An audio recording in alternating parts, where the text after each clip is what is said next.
проверяйте. Ты куда стала? Не, я тут.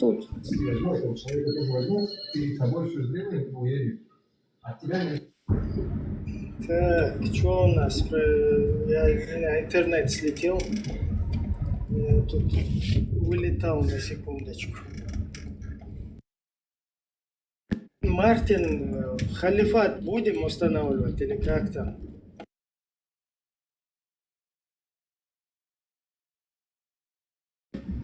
Я думаю, пришло время Индию захватывать.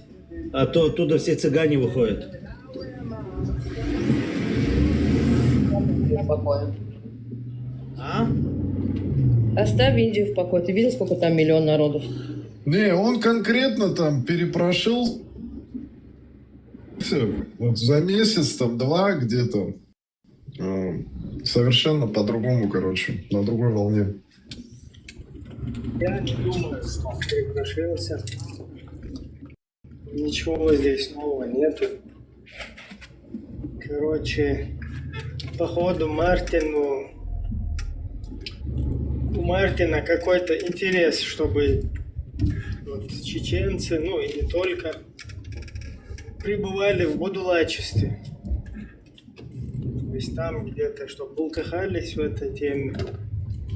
Ну, я поэтому говорю, что он переобулся по определенным причинам. Да, типа нам это нафиг не нужно, а вот вам это кайф просто. Это просто все такое святое, ценное. Короче, вот для вас, вам оттуда не вылезать, там находитесь, а нам это типа, я тут при чем? Это вообще не наше, типа. Ну вот так это работает.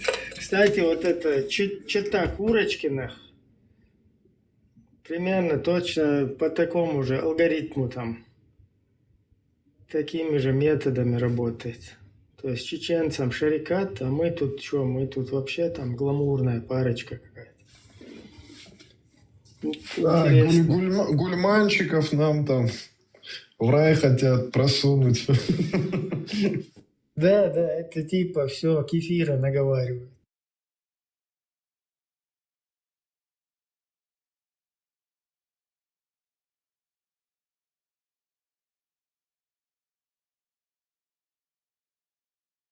Ибрагим, а вот этот вот ролик, который... Это у тебя, по-моему, да, ты поставил, который я репостнула?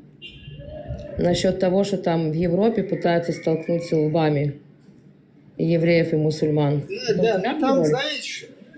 Там, знаешь, я тоже отписался, я не знаю, ты видела или нет.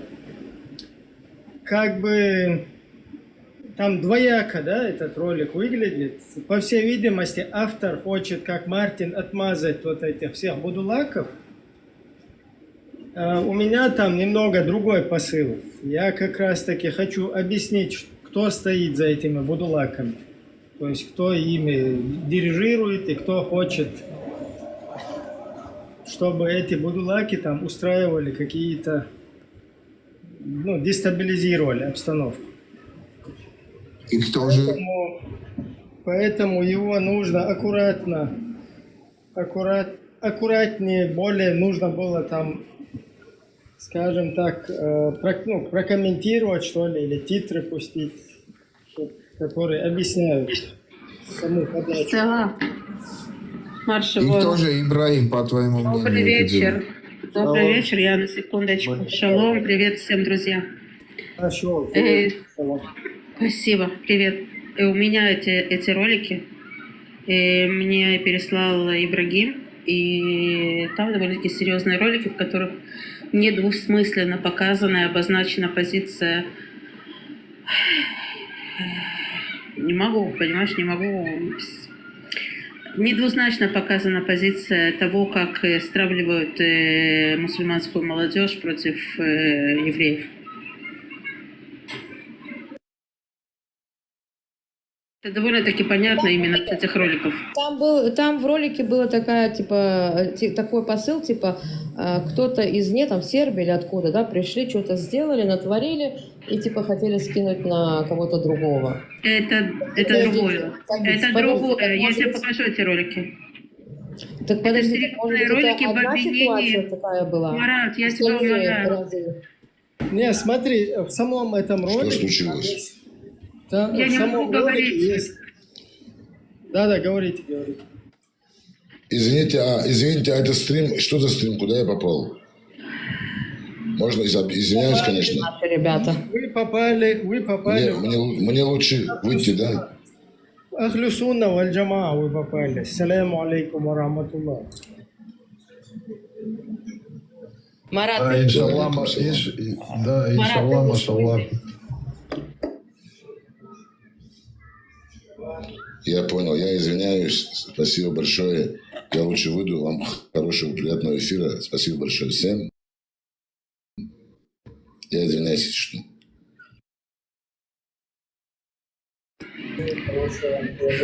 Так вот, по поводу этих роликов. В этих роликах абсолютно конкретно указано на то, что Российская Федерация поддерживает и проталкивает нарратив в Европе по поводу ненависти кавказской молодежи, которая проживает в Европе, призывает к ненависти к Израилю. Это абсолютно видно, абсолютно даже не надо, знаешь, недвусмысленно. Это абсолютно прямая речь. Так что там довольно-таки серьезное подстрекательство против Израиля. Ребята, я лично, мое мнение, почему это... Я тоже эти видосы видел, как бы.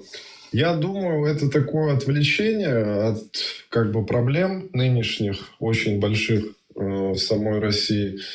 И это очень удобно, как фитиль, как бы, да, этот, чтобы эти дурачки вот только вот этим и занимались. То, что тут Я вот в согласна. комментариях пишут.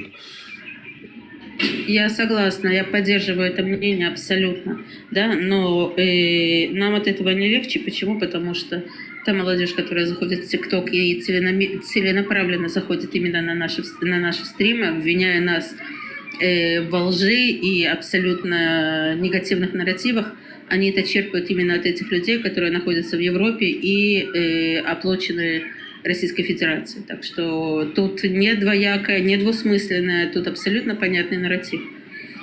И это то, что мы пытаемся донести, что в этих роликах тут даже не надо ничего объяснять. И это можно Последнего сказать... ролика, Стелла, я сейчас извиняюсь. Насчет последнего ролика, я его вообще по-другому воспринял, да? То есть, я его воспринял как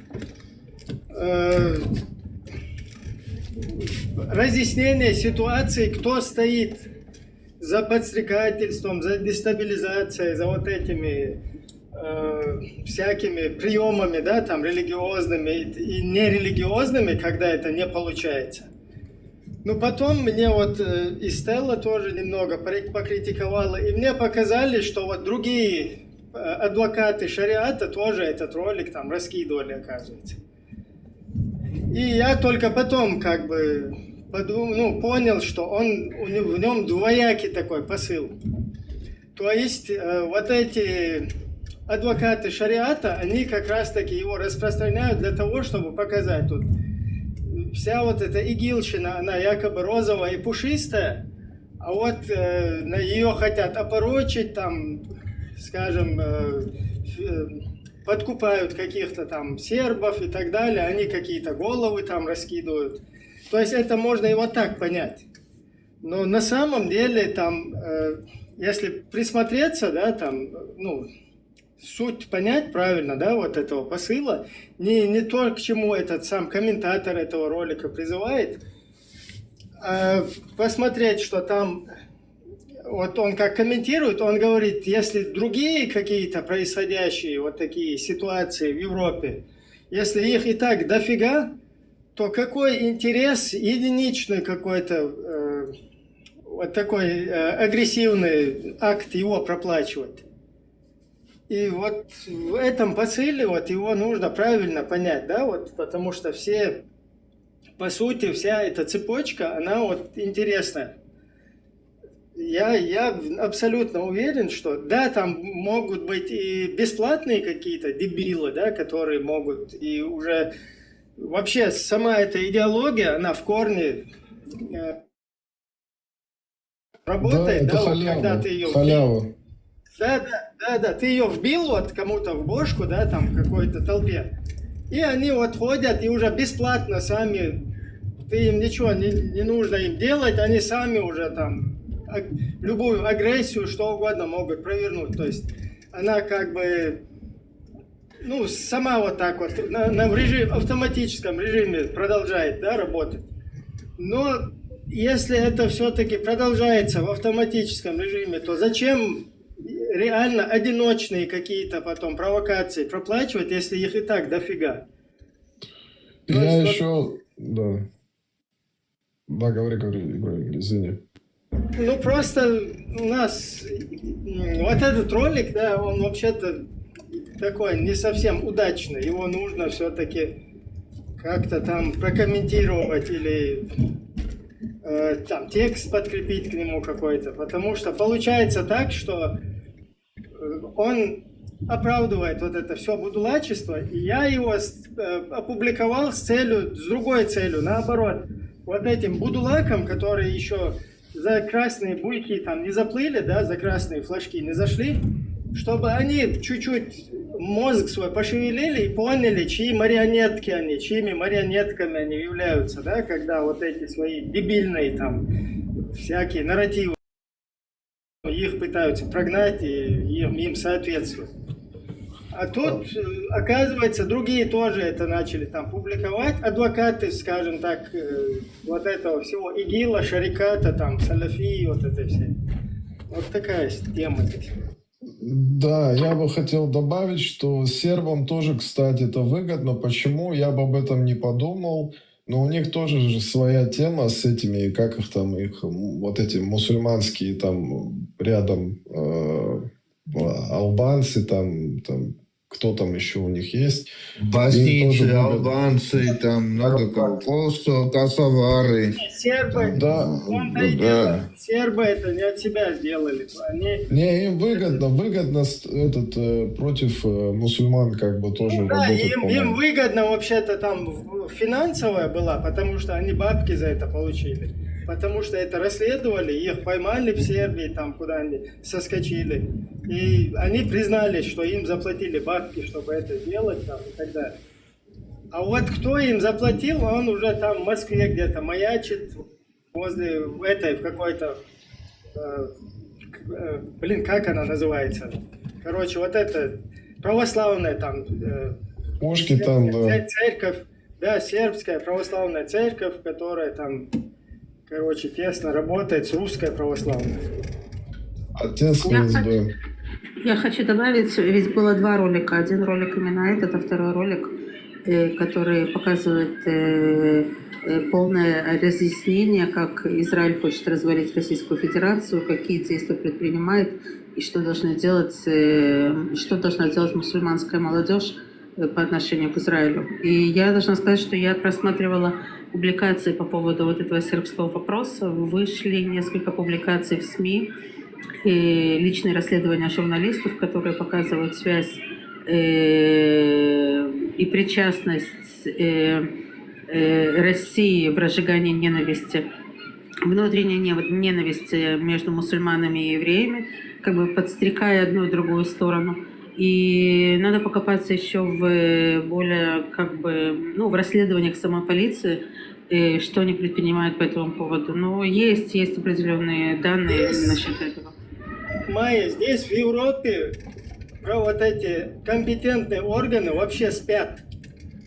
Они не просто спят, они еще поспособствовали распространению вот этого будулачества здесь. То есть у них здесь такая тема, да, им почему-то вот они взяли вот такую стратегию на вооружение, что якобы вот эти там молодые люди с Кавказа, там со всяких там Балкан там и так далее, там, их нужно контролировать исламом, что вот им, делая правильные какие-то проповеди, их как бы можно взять под контроль и вот так вот ими потом управлять, и им объяснять, что здесь нельзя вот так вот что-то плохое делать, да, там, ну, каким-то ценностям там исламским призывать. Но дело в том, что они получилось так, что они, наоборот, поспособствовали, что огромная часть была затянута именно в эти религиозные, вот это болото, да? А потом оно выходит из-под контроля, потому что вот этих мул, которые в мечетях, вот кто-то здесь говорил, что здесь в мечетях там мулы что-то пропагандируют. Ничего здесь мулы в мечетях не пропагандируют.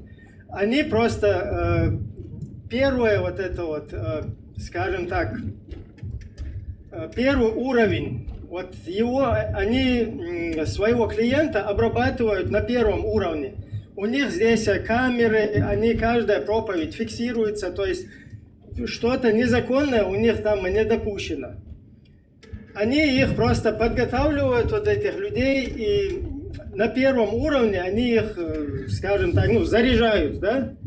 Все, когда клиент готов, он уже следует вот этим предписаниям там в точности, он переходит на следующий уровень, понимая, что вот этот вот мулла, который ему в мечети там стоит и это объясняет, что он сотрудничает там с вот этими компетентными органами страны, и он как бы кафирский человек.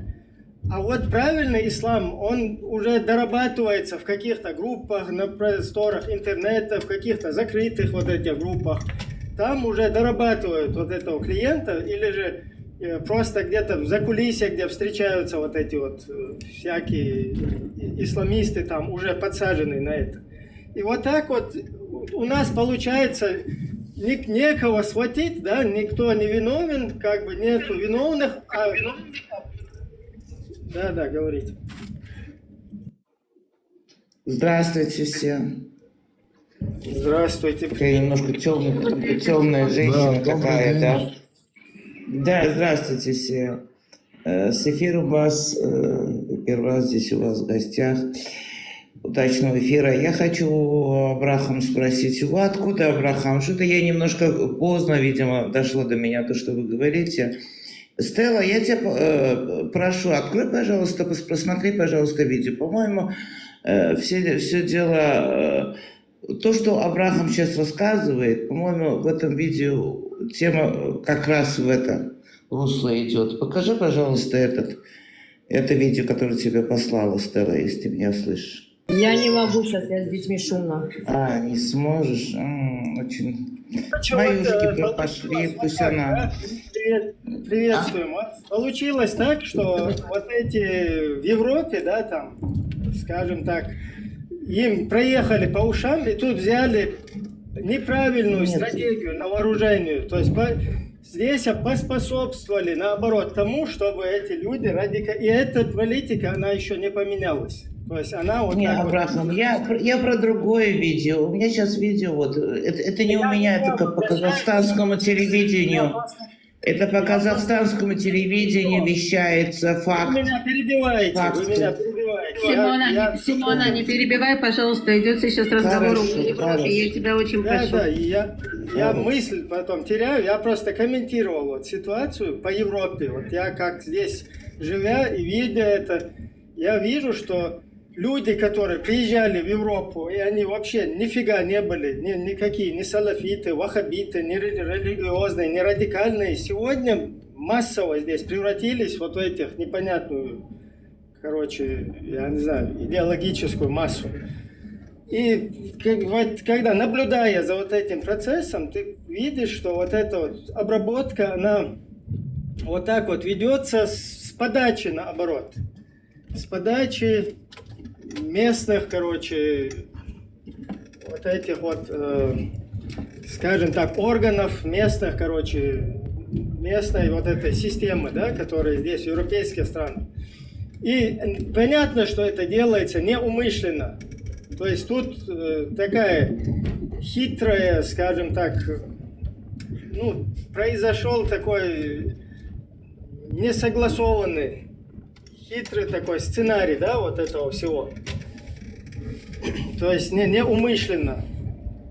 Поэтому вот как бы по сей день вот это способствование якобы создать авторитетов в исламском обществе, которым будут потом следовать вот эта вот молодежь. А тут у нас получилось такое, наоборот, айкидо. Я перезайду. способствуя способствуя созданию вот этого авторитета в исламском обществе, оно выходит из-под контроля и начинает потом орудовать, и уже приносить какие-то плоды. Понятно, что не в странах, это не так вредно для стран вот этих европейских, где проживают массово, компактно там люди, там исламской религии.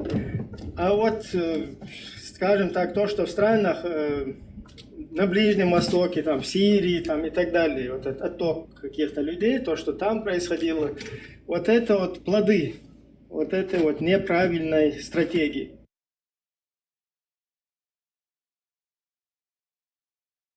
Европа неумышленно это делает, повторяюсь, то есть здесь неумышленно это делается. Вот если взять за основу чеченцев, с которыми, представителем народа, которого я сам являюсь, и в котором я постоянно контактирую, пребываю, как раз-таки мы радикализируемся через русскоязычную среду.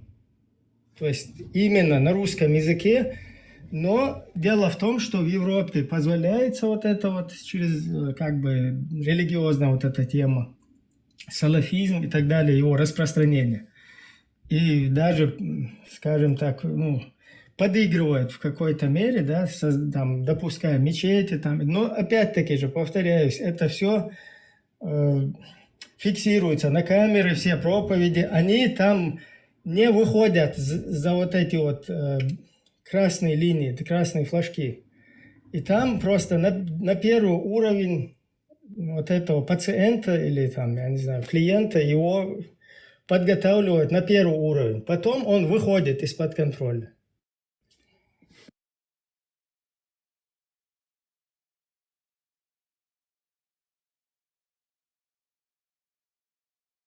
Не знаю, кто что делает в Европе, там я только гулять иду. А я вам другое скажу. По казахстанскому телевидению передаются новости. И там рассказывают в мечетях имамы, в медресах имамы, что делают с девушками. И говорят об этом факты. Рассказывают сами девочки. Это в передаче, в новостях передается. А с мальчиками ничего? Если с девочками делают... Понимаешь, такие страны, как Азербайджан, Казахстан, постсоветские страны, мусульманские, они могут эти факты заметить, но по телевидению не передать, сами разрешить, конечно. Естественно, там будет, я знаю, что закон такой же суровый насчет этого, что в Азербайджане, что там будет это все пересекаться. Но мне интересно, этими имамами тоже правит Европа? Или Америка, или там Ватикан, или... как это все, Абрахам? Вот как об этом что говорить? На кого этих имамов местных, казахстанских? Не имеет значения, он казахстанский, он может быть турецкий. В разных странах, в медресах, то, что делается с детьми. Мне интересно, это план тоже Европы. Вот мы иногда привыкли на кого-то это все сваливать. Вопрос задаете или здесь пропагандируете? Я не пойму. Если вопрос задаете... Я не пропагандирую. Мое мнение такое. Я хочу у вас спросить, как вы думаете? Что отвечать вам, да? Потому что вы задали вопрос и сами начали комментировать. Да, пожалуйста, ответьте. Насчет Казахстана я не могу это говорить, потому что дистанционно, не проживая в Казахстане, не находясь в этой теме, да, не будучи осведомленным в этой теме, я не могу. Но то, что в чеченском обществе происходит, то все вот эти имамы, которые в чеченской среде орудуют, они связаны с ФСБ, с русским ФСБ. То есть у нас получается такой плацдарм для распространения вот этого, извиняюсь, дерьма, да, в обществе. Плацдармом там служит Европа, которую сделали, то есть которую обвели вокруг пальца,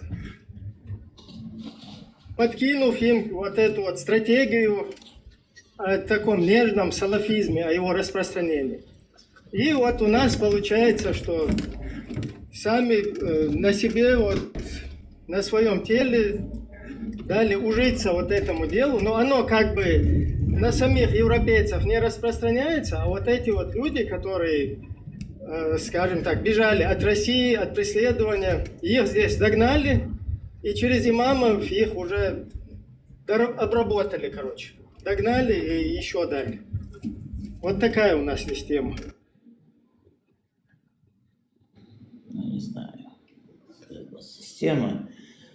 Я знаю, что в этих постсоветских странах это мусульманство было, но оно было не в таком свете. Может, они не читали Коран в советское время, может, они читали только на арабском, переводов не было, потому что в советское время же не было распространения такое.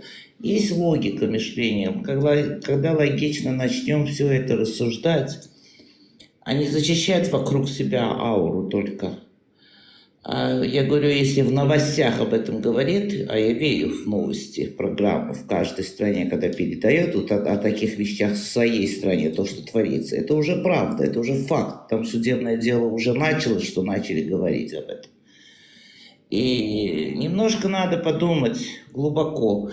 А сваливать на Европу, очень много есть фактов, можно сваливать на Европу, но не в этом случае, по-моему.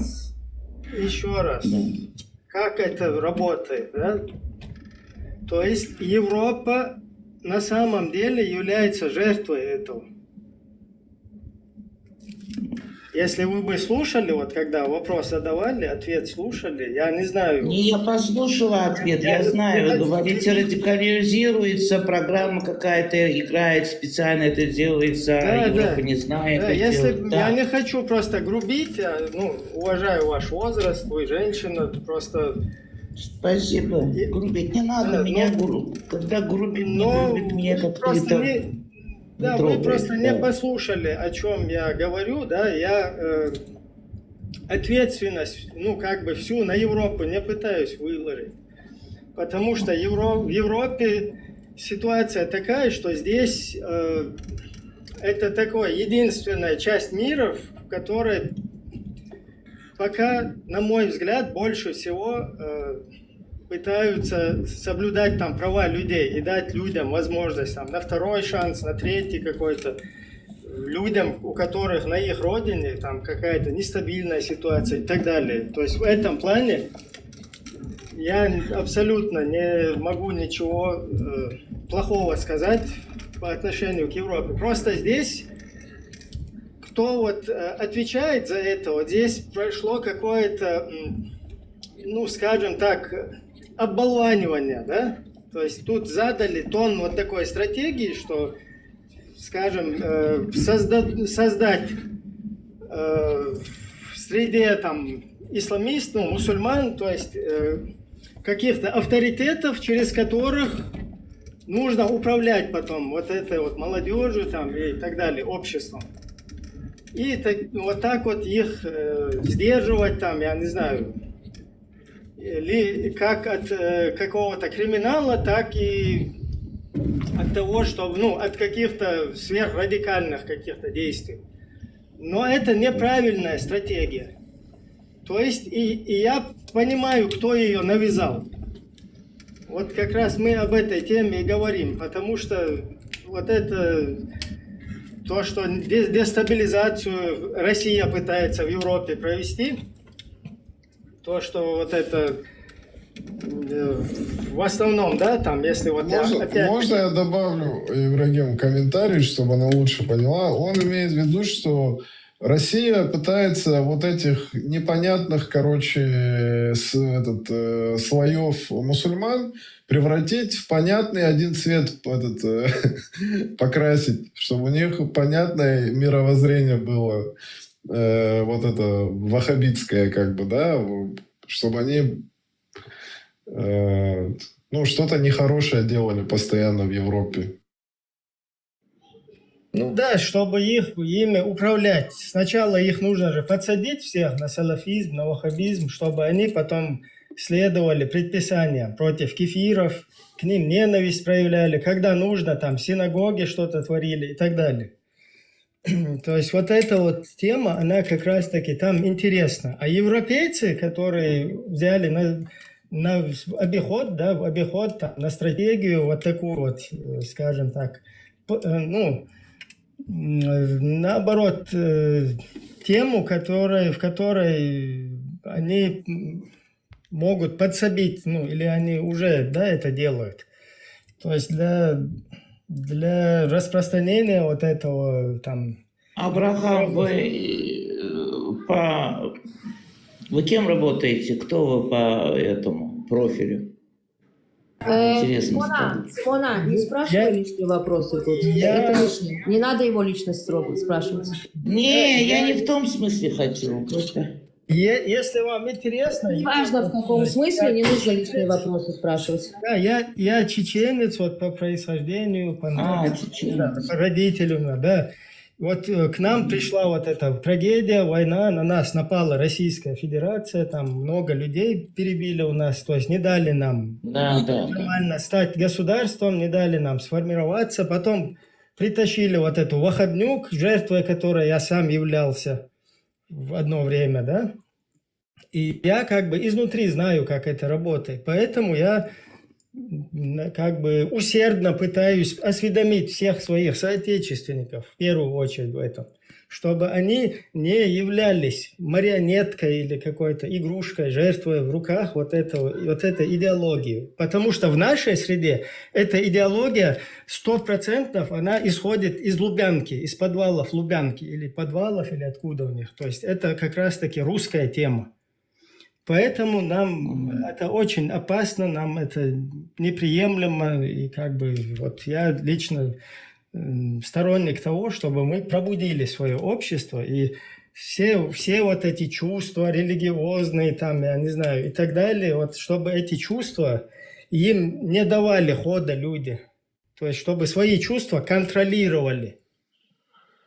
Они берут... Попридержали бы у себя, да, свои чувства попридержите у себя и посмотрите на это немного с высоты, да, вот кто там за этим стоит, кто вами пытается управлять, как вас пытаются использовать, как вот легче вас мочить в сортирах, да, когда вы какие-то исламисты, ваххабисты, всякое вот это вот на себя, это все ярлыки перетащили, которыми вам наклеили, извини.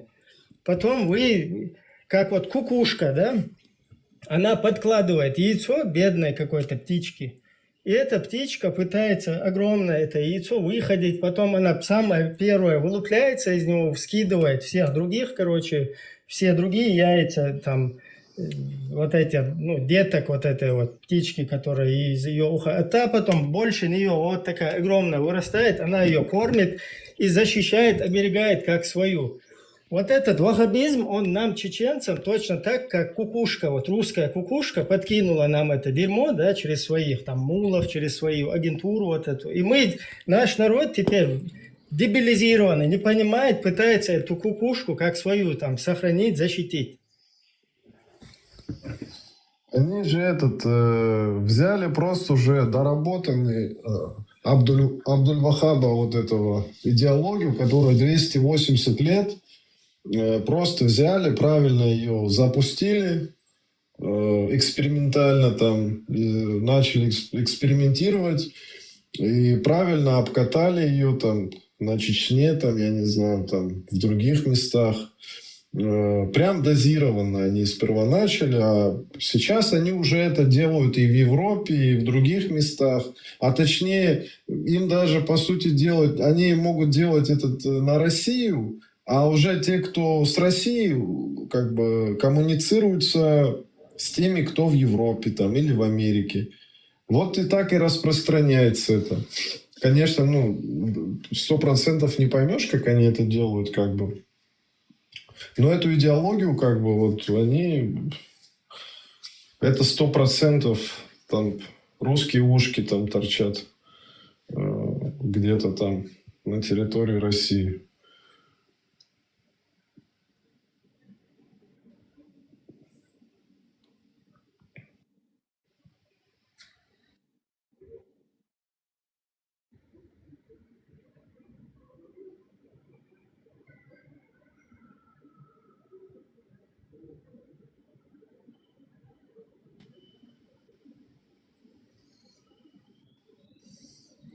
Так почему Давайте вернемся к старой теме, Ибраим. Гельмашки почему разрешены, там добавлены задним числом там в Коран?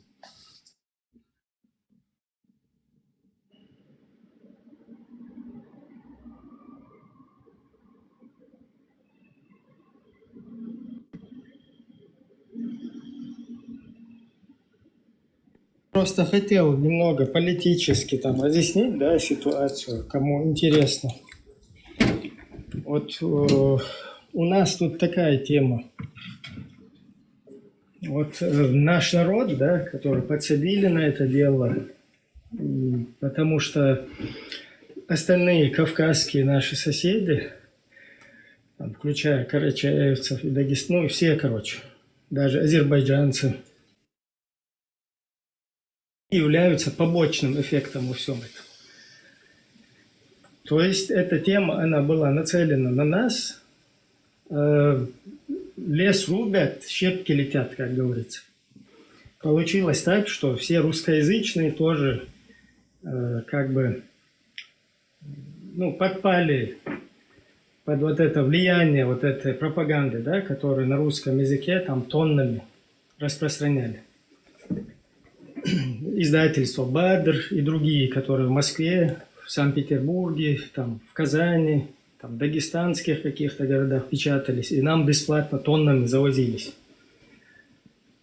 То есть вот мы как бы в авангарде этого сейчас стоим.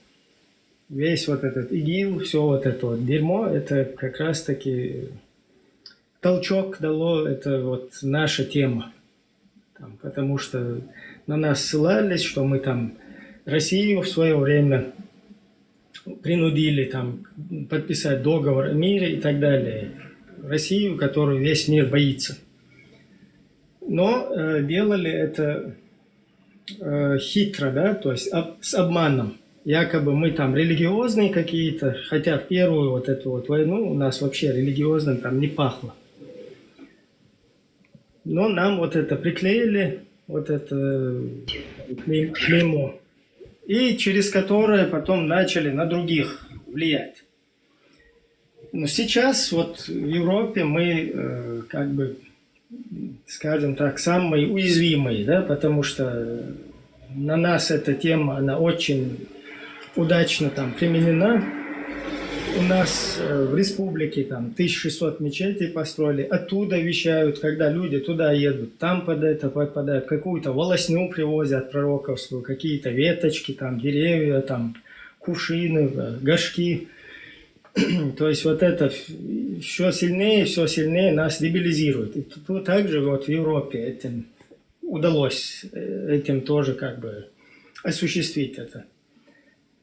Там, используя как бы вот европейские там, ценности, толерантность и так далее, такую, подкинув им неправильную стратегию. И сегодня вот мы как бы, вот у нас нет уже спецслужб, да, чтобы вот это все предотвращать. У нас государство раздербанили наше, да, там всех исламистизировали. Все даже там какие-то политики бывшие под корягу заползли, куда-то там намазы читают, куда-то черный камень ездят сосать. То есть тоже в эту тему ушли с головой. Плюс вот это попустительство мировой общественности, которая там закрыла глаза на все это. У нас получилось так, что вот то, что нам вбивали там в голову, все кефиры объединились, они вместе против мусульман, а мы вот мусульмане. Поэтому явно то, что с нами как бы несправедливо поступают, все на это закрывают глаза, значит это сговор кефирский там, да. И это еще более удачно вот так распространяется. Сегодня у нас нету вот государственных институтов, спецслужб, которые могли бы... А те, которые есть, они наоборот там поспособствовали, как я говорю, да, там в европейских странах. А вот те, кто пытаются стать нашими паханами, да, вот российские спецслужбы, они как раз-таки наоборот заинтересованы, чтобы мы полностью будалацизировались, стали дебилами полными, да, там, исламистами, и потом нами вставить, вот как в куклу снизу в руку вставляет, вот так вставить в одно место нам это и нами управлять потом. Всякие дестабилизацию устраивать, на всякие неугодные там, скажем так, ну или выгодные геополитические какие-то моменты, чтобы их обслуживали. И вот сегодня это как раз во всей красе применяется и происходит. А Европу, я вот насчет Европы я говорю не с тех позиций, что вот Европа это сама умышленно там. Европа тоже жертва этого. Потому что, да, здесь есть тоже ублюдки, которые там копейку получают. Об этом многие газеты там расследовали, писали всякие там националистические партии. Ничего не имею против националистических партий, которые действительно националистические. Но когда в свою страну там, ну или ради собственного обогащения какие-то там, получая собственную выгоду, готовы там подкинуть кого угодно, вот это уже мерзко. То есть Европа, вот она, повторяюсь, скажем так, ну, как бы самой Европе это не так навредило, такие какие-то небольшие, незначительные здесь моменты. А вот те, на кого это, скажем так, направлено было, они полностью там дебилизировались там, и вот готовые, скажем так, стали готовыми какими-то там солдатами, что ли, или пехотинцами уже выполнять какие-то предписания, да, вот какой-то вылезет там религиозный деятель и скажет: бисмилля, вот это, и там уже может кто-то во Франции пойти, учителю с головой что-то сделать, что уже мы видели, потом еще что-то там, да, ну, пока вот, к счастью, из-за нашей деятельности сейчас такое, все насторожились, и такое затишье сейчас происходит, потому что чуть-чуть мозгу дали пищу, да, чтобы хоть чуть-чуть начал он работать. Ну вот как-то так. То есть у нас нету возможности это предотвратить, как бы, скажем так, уберечь там какими-то радикальными или более эффективными методами. Вот пока у нас только информационная вот такая площадка, где мы можем просвещать свое общество. Хубал, скажи, пожалуйста, ты сейчас на Ибрагима подписывался? Я на него подписался, как только вот зашел, вот на его вот этот второй аккаунт. Я хочу, чтобы вы посмотрели на мои подарки, да, вот эти вот, что мне подарили. Просто откройте и посмотрите список.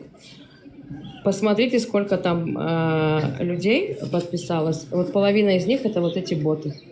Ребят, ваши боты могут подписываться на меня, я вас все равно блокну потом. Вам это не поможет.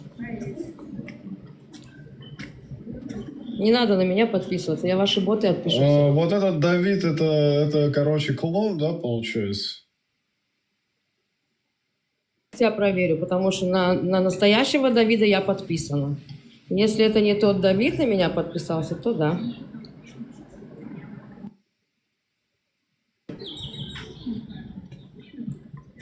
Нет, это тот Давид.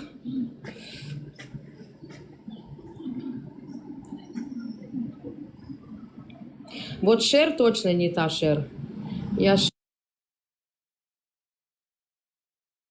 аккаунта на нее открыли, идентичный, как у нее, один в один, с ее личными фотографиями, семейными. Прям вот один в один сделали то же самое. Стелла, сколько нужно вообще ботов, чтобы блокнуть?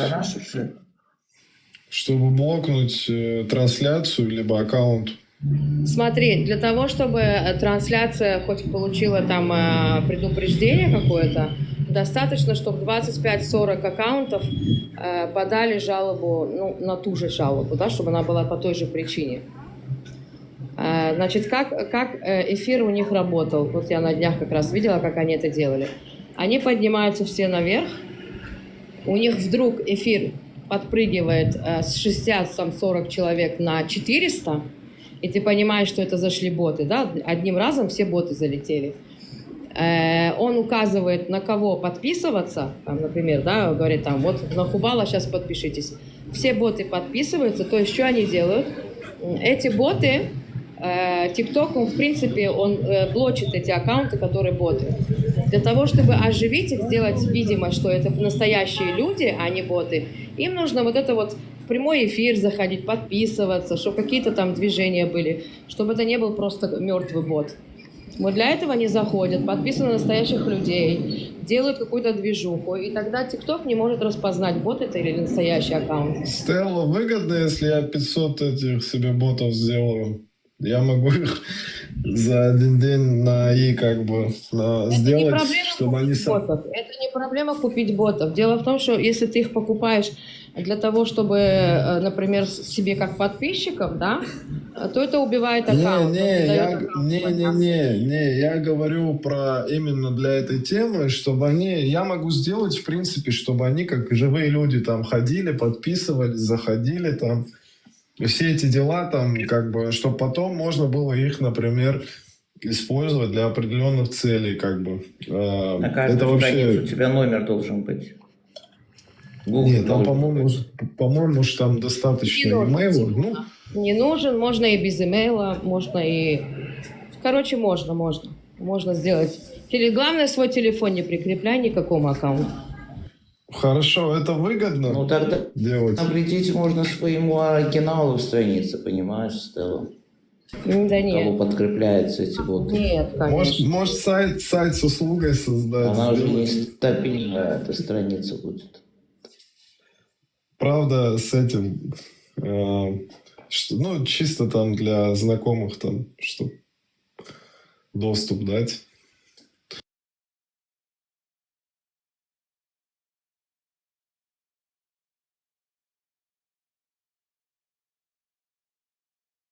На самом деле, я не люблю этим заниматься, потому что ну, каждый эфир, который ведется, даже который самый гребаный антисемитский, вот этой фигней я заниматься не люблю. Ну, если уже кто-то решил это сделать, то я думаю, стоит ответить тем же, чтобы люди понимали, что ну, не только они умеют так делать. Вот и все, только ради этого.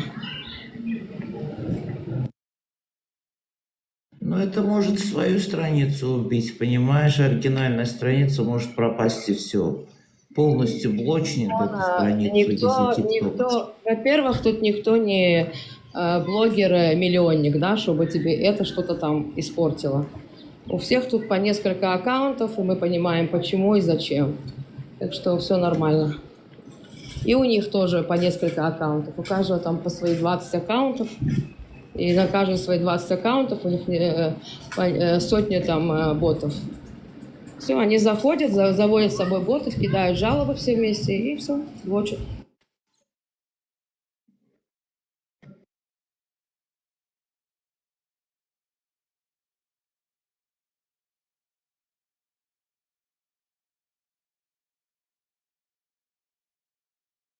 Атака клонов, короче. Да. Кстати, тот, который поднялся ко мне в эфире и показал причиндалы, это был под никнеймом твоим, Ханнибал. Я думала, что ты пришел. Я даже удивилась, думаю, что ты поднялся на эту тему. Я знаю, что тебя эта тема не особо интересует. Думаю, интересно, что ты поднимаешься на эту тему. И подняла тебя, думала, что это ты. А потом, когда он это все показал, я проверила, смотрю, я на него не подписана и поняла, что это не твой аккаунт.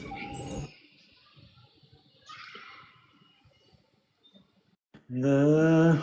И на Бхармата был еще один аккаунт. Первый был Бхармата аккаунт. Сегодня Ибраиму тоже что-то там сорвали эфир. Да, я уже слышала, у них планы еще один эфир светлым тоже блокнуть. Короче, у них грандиозные планы по всему ТикТоку бегать, всех блокировать. Да, но мы им эти планы сорвем. Да, мы уже работаем над этим. Ну, у меня вон сервер свободен, как бы. И один клод аккаунт есть, который сейчас простаивает. Этот надо узнать, как это делают эти клоны или как их надо это. Ну я вот сейчас как бы вот свои сейчас дела сделаю, потом как бы сяду и посмотрю, что можно сделать с этим. Я им создам Интересно. армию Ганнибала.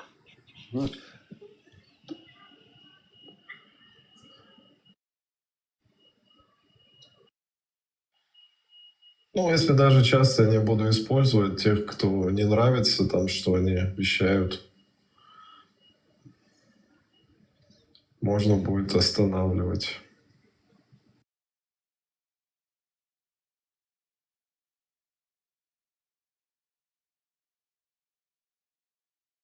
Какой кайф. Я зашла в супермаркет, и тут кондиционер. Какой кайф находиться.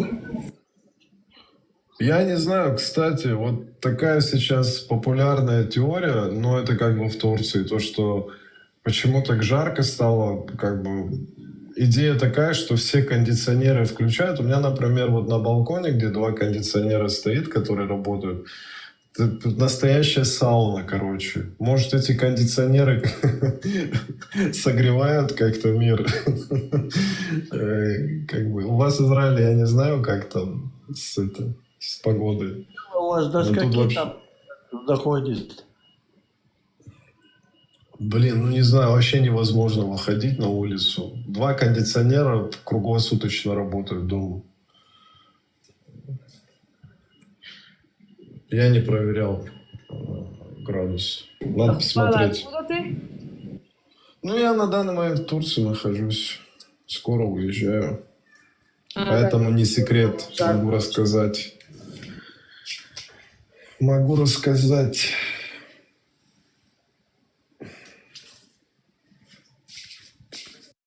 Думаю, что жарко, потому что это еще влага, да, там, где много местности, где море, влага повышена, поэтому еще тяжело дышать этой жары.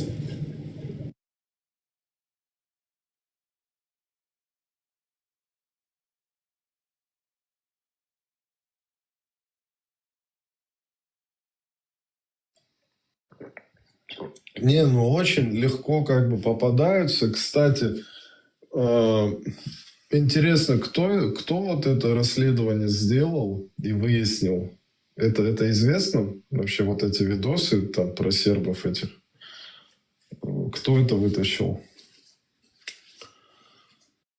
Я, если не поняла тему, зачем это нужно сербам. Если уже говорить про албанцев, они вообще лайтовые, как бы. Я не слышала, чтобы албанцы в каких-то террористических актах или в каких-то радикальных действиях были замешаны. Может быть, я не слышала, может, вы знаете, я не знаю. Мне кажется, они вообще лайтовые. Я смотрю на их свадьбы, даже тут в ТикТоке, ну, как бы там не пахнет радикализмом вообще.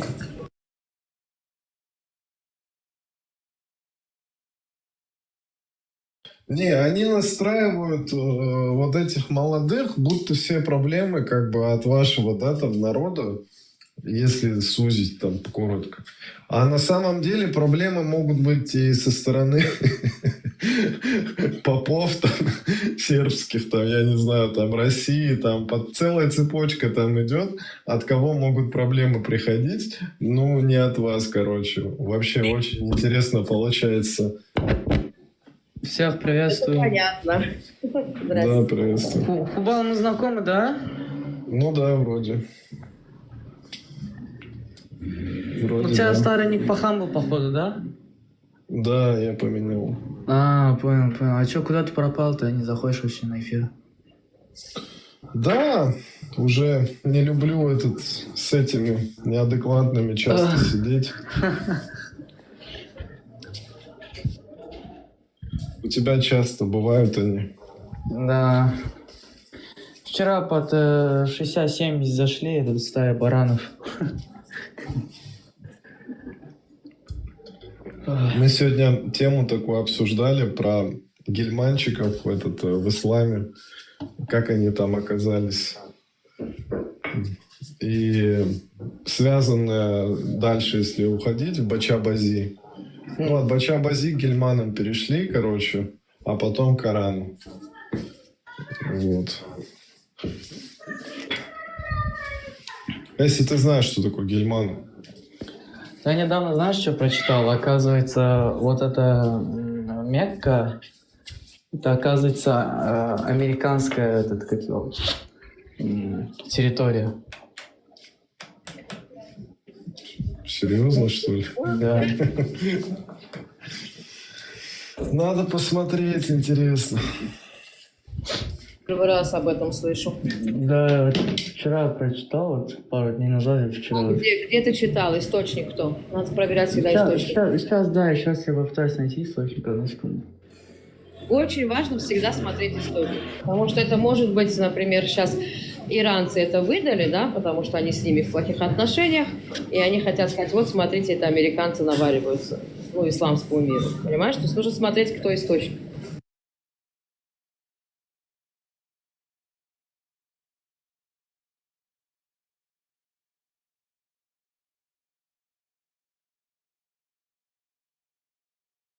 Так, это здесь тишина, или у меня что-то не то? Это тишина, да. Мы ждем, чтобы психодел пошел, проверил источник.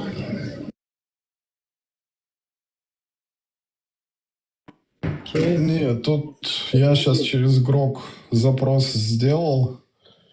Откуда могла взяться такая идея? Недавние изменения в инвестициях. В 2026 году Саудовская Аравия открыла возможность для иностранных инвесторов, включая США и Европу, покупать недвижимость в Мекке в определенных проектах и зонах. Но это не значит, что земля американская. Ограничения остаются для Мекки и Медины. Часто требуют быть мусульманином, и все под контролем саудовского правительства. Иногда в интернете, особенно в русскоязычных или исламских обсуждениях, появляется теория о скрытом контроле США. Ну, это, короче, такая информация. Да, вот это контроль США там.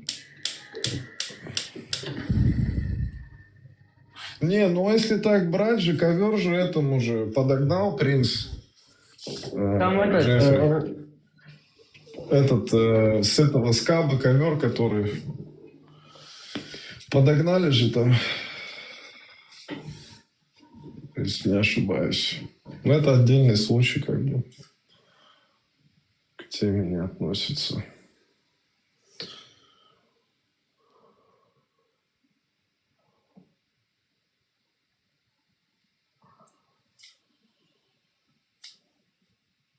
Интересно, у этого принца свои бачишки. Сидел. У этого принца свои бачишки есть, интересно?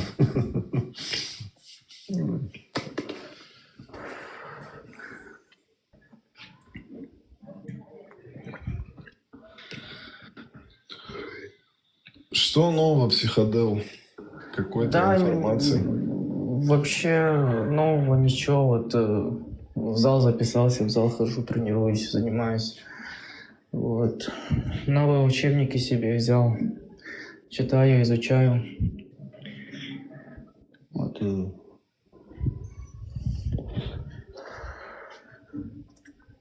Вчера у меня дебат был с этим. Ты скажи.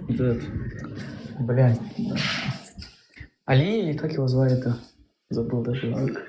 Может это дружок этого Закарии, что ли? Закари, да.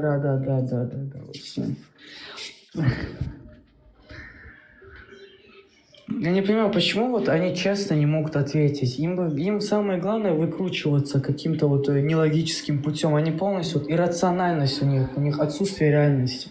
Не игнорируют эту реальность. Не, ну о какой-то рациональности хочешь говорить, когда... Ты говоришь, там речь зашло про этого пророка, говорит, ты моего пророка называешь ПДФ. Я говорю, не я называю, а твой Бухари так называет его. Иди с ним разберись. Не, ну о какой вообще рациональности может идти речь, если на Бураке там Мухомор летал к этому, к трону там на 7-е небо. А я, кстати, не отвечаю тот факт того, что Мухаммед вообще мог под грибами, блядь, сидеть, под психотропными, блядь, мухоморами там какими-то, что такое фигню там. Да, он сам этот мухомор, который всех других галлюцинирует, как бы.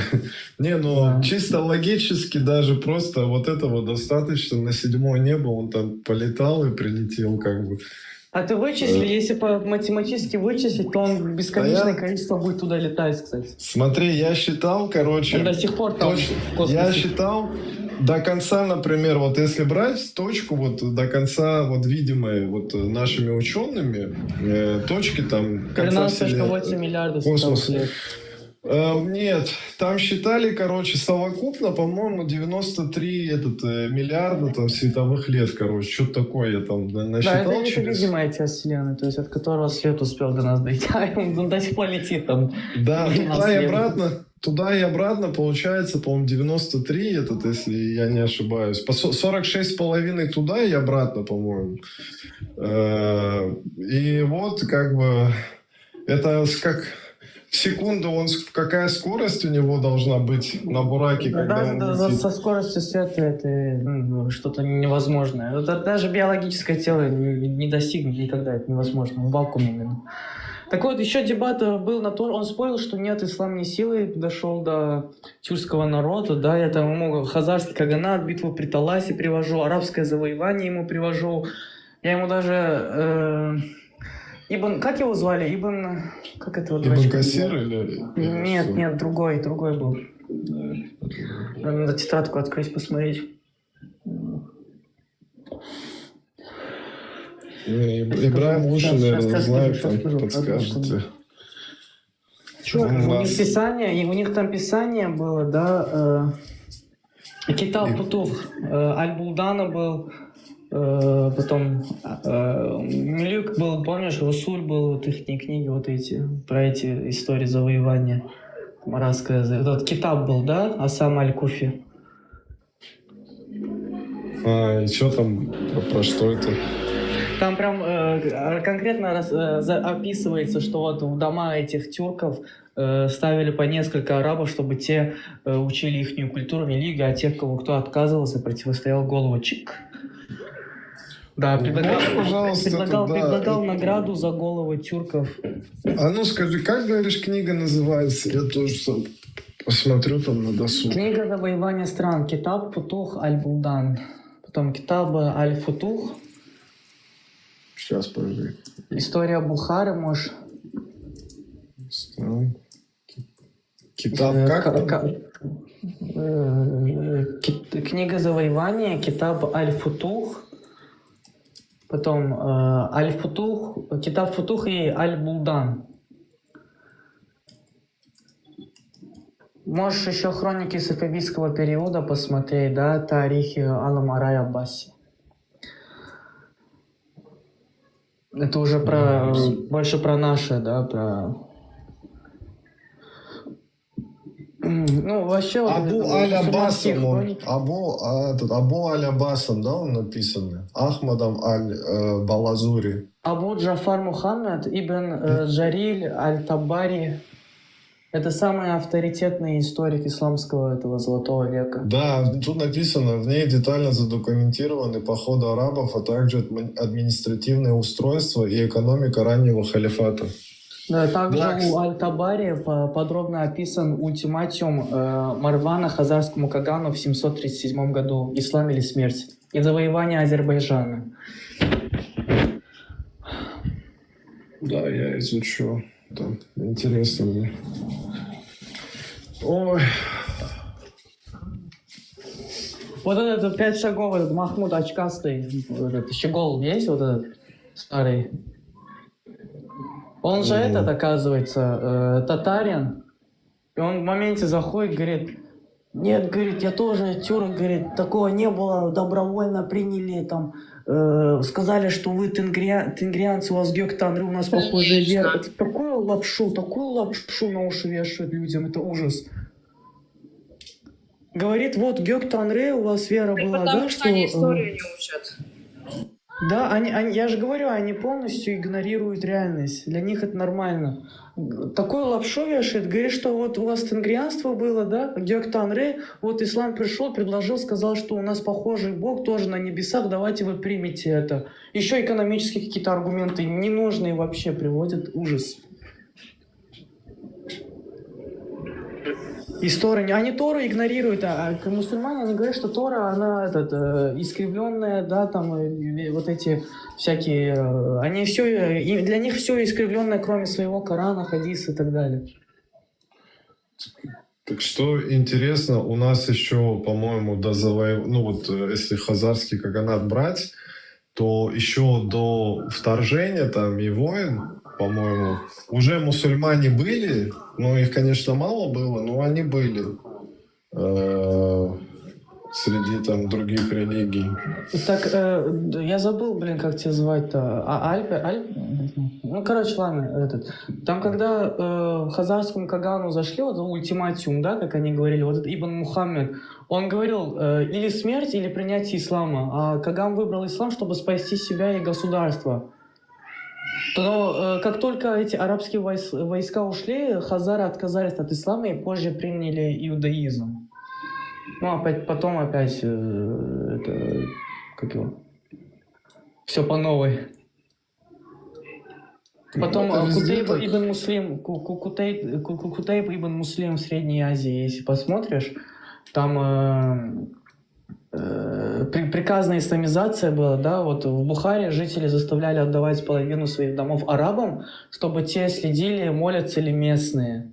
А местные тюрки и сагдийцы трижды принимали ислам при приближении арабской армии и трижды возвращались к своей вере, тенгрианству или к этому зороастризму, когда армия уходила. А в ответ на это Кутейба начал казнить каждого, кто отступал от ислама, и сделав принять веру условием выживания. Да, там и там что только не было азимут, там столько всего было. Я углубляться особо не хочу, это все читать. Знаешь, вот после хадиса у меня психа конкретно разлетелась. Так что интересно, они бессовестные сами, это из их источников, вот эта вся грязь, как бы, она описана достаточно подробно, без всяких, что и как было. Я говорю, вот покажи мне одну страну, где вот шариат есть. Да, они документировали там и перелеты, и полеты там, и все остальное. Я говорю, покажи мне, пожалуйста, одну страну, где вот шариат актуален, да, и они говорят, типа, я им привожу пример, допустим, вот возьмем Афганистан, да, где брак 9-летний нормально, говорю, как вы на это смотрите? Говорит, плохо. Ну, говорю, как плохо? Так у вас же шариат дозволяет вроде этому, не? Говорит, так сейчас же там психодел, оказывается, это правда. Просто этот закон недавно ввели в мае, короче. Да, недавно, в этом году было. Да, поэтому нейронка, когда ты... Да, нейронка, то, короче, когда раньше ты спрашивал, там месяца 2-3 назад, например, 2 месяца назад, когда ты спрашивал, она могла то ошибиться, то сказать, нет, этого не было, потому что эта информация, свежая. Это вот в мае как бы они приняли, в 26-м году этот новый закон. Они просят просто зайти в источники Афганистана и прочитать их вот эту конституцию или правила. Так сейчас уже все нейронки это сразу так бы выводят, когда ты спрашиваешь. Да. Я особо нейронкам не доверяю, иногда. Не, они все подтверждают как бы 100%, что вот в мае там. Я число забыл, правда. Я просто, знаешь, вот очень сильно хочу, вот у нас в Азербайджане появился молодой человек, да, Джавик его зовут. Вот я восхищен им, его знанием. Я тоже. Я все время его слушаю. Да, Стелла, я вижу. Я там, кстати, администратор. Он бесподобный. Он такой умный, такой начитанный, такой... он и острый на язык, знаешь, он вовремя и правильно отвечает. Да, я видел, Стелла, вас там. Я там модератор, я видел вас. Вот. У меня с ним тоже был такой разговор. Я у него так в моменте спрашиваю, говорю, Джавик, а вы исламофоб? Он говорит, нет, я арабофоб. Я говорю, аливидерчи. Да. Какой у него ник в ТикТоке, тоже зайду, послушаю, будет время. Он на азербайджанском. Он на азербайджанском говорит, если ты не понимаешь, тебе не поможет. Да. Эфир идет на азербайджанском. Чевик его зовут. Я тебе вот в чате писал, Джевик. У него в основном по 3000 людей в эфире сидят. У него дебаты там. А у него мощный эфир.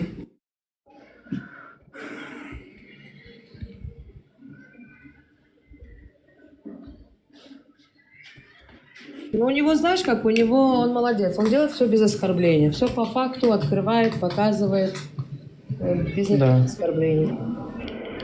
Но мне он, знаешь, наверное, видимо, жалко дебаты. стало? Потому что много шаратылар, да, так скажу, что он какой-то там еврейский там агент, что ли. Не, ну смотри, во-первых, это не новости. Тут и чеченцам тоже говорят, что они евреи, да? Они же знают, что они евреи, а им тоже говорят, что... Смотри, на сегодняшний день, чтобы попытаться аннулировать и дать статус мусульманина, нужно ненавидеть иудеев. То есть, по уровню твоей ненависти к иудеям ты числишься, хороший ты мусульманин или нет. Совершенно не важно, что ты как человек из себя представляешь. Поэтому в ту секунду, когда у него есть какая-то критика, ему уже приписывают, а мы тебя видели в синагоге, а мы тебя видели там, слышишь, ну... Просто понимаешь, потому что как они могут еще сказать? И то же самое они же говорят и про Алиева, что он там сионист, для чего? Чтобы выкинуть его, чтобы, ну, опасаться. В Америке, я что заметил, вот да, психодел, я кое-что добавлю в этот. Я, короче, в Америке с земляком познакомился, который, короче, ну, я не углублялся, почему у него иудаизм, как бы, религия. Ну, это как бы карачаевец, и в Америке, как бы, он там находился, и сразу скажу, все другие, короче, ну, земляки, которые, как бы, общие знакомые, они его как-то вот сразу обозначили странным. Я такой думаю, блин, может, это вы странные, блин, почему он странный, если он как бы исповедует эту религию? Иудаизм тоже под вопросом, жирным вопросом, если что. Не, ну, не важно, если про другое говорил, как бы под вопросом нет, как бы это другой вопрос. Я говорю, что сразу какую-то метку ставят там, что даже... Я хотел вот, Стелла, обратиться вам, да, вот я к Хафизу захожу, вы с ним, скорее всего, знакомы. Да, я к нему вот захожу на эфир, да, и меня так бесит некоторые азербайджанцы, да, эти неблагодарные, которые вот оскорбляют эту нацию, говорят, что Хафизу, что ты предатель, убери вот этот флаг, который рядом с Азербайджаном стоит. А они игнорируют тот факт того, что даже когда у нас была вот эта Ходжалы, да, единственная страна, которая нам помогла, это была Израиль, да, даже Турция отказалась, как я знаю. Нет, я тебе скажу, как это было. Первую войну, Ходжалинскую войну, Турция отказалась дать вертолеты, а во вторую войну, когда Израиль предложил продать и помочь, и Турция тоже предложила тогда. Да, все верно.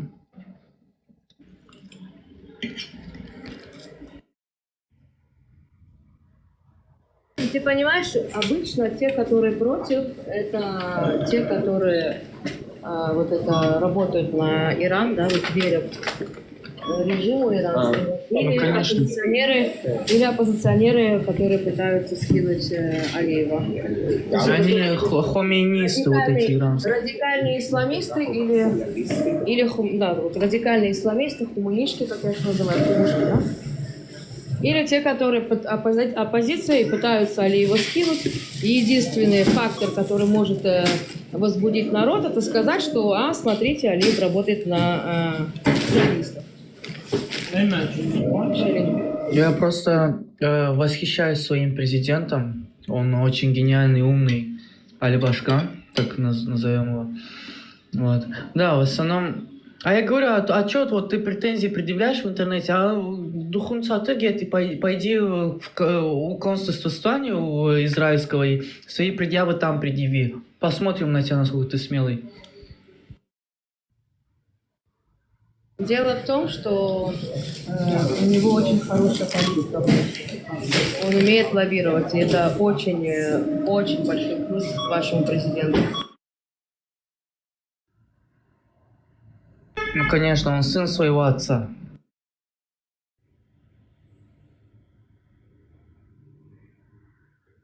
Ипостась своего отца. Что? Ипостась своего отца. Угу.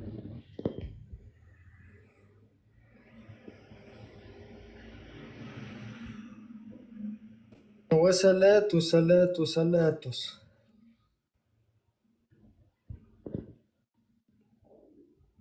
Вот пришел нам сейчас делать великую проповедь о том, какие плохие иудеи. Абрам, эта фотография в полиции сделана или это твое фото? Шариатская полиция, ты хотел спросить? Тебя на чем ловили там, не знаю. Но явно боковое фото. Явно ты что-то натворил где-то. Это фото с конференции, где в Гамбурге там проводил Аслан конференцию, Арцуев. Курочкины тогда, когда к нам подкатывали, они тогда еще за шариат не топили. Вот мы туда ездили, там, да, и там вот эта фотка Курочкина сделали, там закинули ее в интернет, оттуда я ее взял, просто сзади флаг поставил. И я тогда тоже, как дебил, там поддержку Аслану делал, о каком-то дерадикализирующем движении говорил, о том, что мы вместе там с Асланом на этой теме стоим. Аслан, оказывается... Это тот, который в Германии баллотировался, да? Парень молодой. Не, он нигде не баллотировался. Он в одно время наш такой соратник, да, единомышленник. Вот пока тема до шариката не дошла.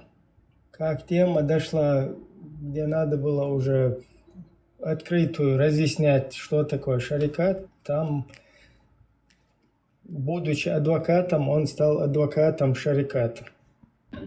А можете мне объяснить, что такое шарикат? Я просто не до конца понимаю. Они имеют в виду шариат. А, шариат? Все понял. Ну, тогда не надо. Опять сдвиг психики будет. Вы поддерживаете всех шарикат? Поддерживаете? Не, я шариат не поддерживаю ни в коем случае. Это надо не под шариатом его поддерживать, буквально он не имеет в виду, а просто... Не следую и критикую и не одобряю, так скажу, да? Нет, ты не должен держать груз на своих плечах, просто он спрашивает, вот ты мнение, какое у тебя о шариате? Плохое, я же говорю. Я понял. Вот у Азимут очень любит шарикат из европейской, короче, проживает. Мы создаем партию «Наш дом Германия».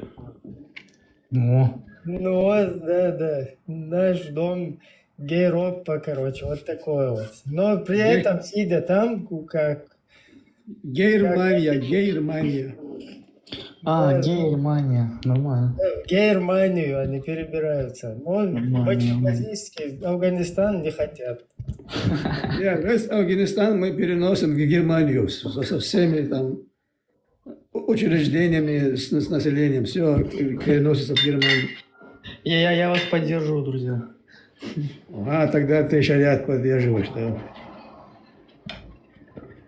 Я поддержу Германию. Не надо, мы сами поддержим. Так, ребят, я пожелаю вам хорошего эфира. Может, позже зайти. Стелла, всего хорошего, не пропадай. тоже заходить. Не, я тут. У меня просто блокнули аккаунты. У меня есть еще аккаунт, но я не хочу его светить, чтобы его тоже не блокнули. Эти твари, пока я не займусь ими. Когда займусь ими, вот тогда спокойно буду ходить. Это что за антисемитизм на ТикТоке? Не говори. Заговор. Еще один еврей сегодня жаловался, что у него несколько аккаунтов заблокировали, не знаю. Что. Да. Мне 3 аккаунта за один день блокнули.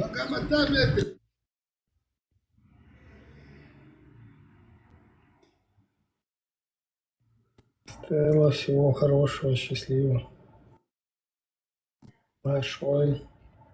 Оставайся, пребывай, будучи свободной.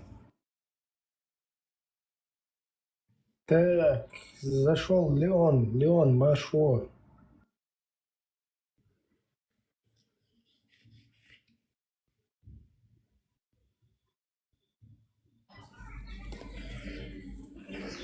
Добрый день всем, как дела? Привет. Шалом, Леон, шалом. Здравствуйте. Здравствуйте. Как дела? Что нового? Я видел, Ибрагим, у тебя был сегодня эфир, не мог зайти. Да, все отлично, у вас. Эти стукачки уже создают, короче, сбиваются в стаи и свою сущность полностью применяют, короче, на просторах ТикТока. Атака клоунов, Леон. Дронов.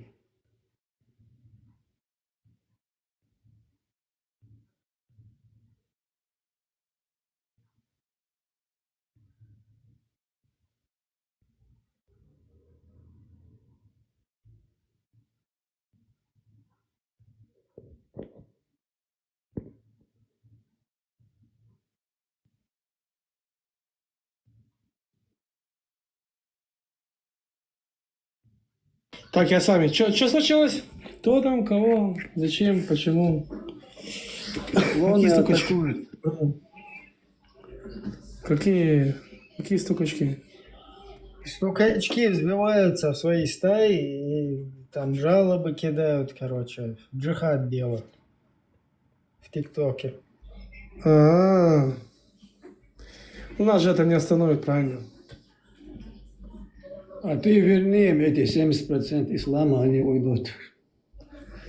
Знаешь, у меня был Леон Стар. Там много было подписчиков, кстати, очень много было такое. Это было 2 года назад. И что-то я тогда не был таким более опытным, как сейчас, да, там что-то знал это. Ну вот, я зашел к бабуинам, их там было много. И так получилось, что они не смогли доказать о исламе ничего. Ну, то, что ислам это не истина. Как-то слово за слово, вот это, да, я по базе шел. И там один сказал: хорошо, ты типа выиграл, но мы уничтожим твой аккаунт. И утром был уничтожен аккаунт. Ну и чё, после него родилось 6 аккаунтов, еще сильнее, еще больше. Да. Еще это. Так что у нас ничего не остановится, у нас еще сильнее становимся только. Слышите, малохольные? Да, мы их в конце победим, Леон. А что побеждать? Вот смотри, я смотрел интервью, помощник этого чеченца, как там это, Дона, да? Критикует ислам. Ничего, Дон сидит спокойно, молча на попе. Хотят или не хотят, сегодня уже 21 век, и все уже в интернете, все видно, все слышно. Придумать ничего уже нельзя, ничего. На все можно принести доказательства. А из головы, как они вот эту старую теорию придумывают, да, вот это из головы, все это не работает. Вот, например, как с курошитами, интересная тема тоже, да? Я скинул потом пахану полностью. Как бы у них это есть, у них вписано это в Коране, что курошиты это элита, а все остальные это говно. Вот и все. И живите, мусульмане, с этим. Мы живем на планете обезьян, к сожалению, да. Так если им нравится быть даже, как сказать, никем. То есть их считают как рабами, да? Вот и завлеки силой в эту культу, вот, да? И религии нельзя назвать. Почему? Потому что нету базы.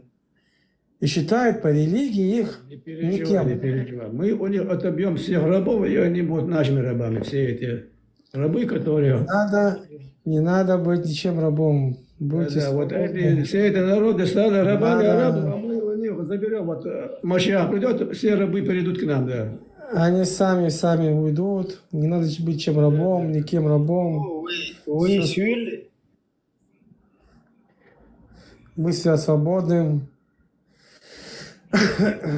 Так что... Мурат Машуэл. Делир, салам Маршал, приветствую всех. У меня вопрос этому Азимуту. Ты что тут делаешь? Я перешел на вашу сторону.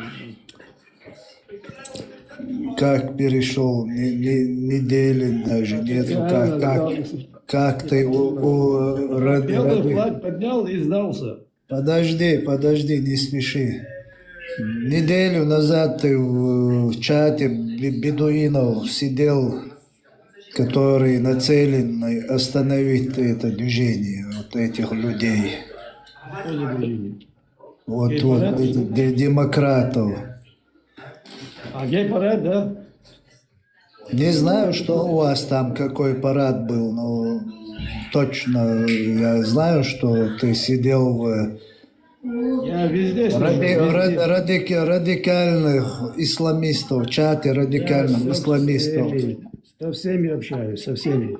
Ты не общался, ты с ними заодно поддерживал Я как апостол Павел, когда я с язычниками, я притворяюсь язычником. Когда я с иудеями, притворяюсь иудеем. Вот так и я, понимаешь?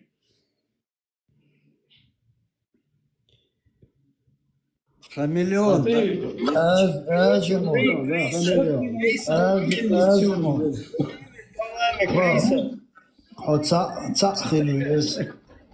Скажи мне, а что ты несешь? Вместо того, чтобы быть свободным, да, Азамит, вот ты вместо того, чтобы быть свободным, да? От чего? Свободным.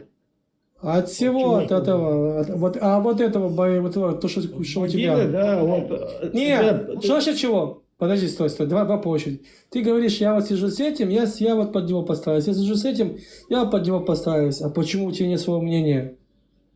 Кто говорит, что нет мнения? Есть, конечно. Ты сейчас сказал это.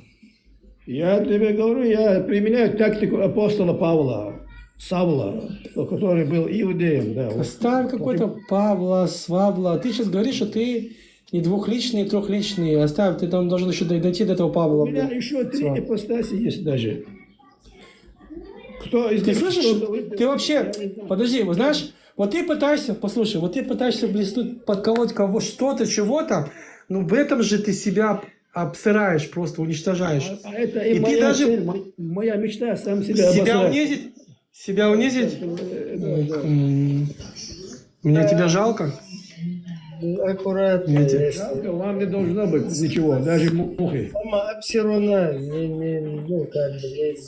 А кто для тебя Мухаммад? Азума, кто для тебя Мухаммад? Мухаммад? Да. Причина мироздания, да, миросотворения. А, он сотворение? Причина сотворения? А что он сотворил? Не. Он причина. Из-за него сотворено, не он сам сотворил. А что из-за него сотворено? Ради него было сотворено. Ради него было сотворено. Да, а что ради него было сотворено? Ты можешь мне рассказать? И что сотворил он? Лично ты тоже, да. Кинул пару палок корейшей, когда было 9 лет, 6 лет. Это вот это? Или что? А кому не было 9 лет? Тебе не было 9 лет когда-нибудь, да? Когда-то. Причем здесь то, что ей кинули пару палок в 9 лет, и мои 9 лет. Вот где вот эта цепочка логики? Где вот это? Что значит кинули? Ты видишь, ты пытаешься убежать и не сможешь. А вот ты же сказал такую вещь. Сотворение. Что он там сотворил? Ты можешь мне вот это... Что-то там... Что это было? Я тебе человеческим языком говорят, а ты все равно за свое. Что он сотворил? Он ничего не сотворил. Так что же ты говоришь, сотворение?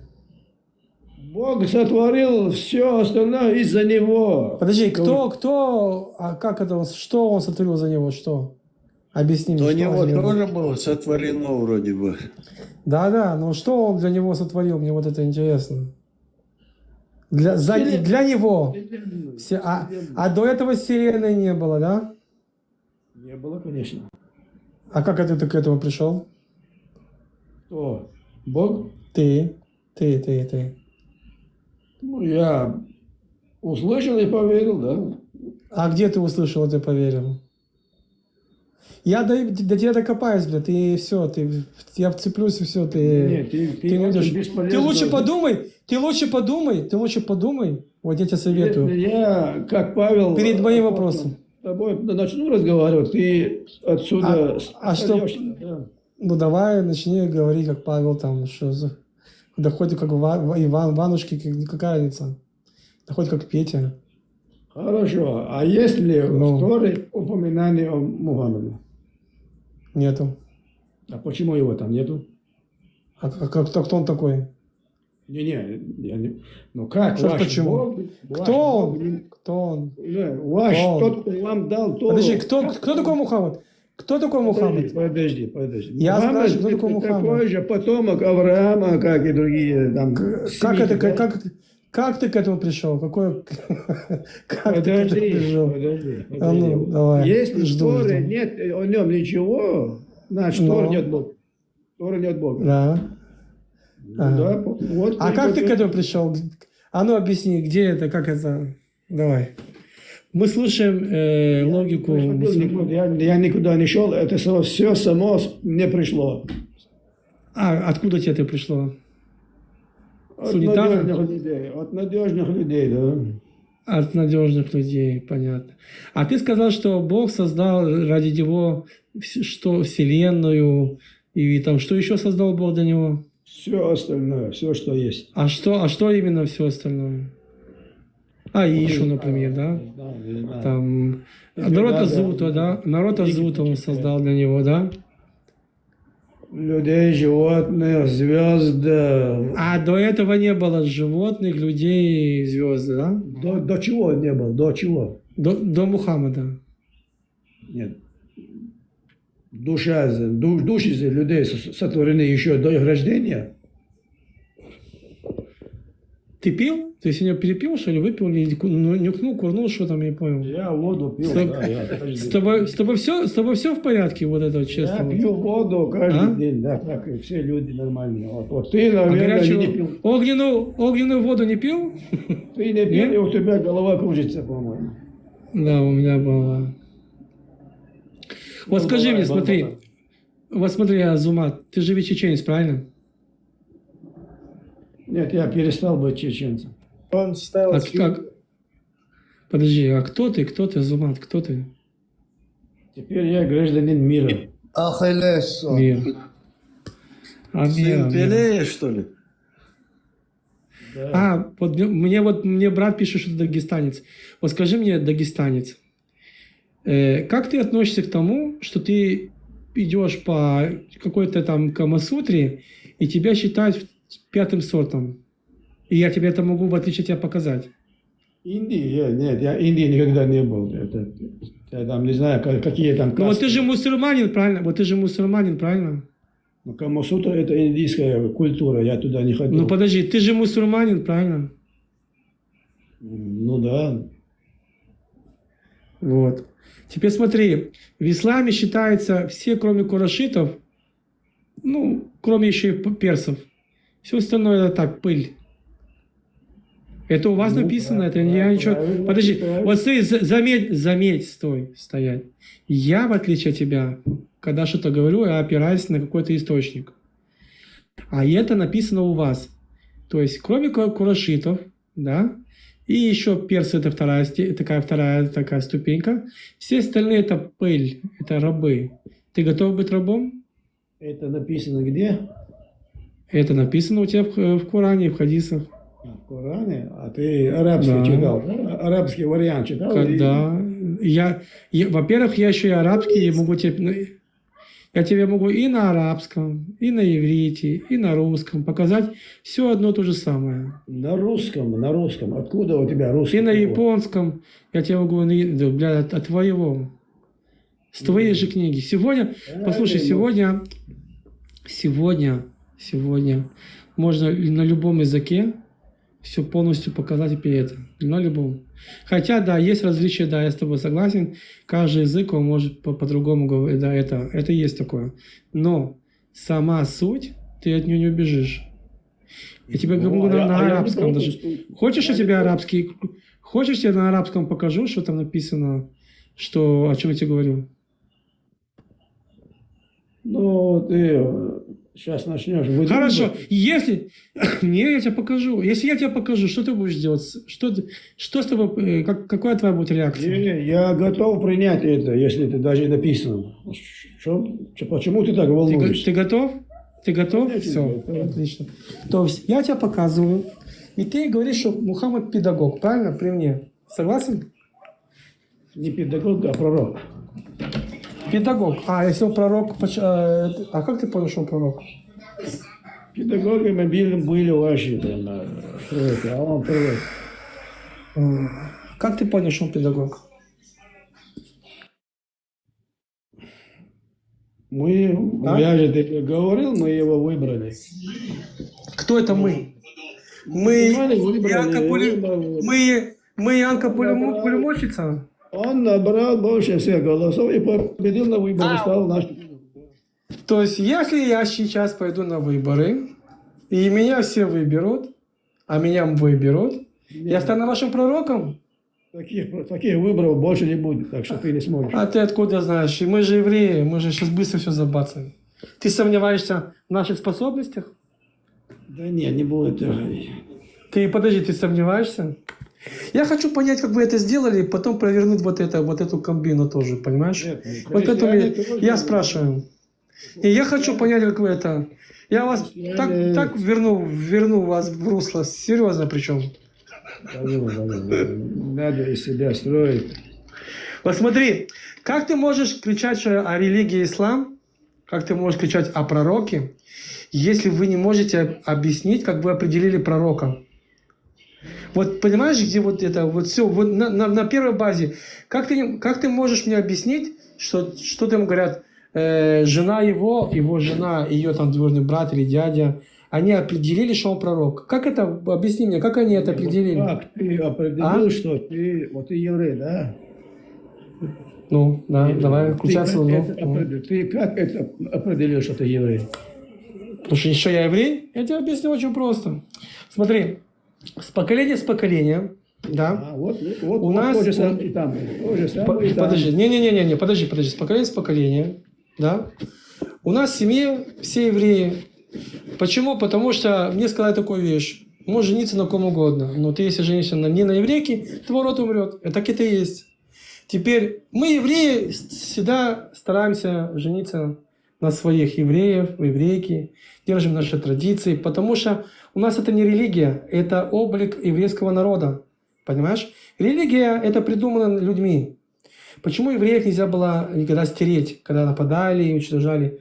Это облик нашего еврейского народа. Мы получили наши заповеди, хорошие или плохие, неважно, тяжелые, легкие. Мы их должны соблюдать. Мы ничего не изменяем, ничего не добавляем. А у вас целая Камасутра. У нас есть, смотри, подожди, у нас есть, послушай, у нас есть целое определение, как определить пророка, а у вас этого нету. Если ты уже споришь. Я спрашиваю вас, смотри, если убрать иудаизм с ислама, нету ислама. Ты согласен? Независимо от того, что есть... Подожди, стой. Если убрать иудаизм, давай уберем иудаизм. Уберем с ислама. Он не был там, Когда пришел ислам, его там не было вообще. Подожди, стой. Где он был? Подожди. Ты слышишь меня?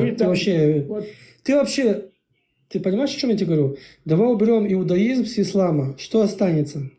Вы сидели под римским этим... Да при чем здесь римские, это, ты убегаешь тему на тему, я уже дал тебе... Я тебе дал уже 4 раза у тебя темы. Я такого никому не даю. У тебя это... Все, твои эти кредиты закончились, все. Нет, твои хотелки я понимаю, Да, но да. я не обязан твои... Какие хотелки? Я тебя исполнять. спрашиваю простые вопросы. Что? Я тебя спрашиваю простые вопросы. Я тебе элементарные вопросы спрашиваю. А ты не можешь ответить на элементарные вопросы. Нет, Но у ты вас кричишь... есть там, ты сказал, есть какая-то Но система, ты как кричишь, выявлять... подожди, но ты кричишь, что ты истинный мусульманин, да? А когда пришли к тебе домой, да, к твоим предкам, к твоим дедам, с силой заставили, чтобы они были мусульмане, не твоих же там близких родственников забирали в плен. А сейчас ты предал их. И как теперь это будет? Вот ты поднимешься, например, когда ты умрешь, они тебя встретят, такой шапалах получишь, бля, и что, и дальше, и что? Скажешь, ты шлымазал, ты что натворил? Подожди, вы как определяете? Как подожди? Ты история своих народов знаешь, своих предков? Мою историю. Вот ты... Не. Стой, стоять. Ты историю своих предков знаешь? Только я знаю. Ты знаешь, да? Только я знаю. Слушай, можно спросить? Добрый вечер. Ты говоришь, что ты не соблюдаешь религии, не соблюдаешь. А почему приводишь эти, заповеди? Чего ты приводишь их, если ты не соблюдаешь их, религию? Ну, ты слушаешь, блин. Ты слышишь меня? Ты говоришь, религии все придуманы и приводишь заповеди. Мы же тебя слушаем здесь. Кому говоришь? Мне говоришь? Да, тебе. А, мне ты говоришь? Где я привожу? Где я привожу заповеди? Ну-ка, давай, скажи. Нет, ты говоришь, что вот нам были неспосланы заповеди туда-сюда. Ты начал говорить. Он есть детектор лжи. А вот приходит пророк, они его сажают. Объясняю. Подожди, тихо, подожди. Объясняю еще один раз. Иудаизм – это не религия, это облик еврейского народа. Вот нам дали все, вот то, что... Это подожди. Ислам, вот это все придумано. Понимаешь, людьми. Ну, это твое мнение. Это не мнение. Подожди. То же самое я могу тебе сказать. Ваша религия тоже придумана. Придумана? Но ты взял... Секундочку, подожди. Давайте один по очереди. Если моя религия придумана, откажись от моей религии, убери мою религию, убери мою религию, убери мою религию. Ни христианство, ни иудаизм со всеми евреями не нужно. У нас есть пророк Мухаммад, единобожие, все. О, отлично. Тогда убери. Адам. Тогда убери иудаизм с исламом. А зачем он нам нужен? Скажи. Зачем он нам нужен? Скажи. Убери иудаизм с ислама. Убери иудаизм с ислама. Ты не имеешь... Подожди. Ты же еврей. Что? Ты не имеешь никакой связи со своими отцами. Ты не имеешь связи. Давай, пора. Давай потихонечку. Да. Вот мы сейчас убираем иудаизм от ислама. Что остается? Единобожие. Чисто единобожие. Что? Да. А как Вера это? в Господа. Это религия. Это религия Моисея, которую вы бросили. Подожди, перечисли мне. Кого кинули? Ну, у вас чистая кабала, понимаете? Чистая подожди, кабала. Ты не отвечаешь. Подожди, я чего? вот наконец-то думал. Подожди, Адам, я не буду микрофон тебе включать. Давай будем говорить по очереди. Так? Подожди, привет. Говорить по очереди и по логической цепочке. Вот давай, допустим, ты говоришь, я не хочу ни христианства, ни еврейства. Зачем оно нужно мне? Зачем оно мне Подожди, стой. Я понимаю тебя. Давай уберем иудаизм с ислама. Что останется в исламе? Только говори фактами. Не надо вот это громкие слова, вот это. Я уже устал вас слушать. Нет, подожди. Мы можем полностью стереть иудаизм с христианством полностью. Понимаешь? Мы можем стереть. Я говорю, вот уберешь иудаизм с ислама, что остается? Это простой вопрос. Я не понимаю, у вас... Да, подожди, стой, да, по очереди. Ты там... Я пока сейчас буду занят, я сейчас пока буду занят, минут 5. А, ты занят, да? Да, ладно, хорошо. Ну ты подумай над моим вопросом. Ну ты подумай над моим вопросом. Да, пират. Вот ты задал вопрос, да? Вот ты задал вопрос, каким образом вы определяете, что он пророк, да? Вот тебе такой же встречный вопрос задали, а ты каким образом это определяешь? Ты говоришь, нам испокон веков. Легко, вот легко. Я показал 2 недели, стой, пират, подожди, стой. Ты, наверное, полгода я молчал, 2 недели подряд я показывал, у нас целая семантика, целые книги, как определить пророка. Мало того, у нас еще написано черным по белому, что вы не убавь и не прибавь, да, к вам придут лжецы-пророки. Вы должны определить 1, 2, 3, 4, 5 и там 10, 20, как определить пророка. Поэтому я и спрашиваю вас, как вы определяете пророков? Ты как определил? Тебе кто сказал? А ты даже не поленись. Бей чат GPT. Подожди. Чат GPT может даже пойти спокойно, спросить, как евреи определяют пророков. Тебе столько всего вылетит, что ты охренеешь. И сиди, читай это. Вот я же спрашиваю в чате, например, мусульман, как вы определили... Ну, вот ты как определил? Вот Кого? ты конкретно как определил? Тебе Кого? кто сказал? Ну вот Кто? ты как определил свою религию, своего пророка? Так я же тебе объясню, у нас объяснение есть. Ты что, глухой, что ли, блин? Ну ты же не объясняешь, я же тебя спрашиваю. Ну вот, например, смотри, у него должна быть связь с Ты Творцом. сказал, Да? испокон веков. Подожди, Что давай, испокон веков? будем хоронить Мухаммада, давай, я готов. Связь с Творцом была? Не было. Да? Он пророк, он был что-то пророчил? Такие элементарные вещи, ни хрена. Он должен быть обязан грамотный. Это тоже входит в это. Потому что Творец посылает грамотного, умного человека. Есть куча вещей. Все, у вас завет был, завет с Творцом был. Вот вы сделали ислам. Что такое завет? Договор. Не было. Вот ты сам же нарываешься на эти вещи, что я тебя сейчас просто уничтожаю. Почему вы не приняли? Подожди, тихо. Поэтому я не хочу дисрекламировать иудаизм. Я хочу спрашивать у вас. Ты же не говоришь, как определил. Ты говоришь, я же тебе объяснил. Слушай, Леон, у тебя, знаешь, расхождение в том, что определение пророк у нас, у христиан и у вас расходятся, понимаешь? Я вот честно, ребят, спрашиваю без сарказма. Как вы, мусульмане, определили... Что ты как определил? Ты как определил? Короче, ты, наверное, контуженный. Я тебе уже раз 10 объясняю, а ты как определил. Вас, мусульман, что-то, блядь, сука, у вас здесь головой вот непорядки, блядь. Вот кроме Адама... Подожди, не тихо. Подожди, вот кроме Адама я вот нормально это... Адам, вот давай смотри такую вещь. Вот ты пришел, я к тебе пришел к тебе. Вот мы сидим с тобой, да, вот. Представь, что мы с тобой сидим. Я еврей, ты мусульманин. Вот без всякого сарказма, да. Я говорю, Адам, вот честно, а как вы определили, что он пророк? Вот ты говоришь, у меня ислам, истина, там, я такой, бля, Я говорю, молодцы. А кто такой пророк? Ты говоришь, он пророк. Я говорю, а как ты понял, что он пророк? И ты молчишь, не знаешь объяснить мне, как пророк. Вот ты меня спрашиваешь, я тебе целые книги показываю, рассказываю. Смотри, вот у нас так написано. Тем более все наши пророки, это евреи. Это у вас, это ваши, вы их принимаете.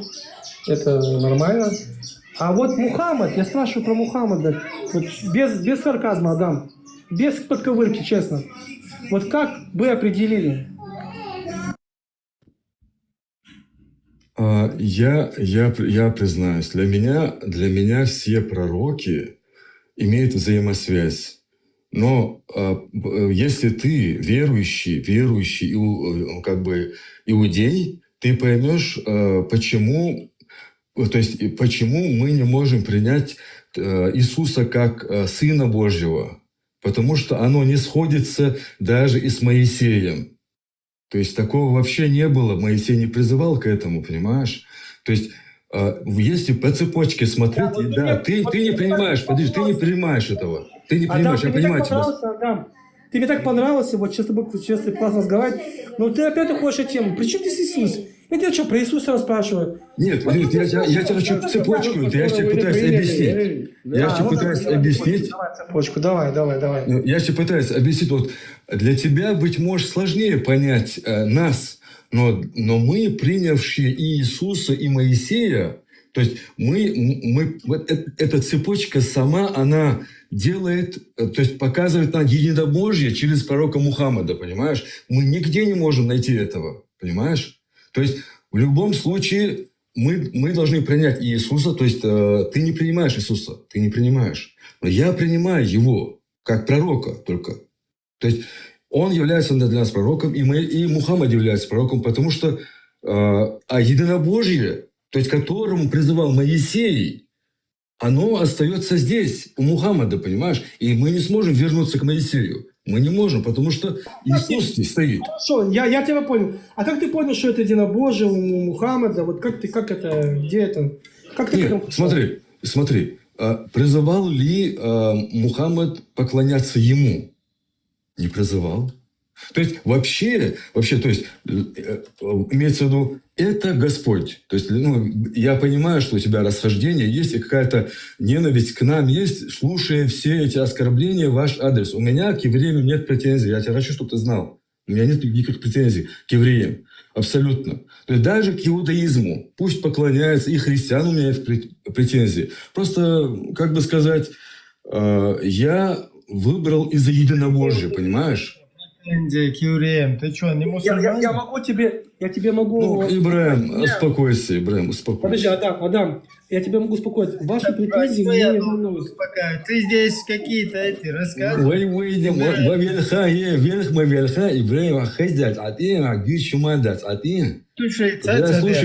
Я слушаю тебя, Лё.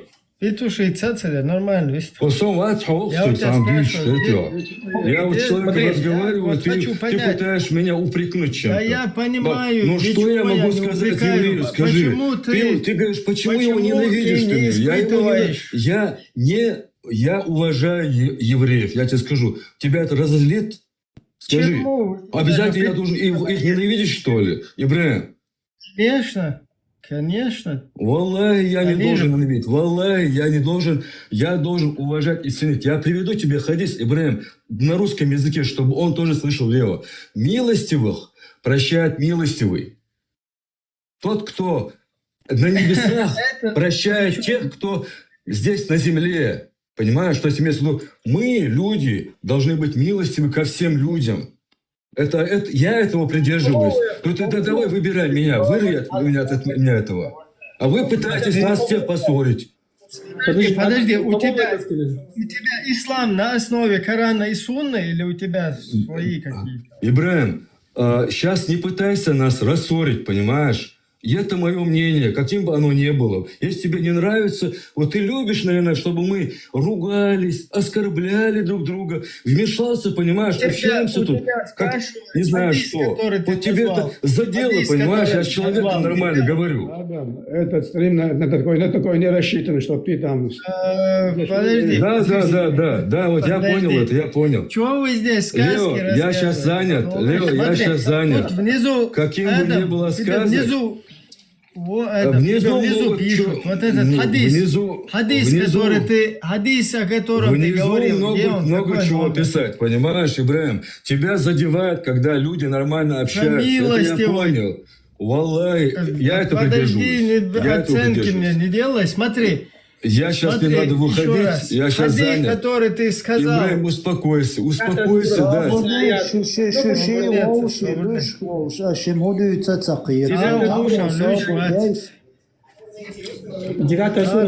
Я у него спрашиваю, подожди, Леон, видишь, он слился. Вот этот хадис, который просто балаболит тут же, неинтересно. Я люблю евреев, я не испытываю.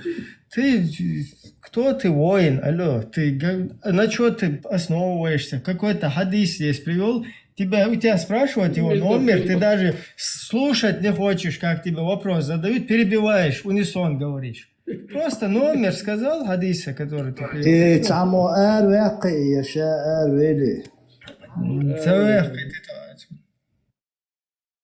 У него дела были, ему надо было выйти, наверное. Азимут, ты тоже евреев любишь? Я один остаюсь тогда, мне очень страшно. Слушай, можно, Азимут, можно я скажу? Смотри, Ибрагим, евреи жили там 1500 лет, 1000 лет. В Иране, в Дагестане, даже у вас в Чечне. Сейчас скажут, это советское время было. В Иране тоже советское. У них с исламом проблем не было. Они даже процветали, там делали свои денежные махинации. Это они поэтому по всему миру пустили. А то, что сейчас происходит, это политический момент. То, что арабов территориальные, они этот джихад засунули туда, якобы вот там мусульман убивают. Потому что им, у них все чики-пуки было, у них там на своей собственной родине. Они поэтому по всему миру вот так разошлись. Да к нам из крестоносцы в свое время пришли, а их тоже там евреям, они тоже относились не лучше. И христиане, и другие страны. В Испании сколько евреев жило, там тоже... Послушай, Я христоносцев не исключаю. Мы же понимаем, где находятся. В Германии, скажи, лучше относились, да? Скажи, в Германии лучше относились, да, к ним? Причем тут это? У них не было проблем с исламом. При том, что в религии так и предписано, что вот евреи, они...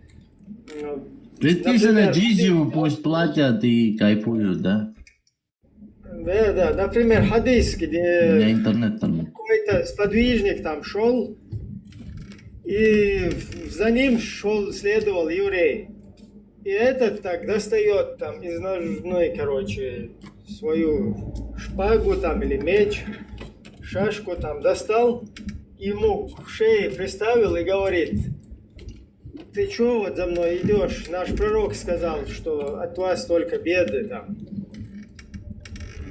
Признавайся, короче, что ты плохого делал. И тот, короче, там испугался, заплакал, начал плакать и сказал: не убивай меня. Я шел и топтал твою тень. Больше я не мог ничего сделать, вот, хотя бы твою тень топтал. То есть эти хадисы, они призывают к тому, что вот евреи, они будут вам всегда враждебно относиться, поэтому заранее как бы профилактически с ними вы должны вот так вот относиться. То есть, да? А шейх Албани сказал, что этот анекдот хороший или плохой?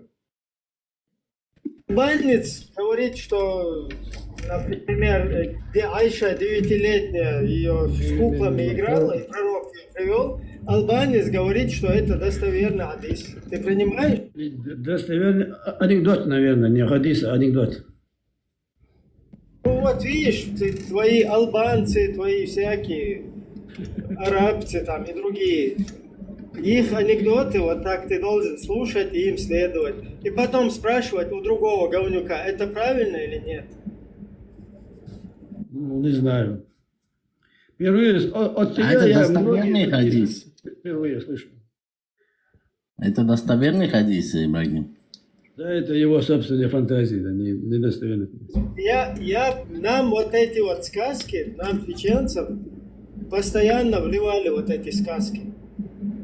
Я не знаю вот сейчас, он достоверный или нет, но факт то, что я его неоднократно слышал, понимаешь? Из уст именно так, там. Сколько... Так про евреев у всех народов есть свои такие сказки тоже. Не только у вас. Вахабидов, которые там джихадистили. Из вот их уст я слышал вот такие вот хадисы, понимаешь? Сейчас мне пофигу, они достоверные, хренстоверные, но факт то, что через вот это вот, если они недостоверные, то эти петухи еще в 10 крат они петушнее, понимаешь? За то, что они недостоверные, достоверные, вливают. Нет, если ты придумал хадис, то почему я должен за это отвечать? Ты придумал хадис, а я должен... Ты откуда знаешь? Подожди, Аль-Бурак, когда на 7-е небо взлетал, ты это принимаешь? Принимаю, но это твой тоже хадис Ибрагим выдумал. Нет. Ты просто вообще не фурычишь, да, что здесь происходит, вот эти труболетские какие-то. Нет, ты вещи. хочешь вот, придумать хадисы, которые невозможно признать вообще. Какая придумать еще? То есть, когда Айша играла с куклами, и пророк заходил к ней, и ее подружки разбегались, прятались, и он их возвращал. Это придуманный А хадис. откуда? Да? И албанец же сказал, что он достоверный. Ты откуда? Как ты вычисляешь? Да, это отдельной книге недостоверных хадисов он стоит, да, недостоверные. Достоверно, достоверно. Это достоверный хадис. Албанец подтвердил. Не, пусть он кричит, пусть он отвергает. Это ты сейчас остался кафиром, отвергаешь свой Коран. Продолжай. Тысяч хадисов. Я записываю и показываю пример, как настоящий мусульманин отказывается от своей религии. Давай, жги, продолжай. Я отказываюсь от намаза, от поста, да, от хаджа. Ты сейчас такое натворил, ты вообще, я сейчас покажу твоим близким, они тебе такой шапалак сделают. Хорошо. А Ребекке было 3 года? Это достоверно? Что 3 года было? Это достоверно? Все было? Что достоверно? Конечно, было 3 года, ну. Да, и Ребекка 3 года вышла замуж, это достоверно? А где написано, что она вышла замуж 3 года? У вас в Торе. Покажи мне. Уходите в эти... Да, уходит. У нее были пластиковые. В отличие от тебя, Блин, Леон, вот этого можете, вот эту вот азимута, его иудаизм, там, я не знаю, бакенбарды ему там налепить, что-то на голову, шляпу одеть. Он уже задолбал, он постоянно интересуется иудаизмом. Почитай, тебе будет полезно. Вот мы смешали Сурат Писание с ложью. В отличие от тебя, я показываю факты, а ты болтаешь. И когда я спрашиваю тебя базу какую-то, базу, слышишь? Ты тоже болтаешь, понимаешь? Ты сам показываешь, что ты сам отвлекаешь свое. Я проблема, я с ними справлюсь. О, именинник пришел. Поздравляю тебя, братан, с днем рождения, счастья, здоровья, любви. Душе приветствую всех. Привет. Маршал дома Серга. Привет. Маршал. У меня интернет тормозит, блин, не знаю, что такое. У тебя в последнее время все тормозит, я тебе честно скажу. Ты сейчас такие вещи тоже расскажешь интересные, я уже просто... Мне просто я не могу. Кто именинник, Леон? Как то? Да я все четко делаю, ты это сплетен, не слушай, который на меня... Свои дела, короче, делаю. Вы на полиграфе проверяете пророку, да? На полиграфе. Тебе уже показали, рассказали, как мы проверяем. Нет, если среди вас восстанет... Вот посмотри, вот ты ты не кидай стрелки, я тебя спрашиваю, как вы определили, и ты не можешь сказать. А вот если ты просто зайдешь в чат GPT, спросишь, как евреи определяют, и тебе сразу покажут, он тебе сам же расскажет, целые книги покажет. А вы как определяете? Очень просто. Очень просто. Давай, рассказывай, давай. А кто дал ему Коран? Это ты дал ему Коран, да? А кто ему дал? Кто? Ну вот ты отвечай, кто дал ему Коран. Ну, я тебя спрашиваю, ты мне что, вопрос задаешь? Вопрос на вопрос? Кто сдал мне это в Коране читай, и ты найдешь, почему он пророк. Я читала, в отличие от тебя, и ничего не нашел. Не читал, ты не читал.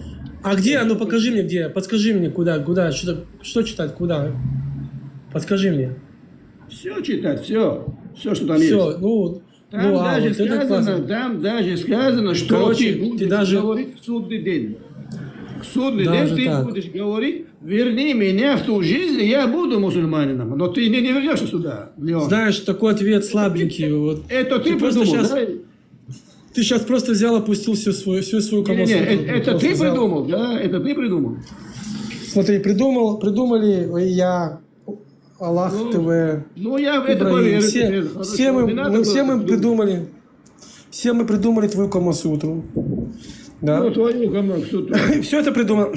Но если ты не можешь объяснить мне самые базовые вещи. Вот ты говоришь, вот ему сказали... Вот смотри, ему сказали, читай, например. А что читать? Что он там читал? Он читать не умеет. Да. Да? Читай, Приехали, значит, да? повторяй то, что слышишь. А что должен повторять? Как это повторять, читать? То, что ему внушается. Ты знаешь, что если ты не умеешь читать, ты не сможешь запоминать много вещей. Ну, ты неграмотный человек, твое IQ вообще нет, никак не. А ну-ка давай, повтори все, что я сказал 10 минут назад. Что повторять? Что ты... Повтори, что я сказал 10 минут назад, да. 10 минут назад. Ну, ты тут много чего наговорил всякого. Ну, ты же сказал, что ты же можешь повторить, давай. 10 минут назад. Зачем мне это теперь повторять? Короче, 10 минут назад ты грозился меня закопать. Я тебя закопать? Ты мне нужен как зайцу пятая нога. Видишь, ты даже это не запомнил. А я одну тему кидал. Видишь, ты же малохольный. Я одну тему кидал. Какую? Я одну тему кидал. Какую? Про Мухаммеда. Все, что я кидал. А ты не можешь это сделать. Мне плевать, что ты там еще-то. Короче, ты такой же, как твой Мухаммед. Я очень надеюсь.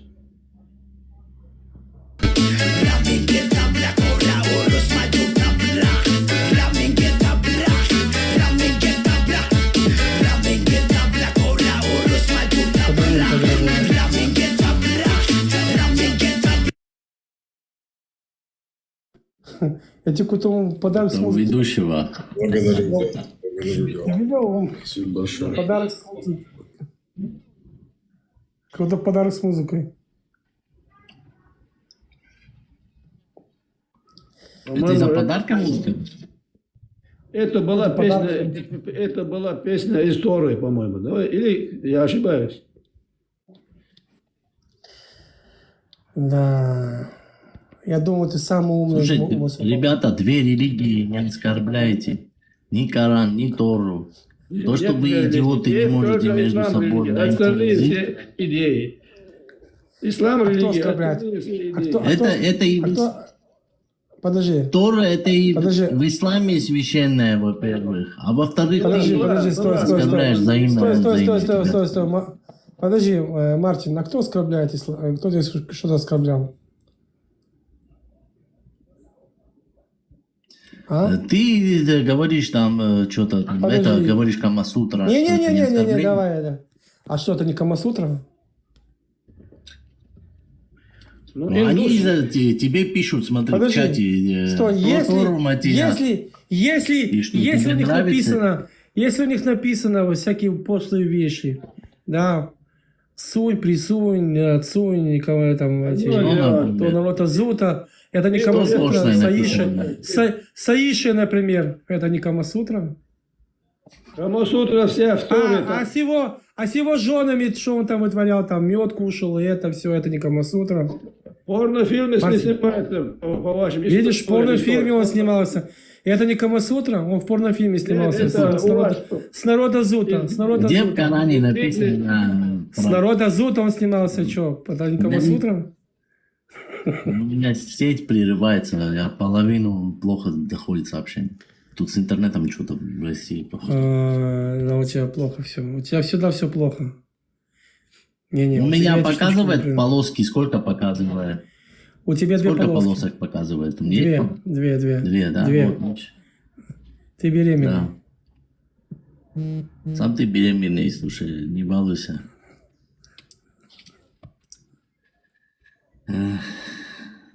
Пустой этот. Вот вы, смотри, что-то дельное скажите, что-то реально. Ну, если можешь, грамотно поставь перед фактом. Хорошо, давай грамотно. Такие, знаешь, там написано, давай написано там такая вещь. Тебя и меня надо мочить. Как ты на это смотришь? Ты же христианин? Ну да, пусть попробуют. Ну да. Не, у них написано, они тебя придут замочить, дальше что?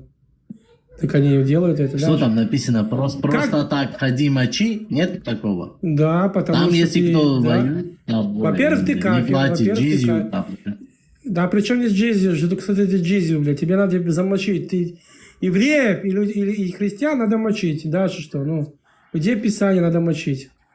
Шалом, шалом. Если так, почему, смотри, в этих империях жили христиане, например, и в Аравии в то время всегда жили. Где? И иудеи тем более жили больше. Вообще в всех исламских этих странах. Почему не Мартин, послушай.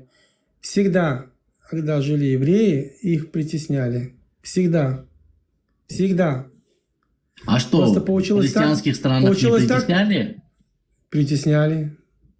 Это человеческий фактор. Мы говорим здесь о исламе сейчас. Ты сейчас берешь, уходишь. Видишь, за тебя клиент ушел. Мы хотели его вписать в 8-ю палату, он ушел в 6-ю палату, он ушел в 8-ю палату. Понимаешь?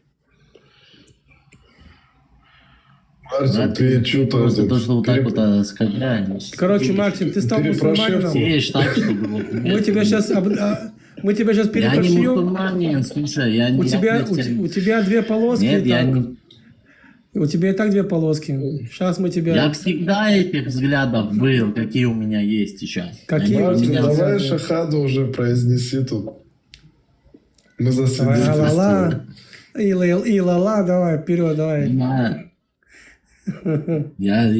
Мой Бог это Христос, Иисус.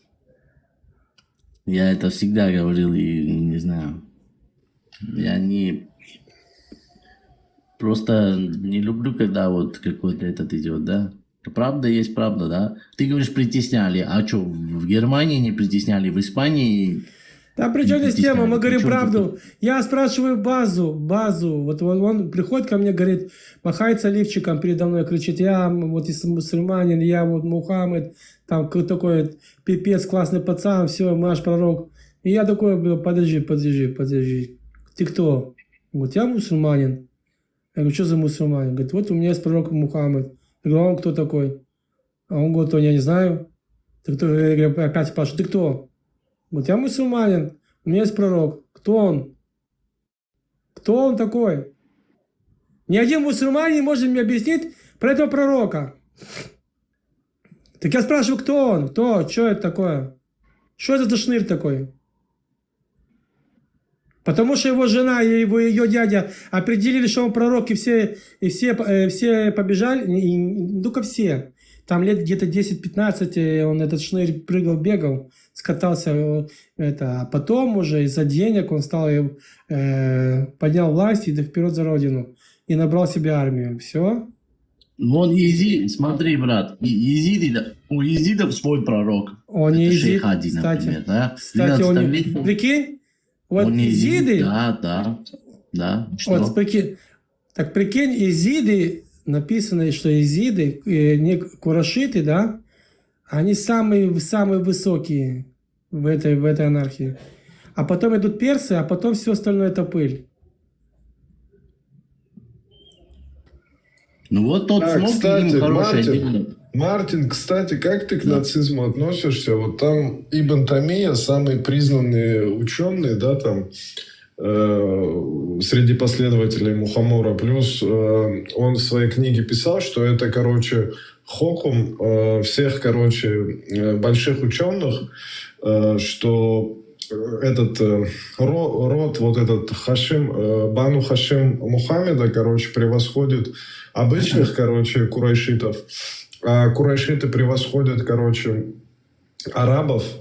Арабы, короче, уже после, вот другие все мусульмане, короче, уже идут после, короче, арабов. Что ты на этот счет думаешь? Ну, да, по исламскому. Я вот недавно, кстати, вот там, в том эфире, где мы с тобой тогда сидели, и в разных эфирах там тоже ребята были, чеченцы тоже. Я им сказал, что по исламу из курайшитов, из племен этих должен быть халиф, например. Он выше, истинный халиф исламский. Они говорят, нет, любой нации может стать. Хоть турок, хоть кто может стать. Я говорю, нет, а теперь, как христианин, скажи мне, короче, нацизм, например, такой...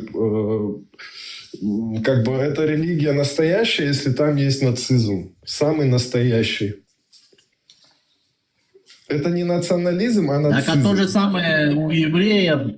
Смотри, в христианстве, да, тоже есть про евреев больше этого как бы честь больше дается, ну, немножко больше евреям, да? Я тебе сейчас вопрос Мария была задал. еврейка, да, там. Я тебе сейчас вопрос задал касательно Ну, это ислама. от них, ну, это их религия. Я объясняю, это от них, это религия, это их религия. Каждый себя туда засунул. Смотри, тут, короче, смотри. Я, например, бывший мусульманин, меня заботит ислам, например. Я тебе вопрос задаю. Мне хочется услышать, что ты вот об этом думаешь. Это вот... Там есть настоящий как бы нацизм. Ты это поддерживаешь или нет? Ты это считаешь нормальной религией? Смотри, это не нацизм. Нацизм — это когда нужно всех уничтожить, только вот это племя должно остаться. Это нет, фашизм. У них нет это нацизма. фашизм. Просто, это да, фашизм. Ты про только... фашизм. Ты про Афе Но говоришь. Я говорю про выше. нацизм. Ну вот, они не выше. Они нюхают. Как может быть от Бога не... Они нюхают. Да, они нюхают этот американский, два шара, как бы, да, под этими двумя американскими шарами сейчас находятся. И английскими шарами, как бы. Я не вижу их превосходства никакое, как бы, пророчество, что они превосходят там всех остальных. Что если на Земле, например, среди всех кефиров... Смотри, там... Дайте мне вписаться, я целые полчаса искал вот этот текст. Давайте я чуть-чуть разрежу обстановку, потом вернемся к этому. Вот тут этот Азимут там балаболил, короче, где ты, откуда ты взял, что-то ты там придумал. Если что, вот это вот, то, что вот эта вот притча, да, ее рассказывали я, Мухаммад, вот такие джихадисты, которые у нас в республике орудовали и распространяли вот эту самую такую жесткую версию этой ваххабни. Оказывается, это не хадис вообще, а это притча, то есть в исламском мире, которая ходит. Один мусульманин отправлялся в путь из одного города в другой. Дорога была долгая и пустынная. Вскоре он заметил,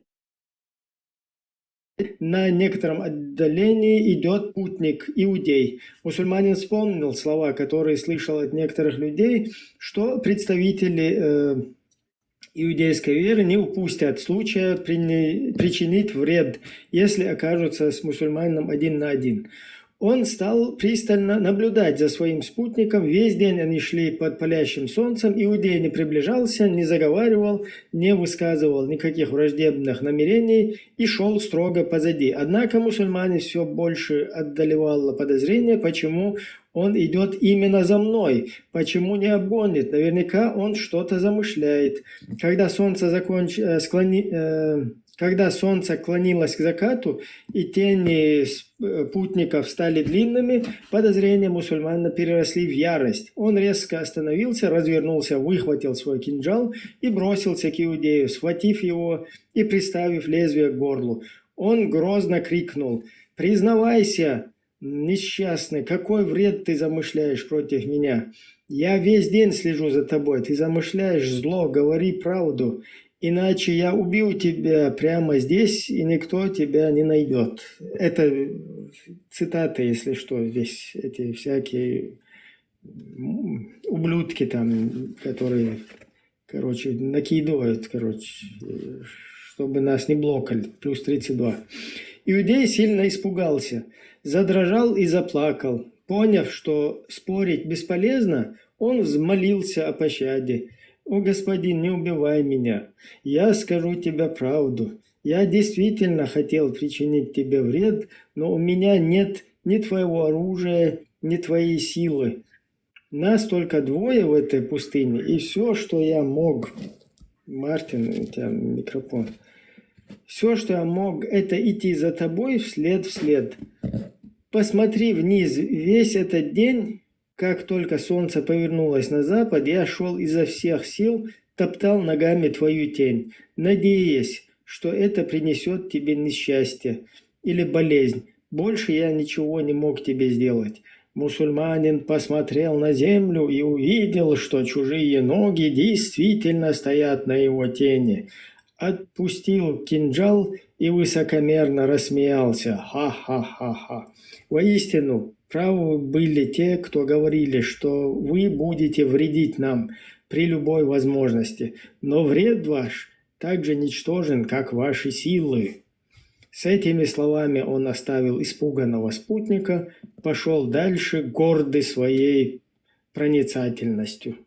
Вот эту вот херню нам рассказывали, когда нас будулацизировали, самые ваххабистские ваххабиты, понимаете? И вот это... Это что за рассказ? Это что? Это не хадис. Это не хадис, это притча, которая в исламском мире гуляет. Кто-то выдумал, да, какой-нибудь обычный. А мне похрену, для меня там все выдумали. Тут тема такая, что вот этим говном нас кормили. Я это говно слышал в крутых вот этих ваххабитских мечетях. То есть вот этим говном нас поили. А ты думаешь, в христианских странах, ты думаешь, среди христиан не было таких притч про евреев, что они там, даже слово Иуда, да, в христианстве Иуда считается тот, кто продал Христа, Иуда. Если ты будешь мне как бы меня с мысли сбивать, то что я хочу, короче. Извини, у меня сеть просто, сеть у меня там. Никакой не сеть у тебя, я знаю, чем ты здесь занимаешься, но пофиг. Главное, чтобы ты не перебивал, а то будешь туда спускаться вниз периодически. То есть, я что хочу сказать, вот эту херню, я ее запомнил, эту хрень. И я ее не раз слышал. Вот эти, и бубошпа, вот эти, молнышпу, я всякие, Мухаммады, короче, аргунские и так далее. Вот это, выраженная вот эта ваххабня, они это вот так вот нам преподносили. Я сейчас даже могу ошибаться, вот этот Фатх тоже, по-моему, это дерьмо где-то читал. То есть вот такая вот у нас ситуация, но это оказывается просто притча, понимаете?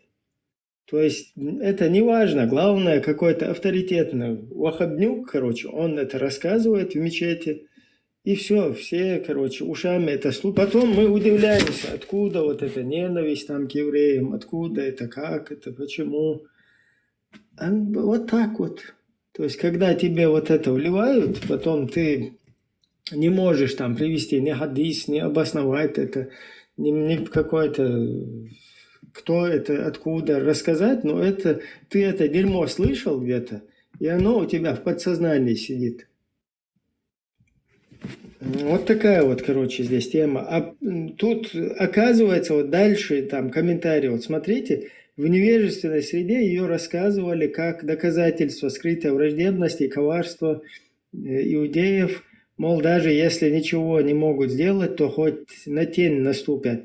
В среде исламских ученых и разумных людей эту же историю приводили как пример глупости, суеверия. Ученые высмеивали ее, показывая необоснованную агрессию мусульман, который едва не совершил грех убийства из-за пустых подозрений, абсурдность страха перед топтанием тени, так как в исламе это считается глупым языческим суеверием, хурафат. Шайде да хойла, сучой, шу ваххабистский. А шу ваххабистский, представь, языческий суеверие. Яйца юич, это дерьмо, чуил штархшут. Вы представляете, даже вот эти говно, это в исламском мире, арабское, оно отмазывается. Это там суеверие, это там ерунда, где-то говорят. И представь, это дерьмо, они через вот эту свою агентуру ваххабнювскую, да, там, с подачи там вот этой лубянской, полностью нам это дерьмо вливает. Ибрагим, брат, если я тебе начну говорить, сколько так, в разных народах... Ты спускаешься, потому что ты здесь явно ведешь пропаганду, да, русскую. Поэтому, Мартин, там внизу посиди, потапай и не мешай здесь. Ибрагим, я ему говорю, что мусульмане, да, написано, что его убивать. Он говорит, ну и что? Мартин, ты, по-моему, уже там, стал этим... Не, он на подсосе сейчас. 100% на подсосе. У тебя бывает, знаешь, волнами так, Мартин. Я с тобой играть не собираюсь, я просто вот там, чтобы армянин, там, чеченцы. Кто ты кричал? Кто ты кричал? С армянами тоже нам вот это вот, знаете, противопоставление, там, христиане, туда-сюда. Я просто, чтобы эту тему как бы не развивать, наоборот, ее убить, вот пытаюсь там нормально с армянами, там, с другими, вот это, чтобы нормальные отношения у нас развивались. Но ты как бы, пользуясь случаем, здесь паразитируешь и гадишь. Заходишь здесь в эти группы, тут уже 50 раз я всех успокаивал, там, и Фарго, и других. Я тоже же вижу вот эти провокации все, просто пытаюсь максимально, короче, загладить вот эти углы. Но не получается, Март. Ибраим, он этот нормальный армянин такими вещами заниматься не будет. То, что он там делает, там сидит, какие-то провокации делает, там в разных там чатах, там вообще непонятно, чем он занимается, как бы. То одно там говорит, то другое. Бывает, то он критикует мусульман, то он критикует христианство. Нет, какой у тебя, Мартин? Он... Кто ты, Мартин, вообще? Ефрейтор он. Он Мартин. Да, как этот, как Рамзан Кадырка.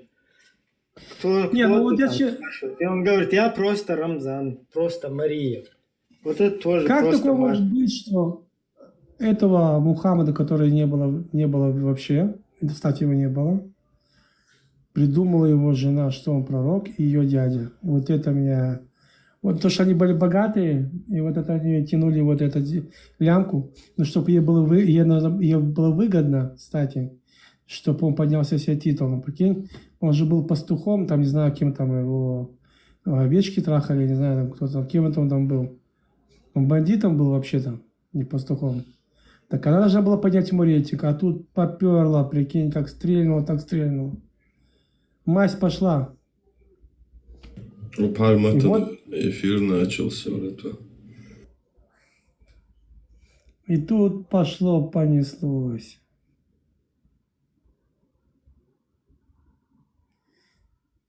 И поэтому я спрашиваю такие базовые вещи. Мартин тут покруче азимутов, там, всяких это Мартин, не надо. На него не надо это обижаться. Ходят покруче этих там, отстаивает шарикат. Мартин, а кстати, как ты живешь в России? Вот эта вот хрень, да, вот то, что я сейчас зачитывал, представь, это реально, вот представьте, вот эти вот хренобиты, ваххабиты, они, знаете, они как вошли вот в наше общество, они как бы втиснулись вот под вот этим соусом, что якобы то, что мы до этого практикуем, да, то, что мы там исповедуем, оно недостоверно.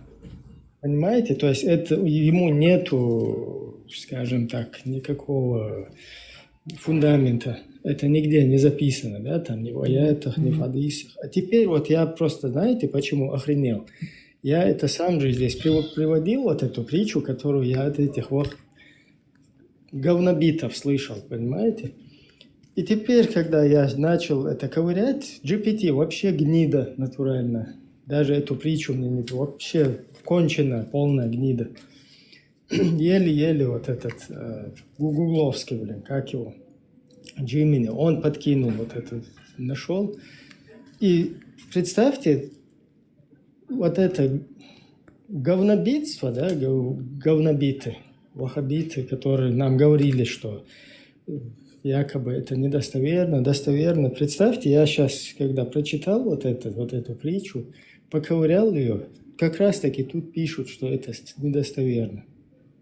То есть вот эти вот ублюдки в халатах, да, там, в исламском мире, когда у них про это спрашивают, они улыбаются, говорят, да, ну это там придуманное какое-то суеверие. А представьте, нам они втюхивают это. Под вот этим достоверным в обертке какой-то. Через именно ваххабитов, которые против недостоверного боролись. Представляете, насколько это существо, я извиняюсь уже, просто И тут этот говнюк тоже, Мартин, сидит, короче, и что-то там. Это не так, это так, пытается это оправдать. Мартин, ты уже доигрался. Я тут максимально... Мартин, как ты живешь в России? Как он живет в России, если Россия кинула Армению? Вот просто кинула просто, да, на съедение. И как он так спокойно живет? Мартин, а ну-ка, что-то... Я его вышвырнул.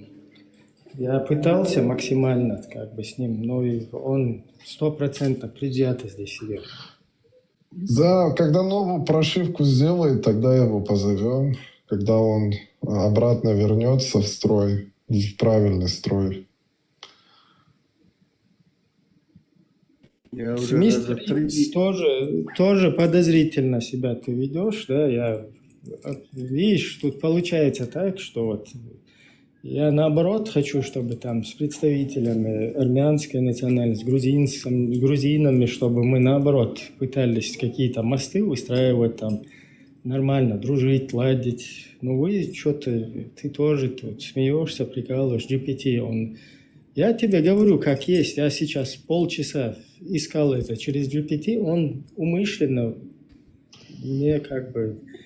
Ибраим, это Gemini или Grok используют? В мире такого не может быть, там туда-сюда, меня отмазывают. Представь, Gemini сразу мне это выдал. Тот же самый запрос. Слышь, Пахан, я отдал сегодня задачу Клауду и этому GPT-ворку, да? Там серьезная задача. А Cloud Max, у меня подписка, да? Этот сделал такие вещи, GPT, я охренел, блин, там на этом, на максимум. Сейчас от Клода отписываются, потому что новая версия, вот эта 4.6 Sol, ультракод режим, она намного мощнее, короче, и больше дает, чем, по лимитам.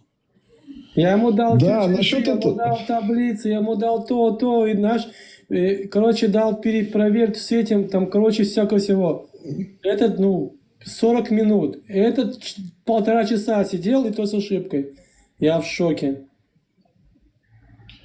Да, Claude Code сейчас, как бы, честно скажу, они как бы не тянут вот то, что они предлагают за эти деньги. Как бы. Да, но Фаби вот это, да, на максимум, да, и она идет.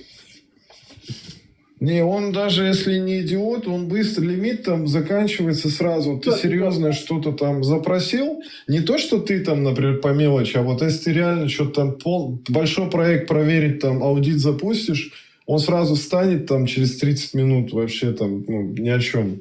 Лимит недельный, короче, закончится у тебя.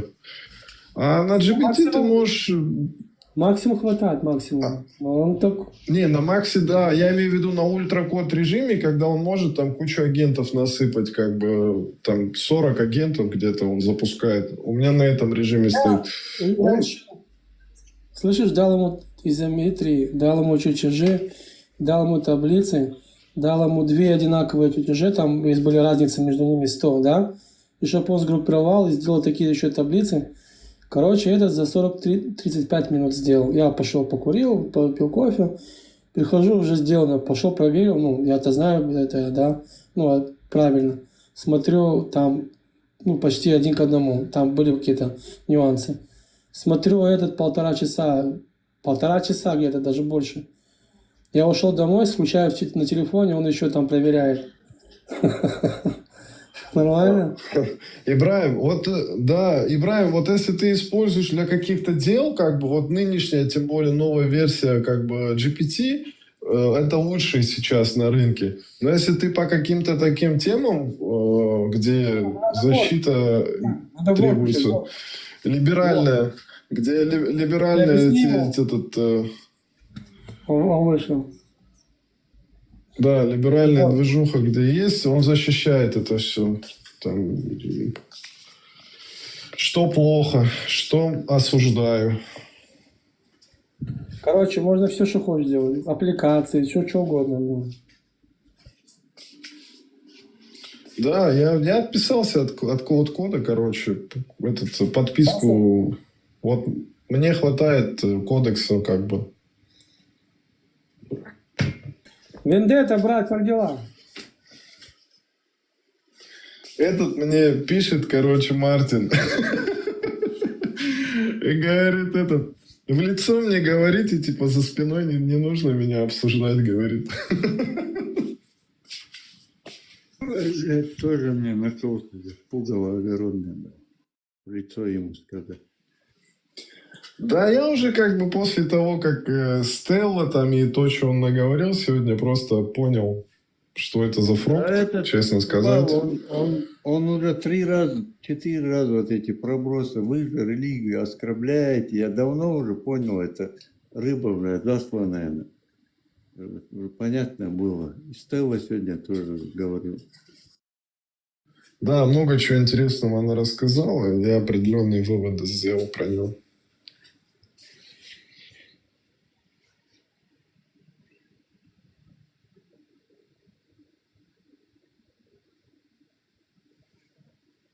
Он надоел, пишет и пишет. Мне уже пятое сообщение отправил.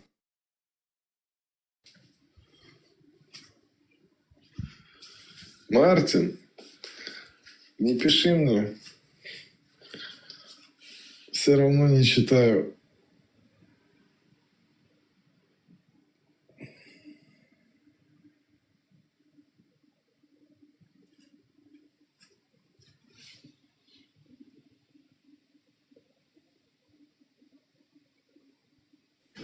Мартин, походу, на блок пошел.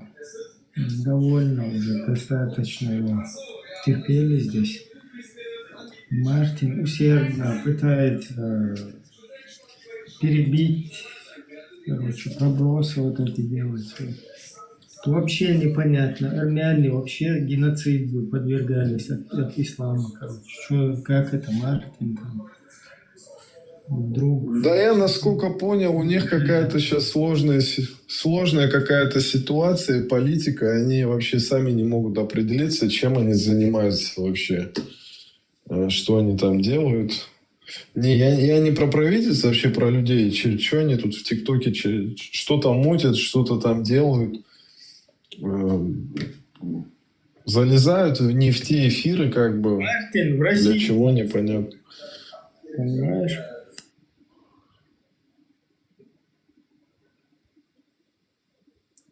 Если там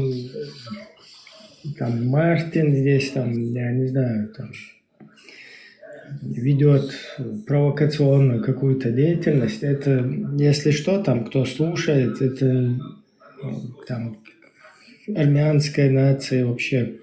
Я наоборот, то есть это не нужно обобщать, да? Я наоборот сторонник того, что там и чеченцы, и армяне, там, и грузины, и азербайджанцы, и все северокавказские народы нормально должны ладить.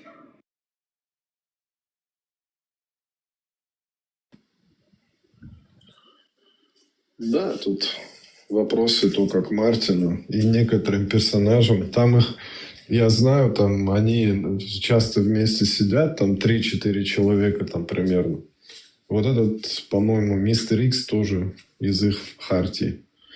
Не, Мистер, возможно, нет, как бы, но, по-моему, похож на него. Но он тоже вроде, картинка у него очень интересная. Что-то с алейхи салам, короче, армии.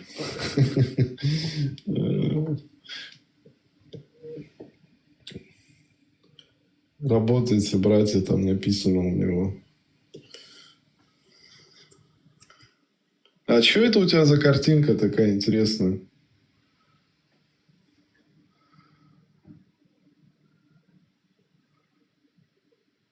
Это, походу, герои Российской Федерации.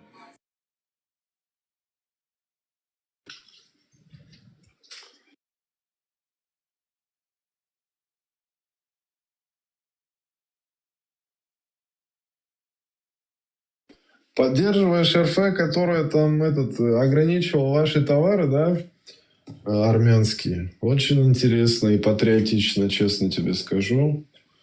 У нас термин есть, как бы у таких людей, как их называют в народе. У других народов тоже есть термины.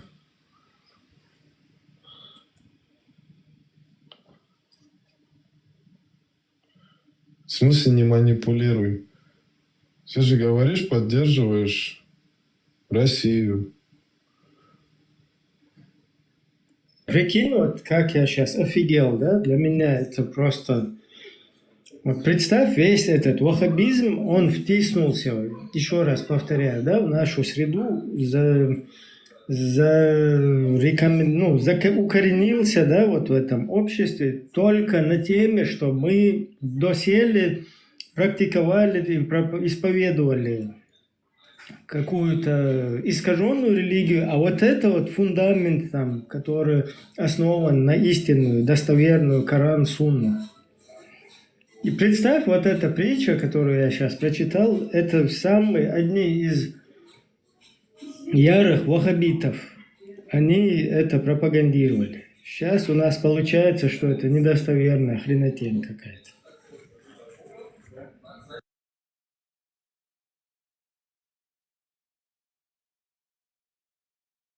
А мы государства лишились.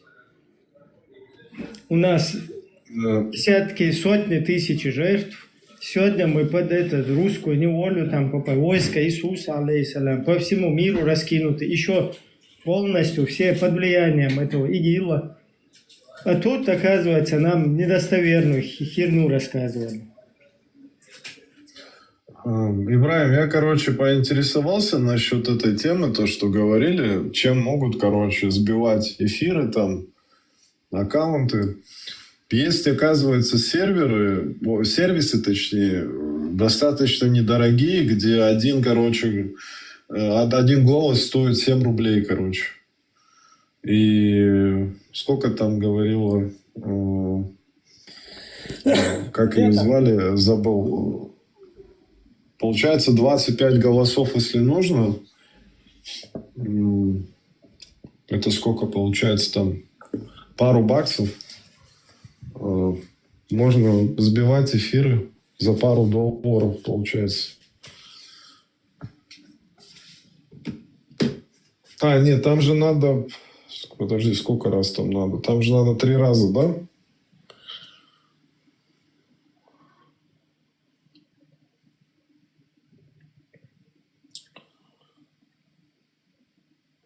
Я сам попробовал, использовать на каких-нибудь этих эфирах, типа там «В чем смысл жизни?», где сидят эти обезьяны. Что, реально они вылетают, нагинают клауд? А? Не клауд, смотри, жалобы же кидают. Если ты, на канал или там на трансляцию 25 жалоб кидаешь, то каналу прилетает предупреждение. И если так 3 раза происходит, то канал вылетает. А вот у Ибрагима, например, там, по-моему, даже что-то там случилось с аккаунтом. Даже. Вот. Если это стоит там 500 рублей, там, грубо говоря, там, или сколько, 600, долларов, там 5, там, 7-8 баксов, например. Если какой-нибудь там противный жук сидит, что-то нехорошее делает, то можно подрезать, вообще я думал, может, самому собрать такое. Там чуть-чуть нужно Не, я говорю про Cloud и этот новый, GPT-Work, это, блин. Ибрагим, ты знаешь, что они вытворяют, Ибрагим? Ты знаешь эти программы? А? Что ты имеешь в виду? Про Cloud, вот сейчас особенно вышел GPT-Work, новая система. Ты знаешь, как они, что это за программа? Что они делают вообще? Work, GPT, это что? Work, рабочий work, типа. У них... Cloud тебе может создавать все, что угодно. Там таблицы по работе, странички с дизайном, там красивые аппликации. Все, что тебе в голове брукнется, ты можешь делать. Программирование. И сейчас вышло такой GPT, только Work. Ты можешь скачать на компьютер тоже. Там вообще... И сейчас делают боты, да? ну их уже где-то 1,5 года делают, они заточены на бирже. То есть ты делаешь отдельный банк, вот сейчас, да, $100 кидаешь, и он уже накачан этими пронтами, всеми вот этими, да. Только надо свои делать, а не кого-то качать. И вот он играет на бирже. Ну, то поднимается, то опускается. Так ChatGPT, короче, словил вот сейчас этого бота, да, он сам создал. То есть накидали этих там информации. Так он его, прикинь, пахан, он его улучшает. Он, короче, видит свои ошибки, он видит ошибки других. Он берет все эти риски и улучшает. Так чувак показывал мне сегодня, он сделал $500. Нормально? Эту тему, короче, лучше всего, я бы, знаешь, на чем бы использовал? Биржи это как бы одно, но вот на политмаркете, короче, либо на кауше можно было попробовать использовать, там, автоматизировать, чтобы они ставки делали, знаешь, на такие вещи, как... Бывает же там вот такие, короче, например, да или нет, там, на какой-то там прогноз. И с большой вероятностью, например, что там да будет. Я там слышал, что какой-то паренек там всего по 2, там, 5, там, 10 центов делал такие ставочки, короче, но он их там тысячи, короче, делал.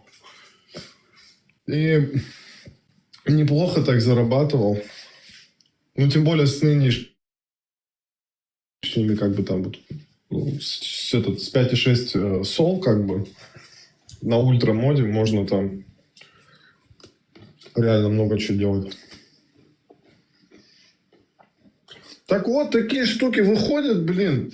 Мы в какой-то мир новый туда заходим, как вот, когда только вот интернет появился, то же самое, как бы новая какая-то эра сейчас происходит. Тут люди какие-то сходки делают, ваххабитские, бороды там отращивают до пояса и к каким-то ячейкам присоединяются, вместо того, чтобы что-то там изучать, там что-то пробовать, что-то делать, свою семью как-то там попробовать обеспечить. Они идут куда-то там в Ливан или куда-то там в Сирию.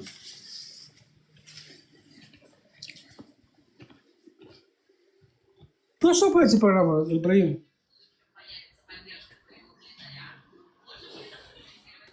Нет, ну, я так не вникал. О, посмотри, ты пропускаешь.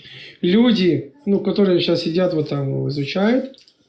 Вот смотри, я тебе скину в YouTube, я тебе скину. Есть такие аппликации, да, и они потом кидаются в Google Play, например, да, и люди покупают. Женщина в Америке сделала программу, вообще не программист, но у нее была идея. Она сделала программу, как надо вязать крючком. И $7 подписка. Она заработала 23 тысячи в месяц. 23 тысячи. Понимаешь? И таких полно. С этими программами ты что хочешь можешь делать. Дофига вещей.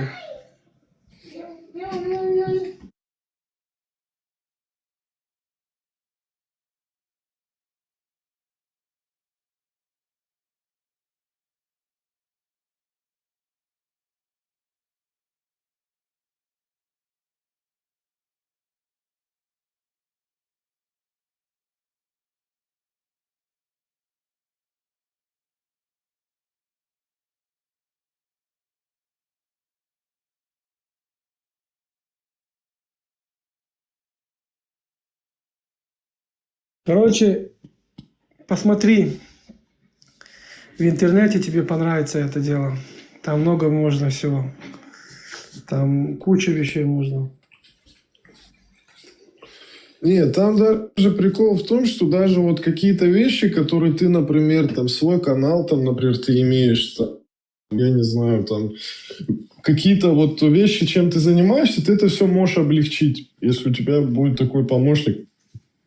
Можешь выяснить, например, там, написать ему, даже если ты сам не понимаешь, как это можно улучшить, ты можешь ему написать, вот у меня то-то и что-то есть, например, Как ты мне можешь помочь? Вот это все как-то оптимизировать, улучшить, автоматизировать, например. И уже там что-то он тебе там вывалит много полезного. Чтобы ты времени своего меньше тратил, там, например, на ведение там своего блога, там, я не знаю, что у тебя там канал вроде есть. Ну, какие-то такие вещи. Кстати, еще там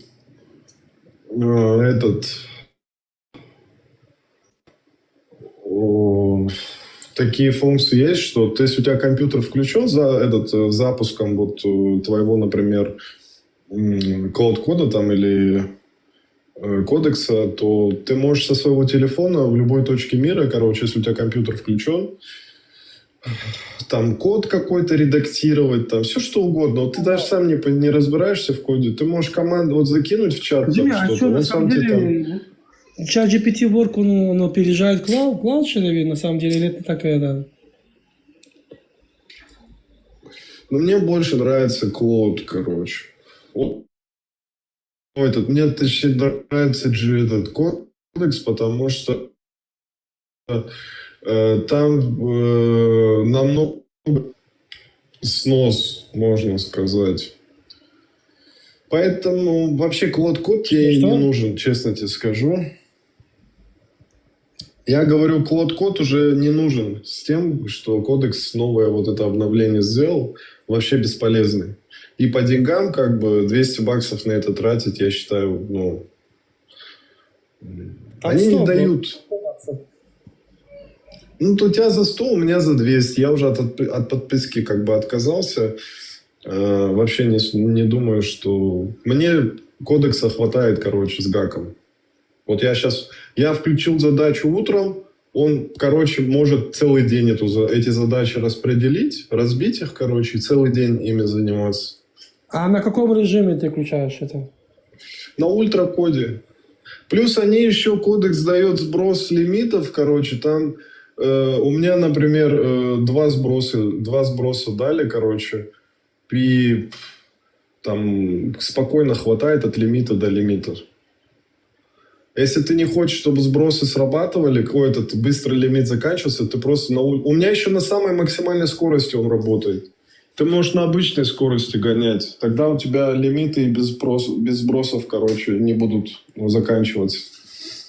Но меня удивило, что он ChatGPT Work сделал за полчаса, блин. И он сделал такую работу, блин, я сидел сейчас, думаю, сейчас как загрузил, блин, знаешь, сделал тест. Этот пошел как профессионал, этот пошел проверять на каждую, знаешь, каждую ступеньку. В общем, нормально сделал. Давайте какого-нибудь для разрядки поднимите кого-нибудь, пообщаемся по теме. А есть желающие? Так, сейчас я посмотрю, кто тут. Это может зайти для разрядки. Он конкретно здесь разрядку может дать. Разнарядку.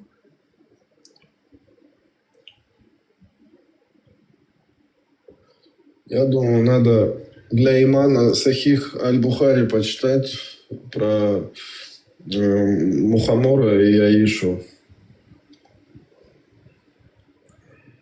чтобы иман повысить.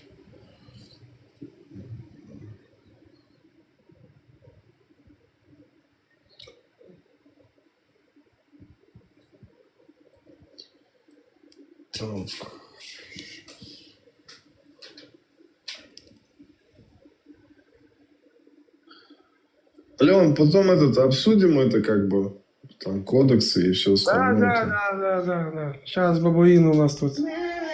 Бабуины, они истину. Пускай нам поднимется, расскажешь про истину. Я послушаю сказку на ночь. Я, кстати, тут изучал одну тематику. Мой запрос такой был к этому сейчас игроку. Откуда у некоторых мусульманских регионов, стран зоофилия есть, и от чего это как бы пошло? Ну, игрок пишет, это сложная, чувствительная тема, короче. Ислам это типа якобы запрещает, но сейчас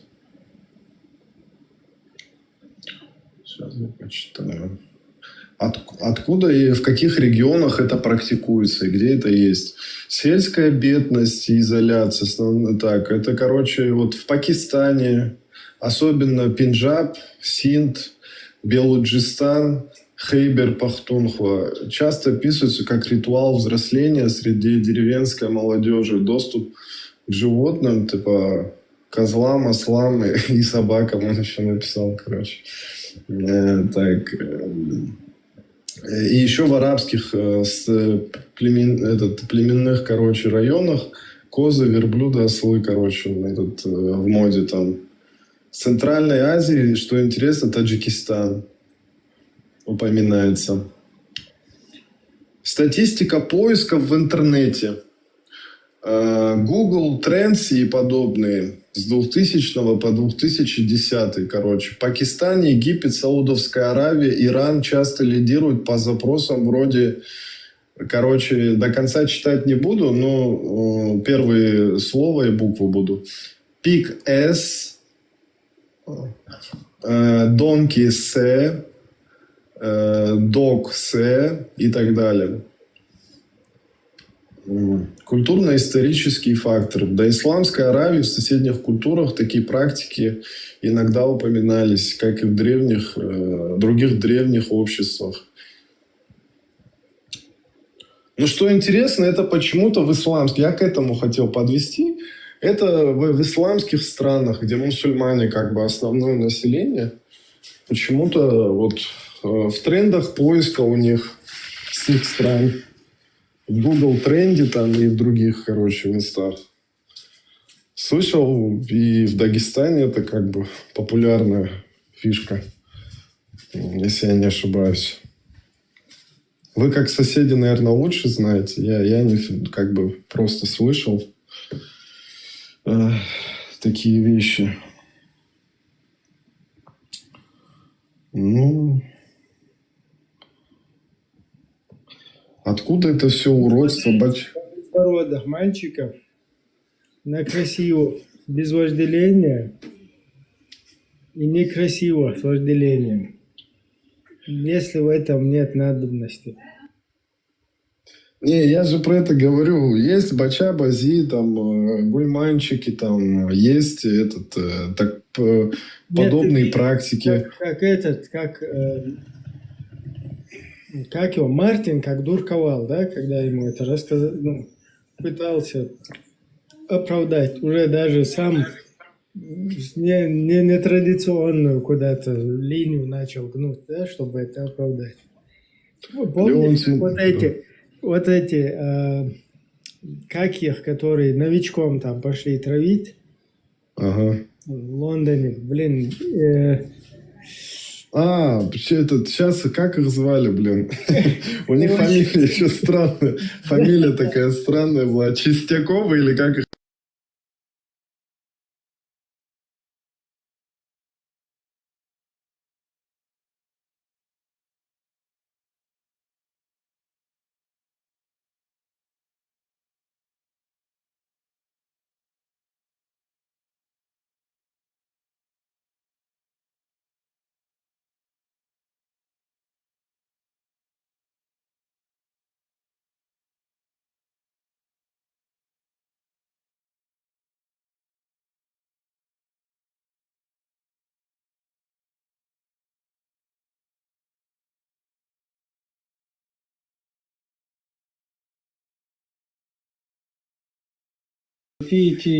Я перед этим тебе на этот Леон. Не будет, если Тут, знаешь, не для бедуин, с бедуинами ни хрена не будет. Они полезны в любое время, чтобы... Ибраим, Скрипали, короче. Это Не, были. Скрипали это те, а вот эти двое, они...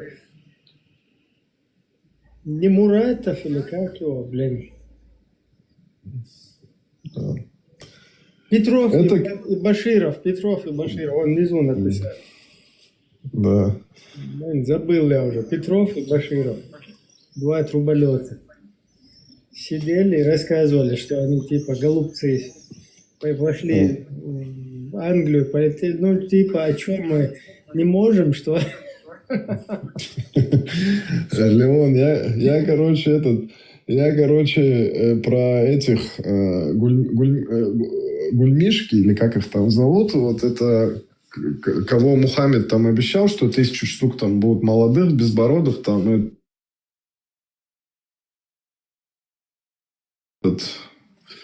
мусульманам прислуживать, короче. Оказывается, эти, короче, чуваки существовали до ислама. Как бы они очень долго там у них в культуре были, там, тысячелетия, короче. И они, короче, были вот как бача-бази, короче. Только на лад арабов. И почему-то они оказались в раю. Я это говорю Мартину. Мартин, почему так? Что вот эти бача-бази, например, мальчики безбородые там, оказались в раю и будут прислуживать как бы этим мусульманам, которые в рай попали. Я не помню, что он ответил, короче. Этого ж типа нету там или что-то там такого, короче. Типа запрещено же, типа это. А почему они в раю, я говорю, спрашиваю, они оказались, эти бача? Сейчас я забыл. Вспомню. Ой. Секундочку.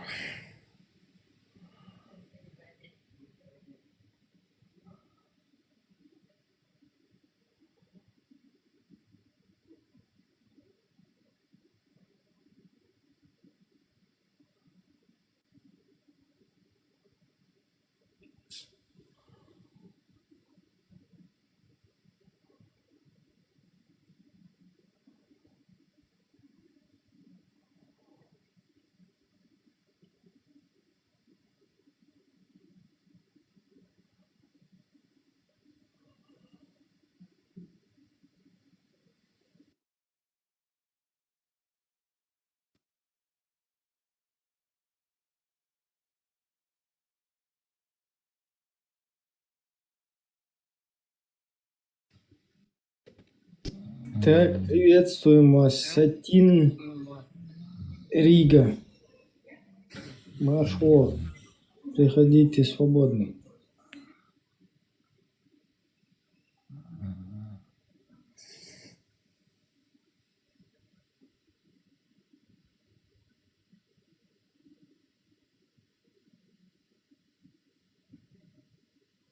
Он что, молчит что-то у нас?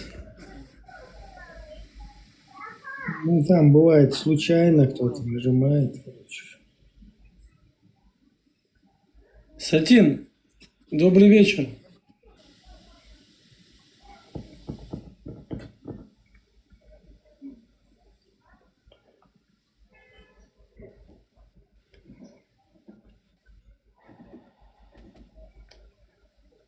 Вот, их называют, короче, гельманы.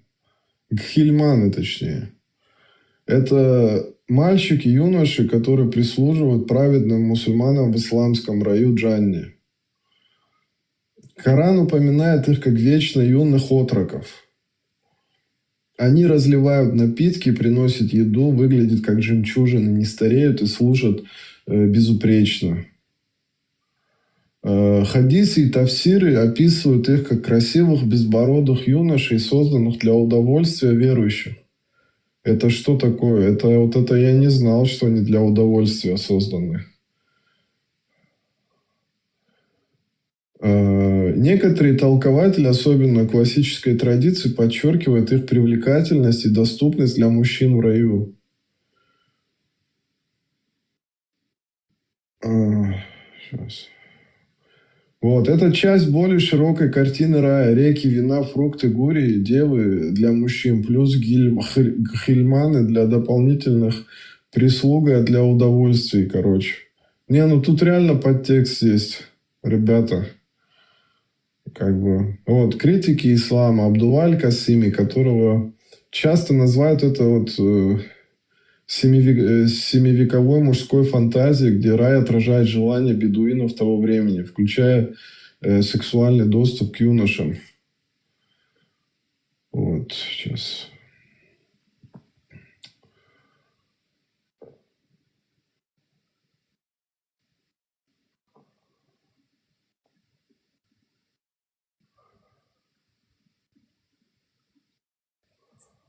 Представляете себе? Я не знал об этом, что тут такой жирный подтекст есть. Это, кажется, в земной жизни, типа, якобы это запрещено, а в раю это разрешено, что ли, получается? Ну да, а что ты что думал? Нифига ж себе. Я в шоке, короче.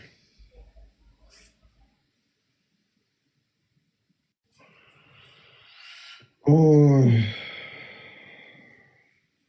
Вот почему ислам, оказывается, для ЛГБТ тоже, точнее, ЛДПР. Для ЛДПР тоже, короче, оказывается, ислам. Они могут же в земной жизни потерпеть, короче.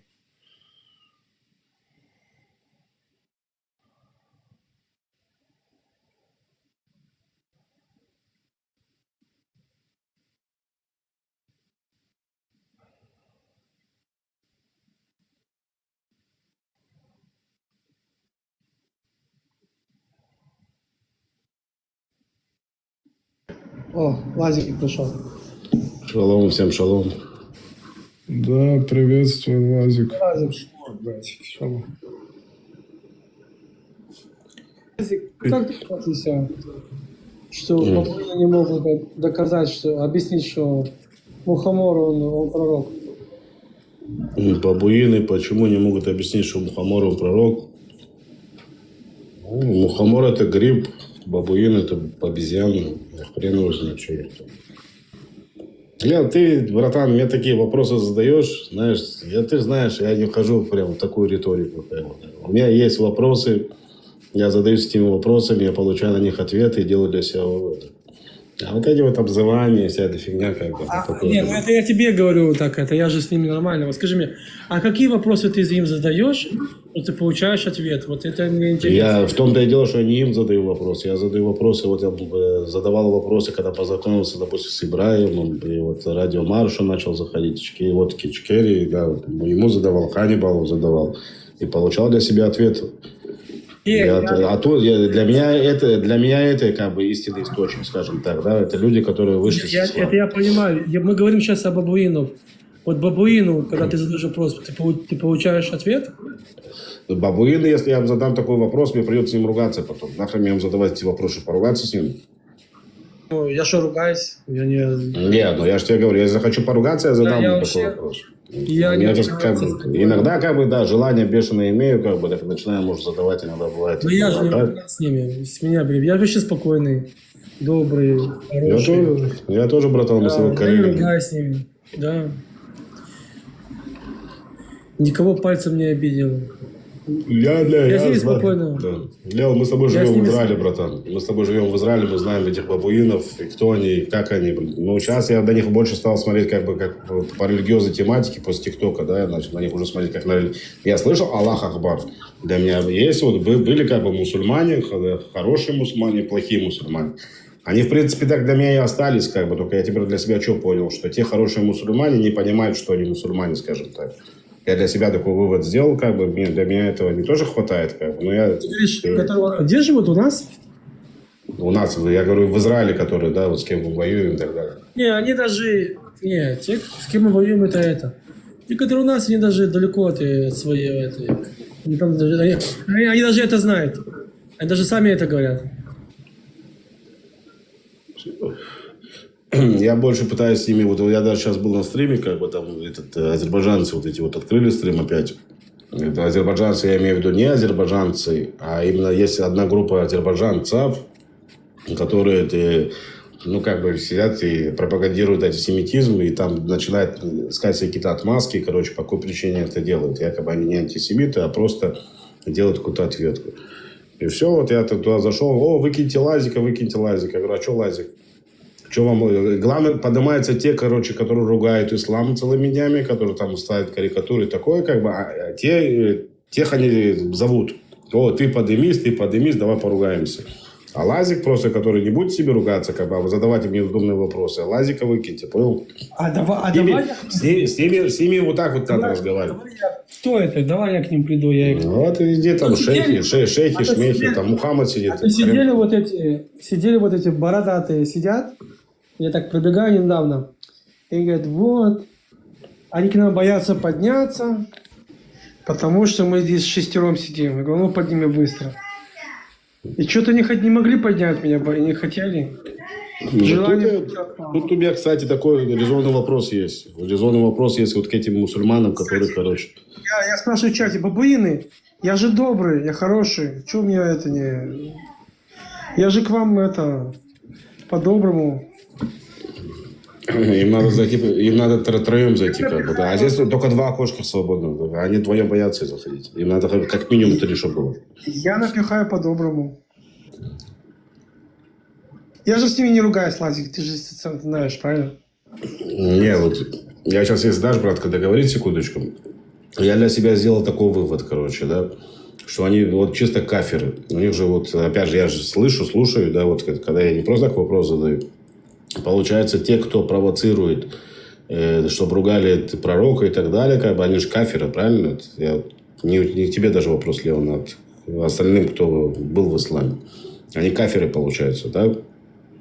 И вот они сидят, как бы, все свои группы, короче, сидят, у тебя, получается, там, если 10 окошек, там, сидят 10 кафиров, получается. Тоже кафир, ты тоже кафир. Да, и зовут, обсуждает одного, короче. Я кафир, да. Не кафир. Леон, смотри, я, короче, такой вот громко спрашиваю вопрос. Расовое превосходство – это нацизм? Да, расовая теория превосходства, биологическое, генетическое превосходство одной расы над другим – это центральный элемент нацизма.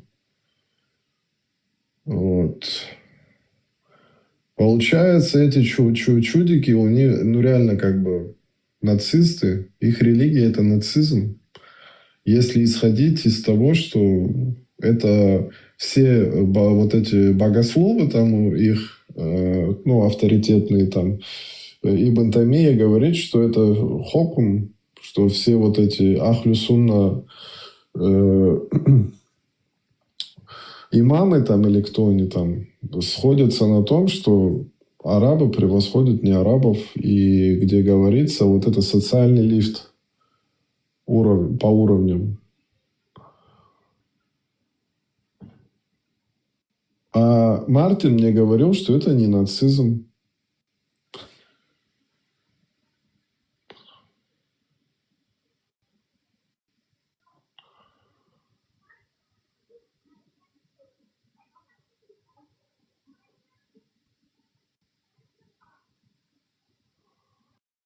Есть, получается, Хубал, если чувство превосходства, а есть чувство гордости.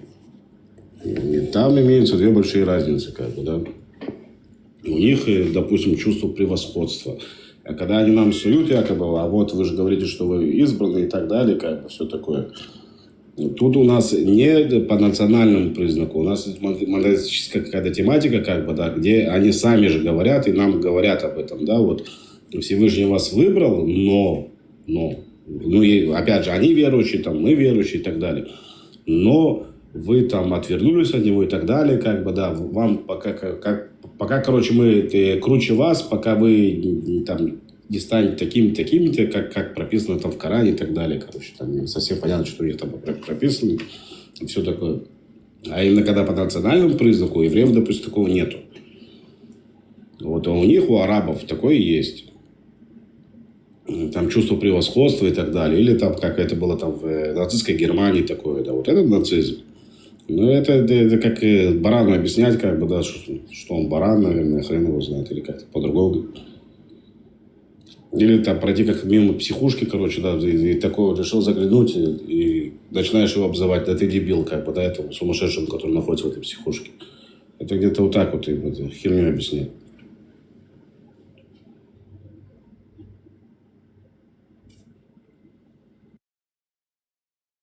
Сегодня Францию будет жечь, да? Опять Париж будет гореть.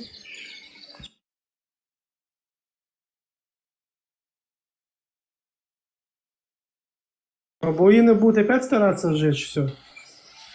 Ой, я думаю, знаешь, Леон, вот с нынешними вот этими технологиями, там, развитием и всем остальным, если они сейчас это говно в сторону не уберут и не возьмутся за ум, как бы за знания, там, за умения, то им будет очень плохо даже в Европе. Захотят на родину вернуться.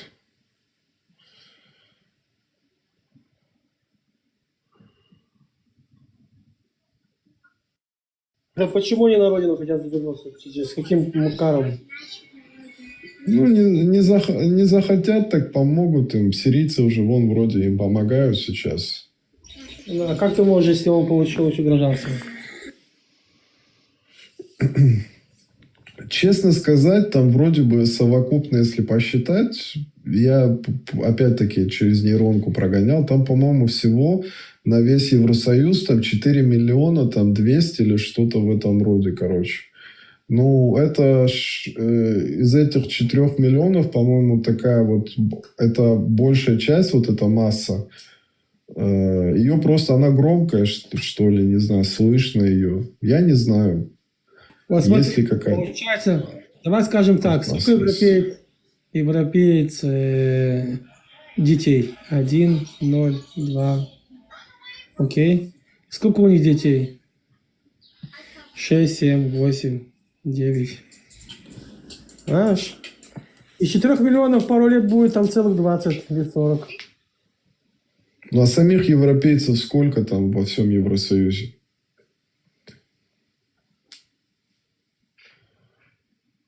Ну, я просто к тому веду, что такими темпами они все в кефиров превратятся. Рано или поздно. А те, кто не превратятся, они уедут, скорее всего. Потому что по шариату, например, они не имеют права там находиться. Ты видел, сколько в Германии мечетей построили? Хубал, я с тобой не соглашусь. Вот, кстати, Леон правильно говорит. Чтобы ты понимал, что бороды начали отращивать даже те, у кого не было бород, у этих беженцев, там, когда еще 20 лет назад, ну, там, после арабской весны, я не знаю, после арабской весны прям массово они туда, да, заехали. Они приезжали такие бедные, там, от таких же бородатых, как сегодня они выглядят. Вот в Европе они стали такими бородатыми, потому что вот этот вот, у кого это у Зеро, да, это было, ну, вот уже несколько дней там есть эта тема шариат или демократия.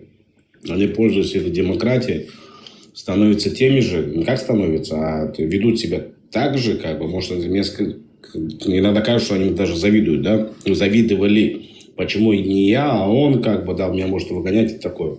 Они становятся такими же, как бы, Европа им это позволяет. Лазик, я знаешь, как думаю? Я думаю, правые придут рано или поздно, как бы, это мне кажется, неизбежно. И как только вот эти все уберут бенефиты, для особенностей. Может, они не для всех уберут, для своих граждан оставят там, а вот как-то ужесточат, да, там для беженцев вообще уберут и вообще ужесточат даже для своих граждан. Вот тогда им не сладко придется, они тем более привыкли, если сидеть на всем этом, как бы пользоваться всем этим и все время тратить на это дерьмо, то хотят, не хотят, им придется как бы что-то там выбирать. Либо интегрироваться, ассимилироваться, либо там забросить на полку как бы книжку эту, либо уезжать.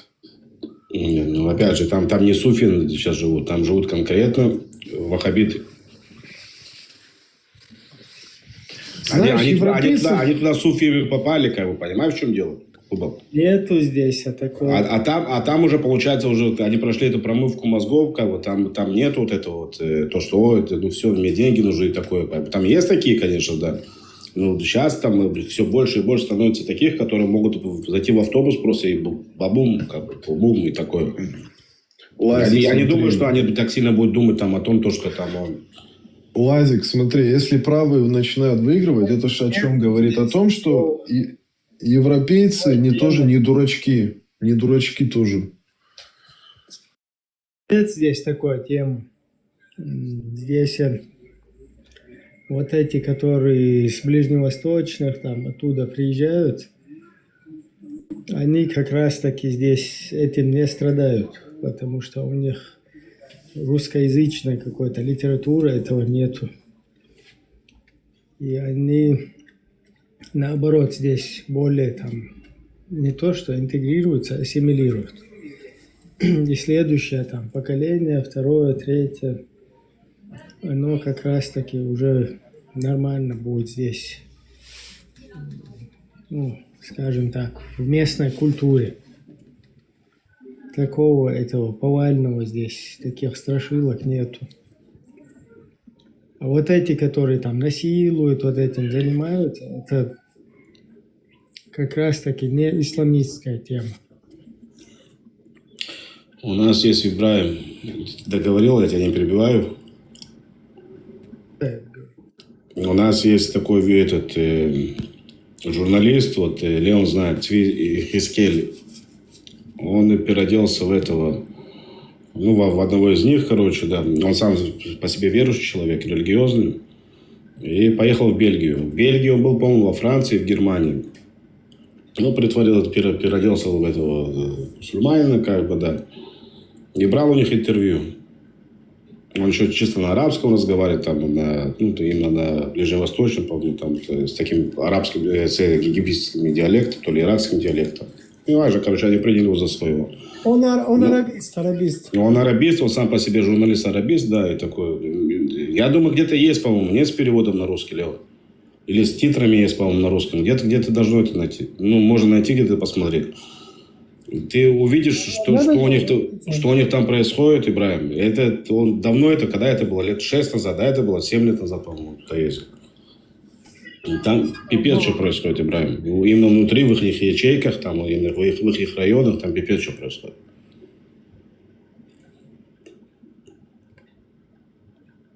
Ну, знаешь, такое повальное вот этой движухи здесь нет.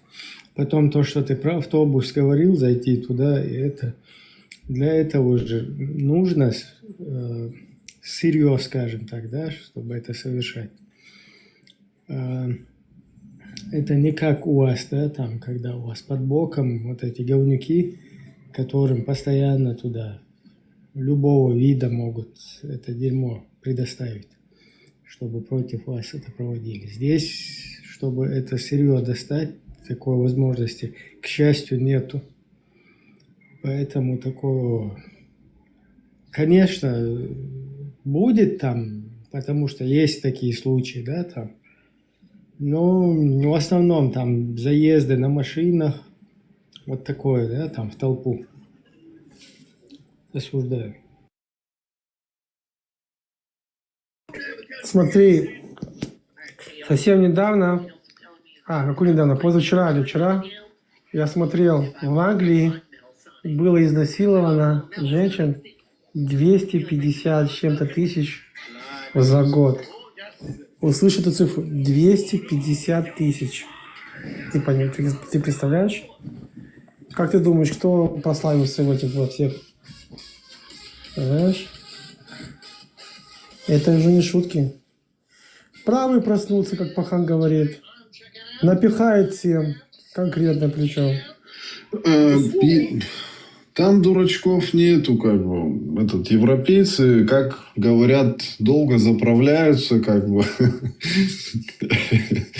Ну, заправят эту телегу, короче.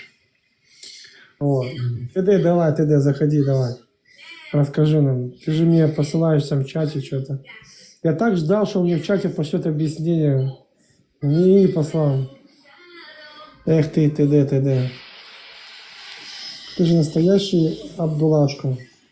Тут, знаешь, вот, Лазик, все вот это вот вахабня, они первым делом именно гражданство вот этим занялись, чтобы здесь уже плотно осесть.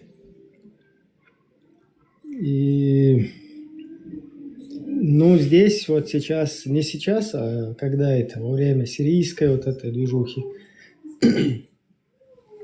приняли новые там законы, которые позволяют даже с гражданством, если это говнюк представляет опасность, даже если у него гражданство, выдворять его туда, откуда он. А ты знаешь, что в Германии вышел закон, когда ты принимаешь гражданство Германии, ты обязан признавать, что есть израильское государство. Прикинь? Как это они в пику им сделали.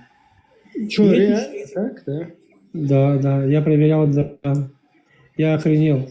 И чтобы ты понял, вот эти бабуины, и они показывают видео, вот стоят эти абдулашки, блядь, и кричат, подтверждают это, да? Ну и для них что там соврать? Ты поднимись, что ты там это сидишь, пишешь какие-то каракули?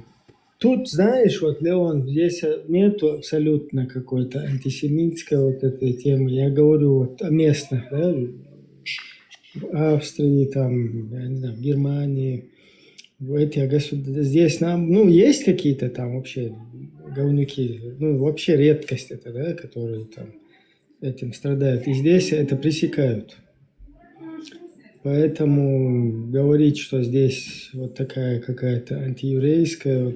Не, проснется это проснется в Англии, это проснется в Ирландии, и поток пойдет во Францию, пойдет в Германию. Сейчас, знаешь, что такое сейчас антисемитизм сейчас, Ибраим? Антисемитизм сейчас, Ты не пиши мне в личку. Сейчас, ты не пиши мне в личку. Что ты мне это? Пиши, зайди сюда, поговори со мной, давай. Что ты мне уже как это... Как баба пишешь мне это в личку каждый день, блядь, 50 смс, блядь. Давай, зайди здесь, поговорим, блядь, что ты... Мы же старые с тобой друзья. Сейчас к антисемитам хотят присобачить, короче, еще и арабов. Вернее, к семитам, да, чтобы антисемитизм... Это вообще тупняк. Причем здесь арабы вообще? Их 500 миллионов сейчас, их, которые там в 22 государствах живут по всему этому периметру. Хорошо. Если арабы, чаще они семиты, семитский народ. Давайте еще китайцев, когда туда прибавляем, как 1 миллиард. Они себе яйца отрезают, понимаешь? Вот понимаешь, что происходит? Они себе яйца отрезают под корень и не понимают своей тупостью. Против арабов нет. И это тоже нахрена кто понимает. Против арабов тоже можно было бы использовать такое же понятие антисемитизм, если арабы пережили то, что пережили евреи, да, вот при Второй мировой войне. Но это разговор не об этом, как бы я хотел просто договорить, Леон. Сейчас антисемитизм в Европе представляет либеральной часть вот этого политического вот этого крыла. Вот это чистый антисемитизм. И почему-то они сегодня либеральные. Это не нацисты, это не правые, это конкретно либералы. Вот все вот эти рожи, которые выбегают, как бы с этими Free Palestine и так далее, как бы, и осуждают якобы там Израиль и все такое, и как бы и вот с этими флажками ходят вот, от моря до реки и так далее. Кто это ходит? Это ходят сейчас либералы. Ну, им тяжело сказать, как бы, да, им тяжело, чтобы вообще их признали антисемитами. По какой причине? Потому что ни хрена себе, они же либералы. Это не нацисты, которые были тогда во Второй мировой войне. Вот это вот прикрытие, как бы, да, ну, прикрывать себя либерализмом, как бы, да, получается, и при этом быть антисемитом. Поэтому сейчас вся эта хрень происходит, как бы, да, тяжело, как бы, определить, получается, даже в той самой Европе, там, не знаю, кто там будет, там, премьер-министр, там, ну, там в основном все премьер-министры. Им тяжело, как бы, признать и сказать, что вот либералы наши, они антисемиты. Вот все, что как сейчас происходит в Европе. Ибраим. У тебя вот все вот эти вот митинги, шмитинги, там, Палестина, когда они выбежали туда на улицу? Они выбежали ровно через неделю. А кто выбежал? Выбежали вот эти вот либералы. Нацистом ты его не назовешь, потому что он либерал. Он там за свободу, там, беженцев, шмеженцев. Все даже жить, как бы, нельзя убивать тех, нельзя убивать этих, третьих, четвертых, пятых. Но при этом он нормально как бы орет о том, что Израиль не имеет права на свое существование. И вся Европа, она в основном, она якобы либеральная, как бы, да. Как нет антисемитизма? Нет, такого нету овального флазика. Я тебе как вот... Не, ну я опять же, я беру это как бы, я видел по телевизору, скажем, там, YouTube там, тут, прям, я опять же, я был в Европе, Тут много раз ездил. Ходят с этим флагом, там, палестинский флаг. Ну, это либералы, а как они себя определяют? Какой-то бабуин, он там в центре как-то там гуляли. Ходит туда-сюда, блин, как обезьяна с этим флагом. Еще на всех смотрит. Блин. Вообще на вид видно, что вообще тупоголовый какой-то. Может, ему там что-то... Нет, я видел очень много европейцев, именно европейцев. Ближнего Востока. Вот.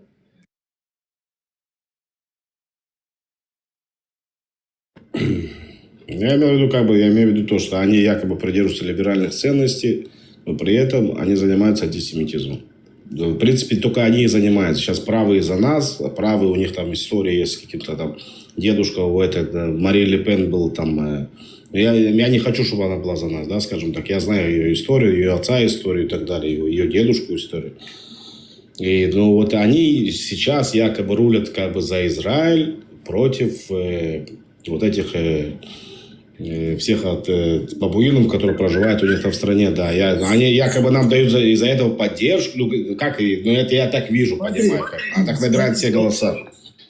Смотри, вот этот, который в Австрии, да, друг Лепеновский, который здесь возглавляли вот эту партию, их 6 штук уличили, короче.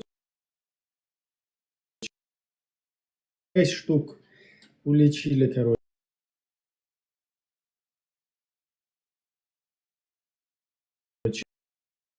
6 штук уличили, короче, крыла из их партии. И вот этот чувак, который здесь чуть президентом не стал, сразу побежал там в Россию под этим Единая Россия под этой хренью где-то фотографируется. Теперь прикинь, нам тут рассказывают, что на Западе, короче, ненавистники ислама, вот эти всякие Алаудиновы, Кадышкины, которых русские туда поставили, нам говорят, что здесь ненавистники ислама. Этот ненавистник ислама, который стоит и говорит: друзья мои, не Коран, не корона – это угроза там для человечества, а Коран – вот истинная угроза, короче. Он бежит, и под Единая Россия там стоит. Вот, то есть они просто вот эту тему, да, вот этих, сами они поспособствовали, что здесь вот этих говнюков распространили, да, там ваххабистизировали. И сами эту карту используют потом, показывают на них пальцем. Видите, вот эти, мы их типа вышвырнем здесь, мы, короче, здесь вот эту движуху сделаем, поэтому за нас голосуйте. То есть это лишь попытка прийти к власти. Вот такую систему я здесь вижу. Ну, то, что националисты есть какие-то в этих государствах, мне это... Как бы националист видит там националиста сдалека, скажем так, да? Это понятно, но когда они фейковые, то есть пытаются на этом паразитируя, и наоборот свою страну продавали, да, сидели, вот, на Ибице, которых поймали, да. Это получается как бы игра, ну, по чувствам, да, вот этих проезжают там, якобы национальные там какие-то ценности. То есть это тоже такой хитрый подход здесь. Опять-таки, если реально там националисты какие-то, это нормально, это для страны неплохо, так должно быть. Да.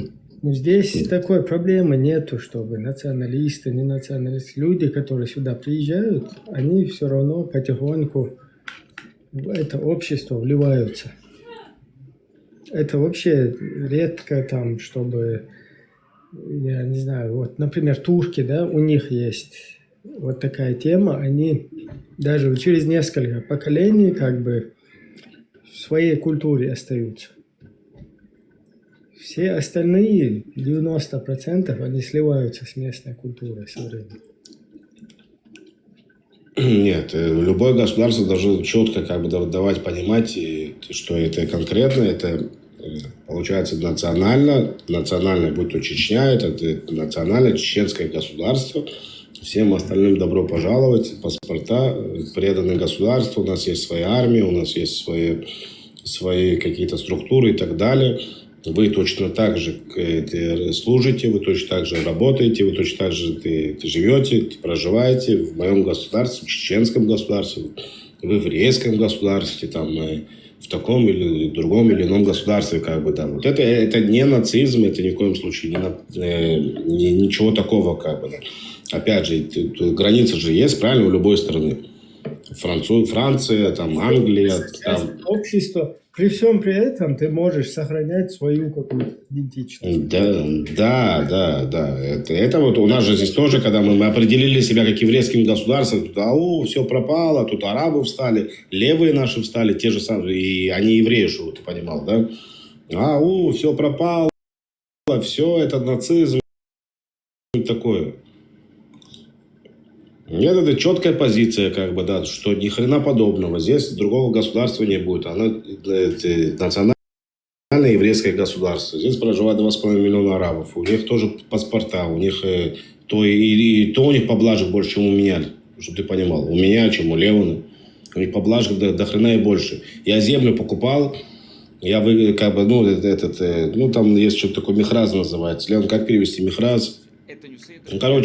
Там получается со скидкой, да, был розыгрыш такой, я с большой скидкой купил там полдюйма земли по строительству дома. И теперь есть, получается, там, где Мекаркеин называется, там, где я приходил записываться, рядом стоит отдельно для бедуинов. Тот же Мекаркеин находится в Бершеве, у нас в городе Бершева, это юг страны. И там находится для бедуинов отдельно. Чтобы ты понимал, им не надо участвовать в этом розыгрыше. Они приходят, покупают по той цене эти землю уже сходу. А нас было, допустим, там, у тебя есть там где-то 100, и у нас 100 человек разыгрывают, как бы, разыгрывается, получается, участвует там человек 500. И вот кто выиграл, как бы, из тех 100, как бы, да, из тех 500, кто выиграл, как бы, вот эти взял этот розыгрыш, как бы, купил в конце. Или у кого-то, если не получилось, денег нету, как купить такое, как бы, приходит на 101-го, что-то вроде этого. А бедуины приходят тупо просто, пришел, хочу землю, идет, покупает. И по той же самой цене, чтобы ты понимал. Все живут хорошо, у всех все нормально. Страна сама еврейская, немецкая, французская. О русских говорить не буду, там ни хрена непонятно вообще. Кто чья земля, как бы. Не важно, там, тех, этих или других. Смотри, я тебе сейчас просто покажу один моментик. Надеюсь, нас не гасанут.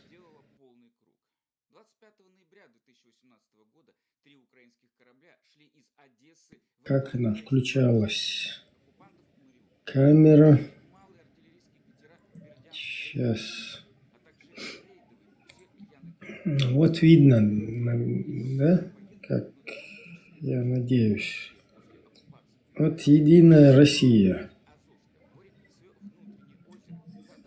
Блин, здесь формат не совсем нормальный. Ну вот этот чувак, он чуть не стал здесь президентом, да? Сразу после выборов побежал туда и под Единой Россией сфоткался, отметился там. Теперь смотри, сейчас я включу.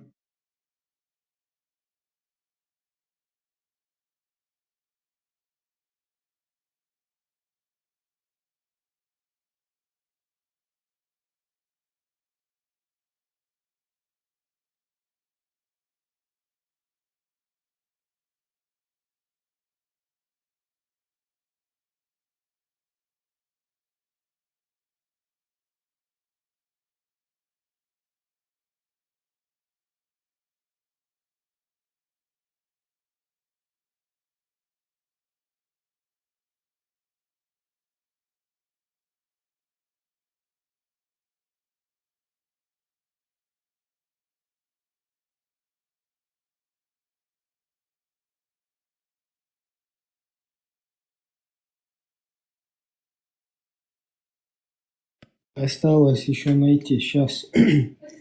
Вот. Die WHO. Ich fürchte mich nicht vor Corona. Corona ist nicht gefährlich. Ist der Koran gefährlicher, meine Lieben? Ist Corona. Вот это вот предвыборная его кампания, да, он своим избирателям говорит, что корона не опасная, корона ist nicht gefährlich, короче, Коран ist gefährlich, вот Коран опасен. Он говорит, вот этот друг Единой России, который там туда-сюда шастает, а нам здесь рассказывают, что с Запада идет антиисламская, антимусульманская движуха,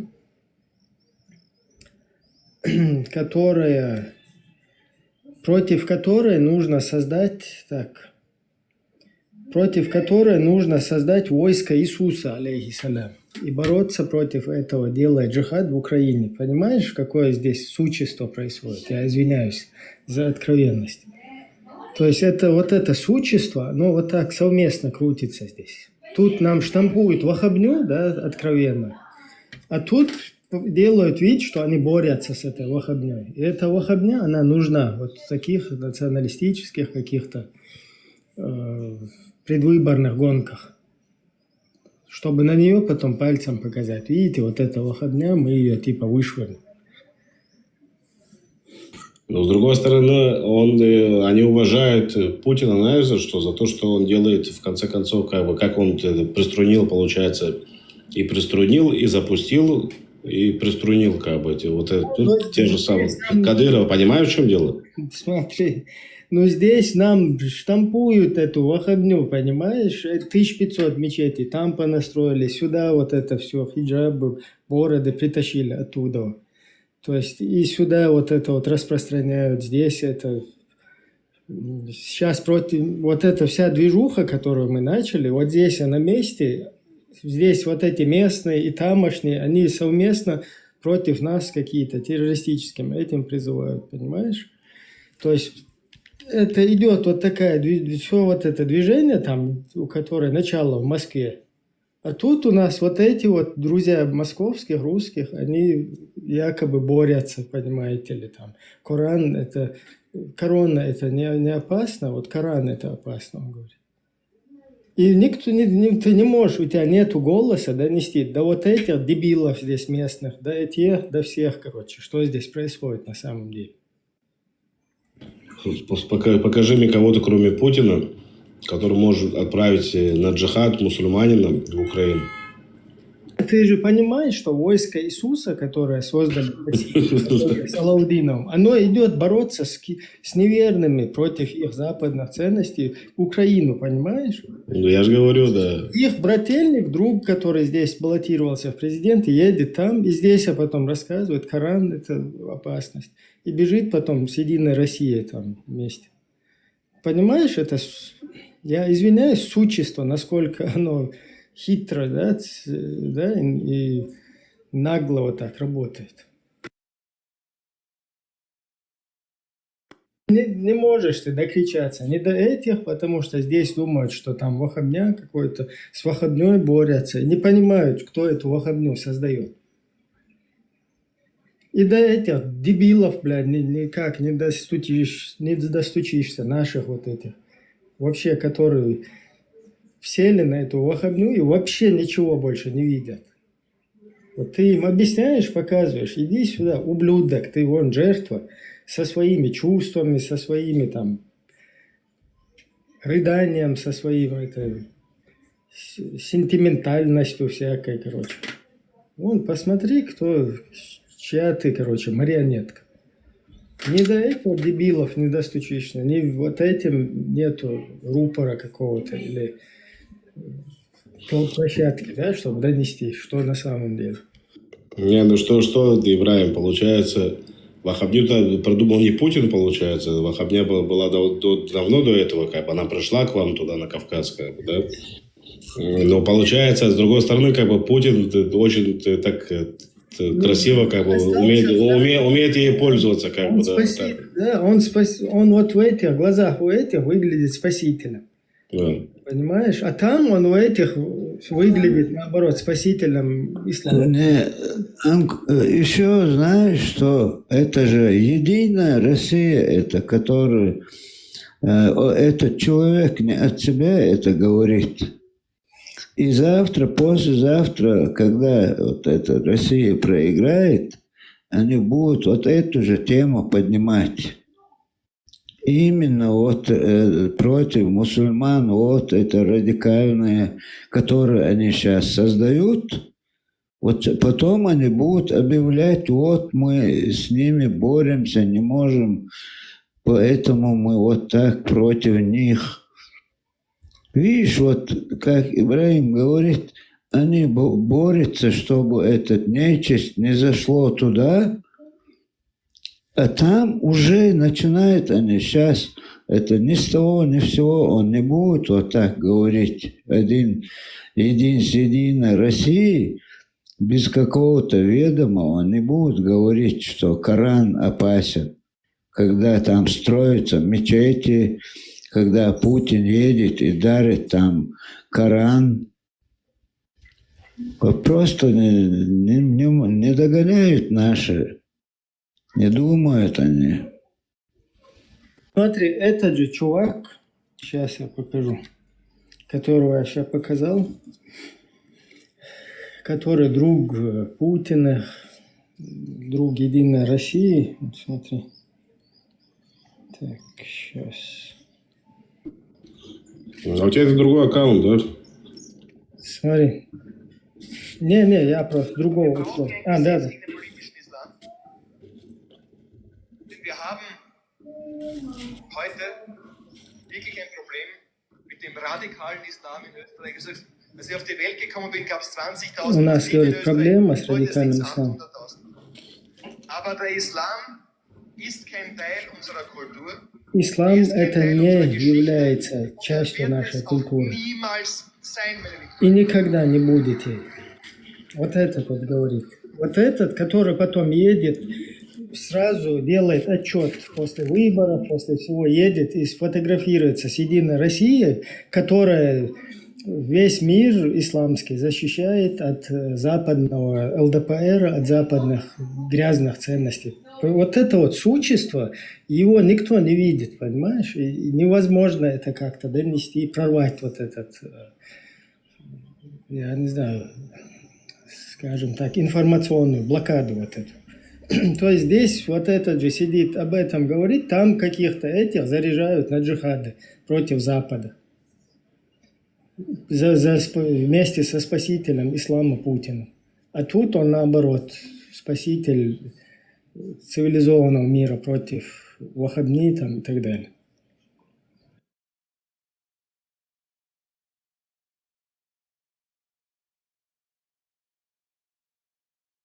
Вот такая вот, короче, тематика здесь. Ну, а выход из положения? Ну, сложно. Никто будулачеству не поможет, пока оно не разреет, не проснется, не начнет там общество само не поймет. Тут, по-моему, нужны уровни как бы формата, как бы штук 10, там, которые будут постоянно пилить что-нибудь. Дело не в этом. Сейчас осенью у них снова это выборы Единой России. Как эти выборы пройдут, уже границы закрывают, они уже, видишь, здесь нам мешает Коран туда-сюда. И, естественно, наших в первую очередь будут туда выдворять, чтобы отправлять туда Украину, понимаешь? У нас же нету, у марокканцев, алжирянцев, у них есть нормально, они могут куда угодно поехать, их никуда не отправят. А вот с россияне, которые с российскими паспортами, вот их будут уже выдворять.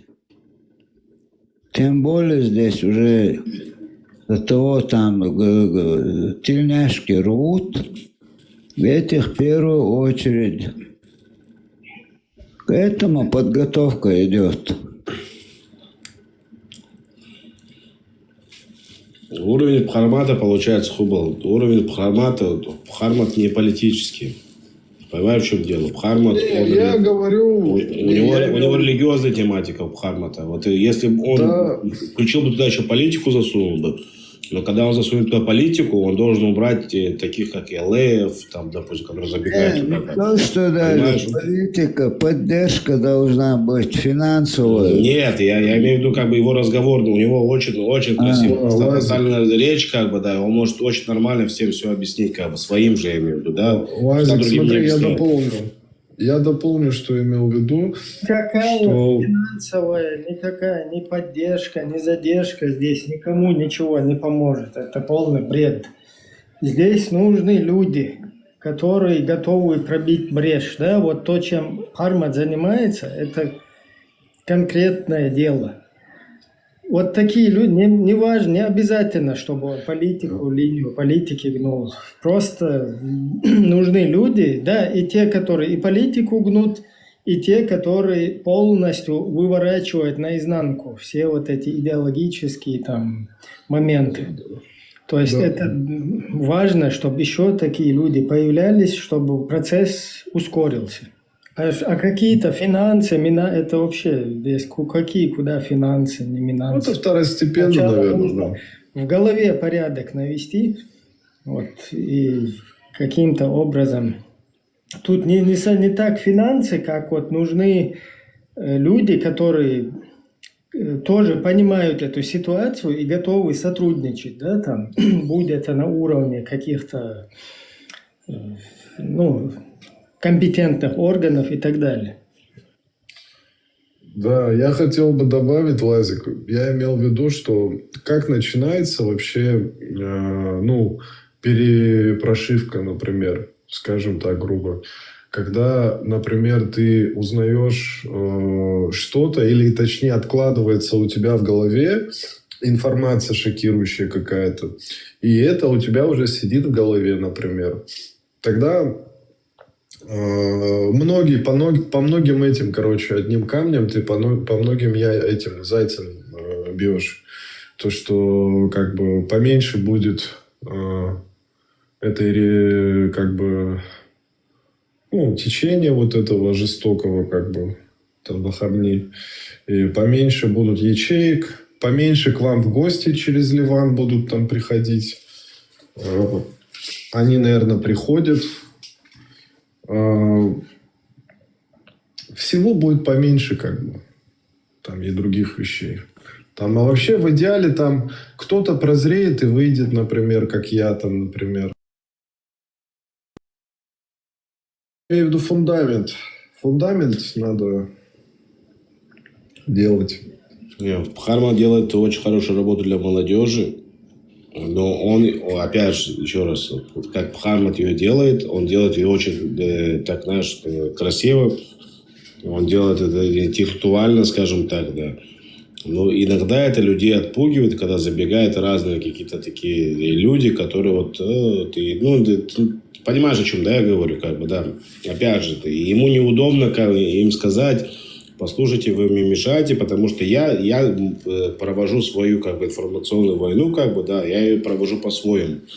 А вот и без этих всех осел, и пошел, и все такое, понимаешь?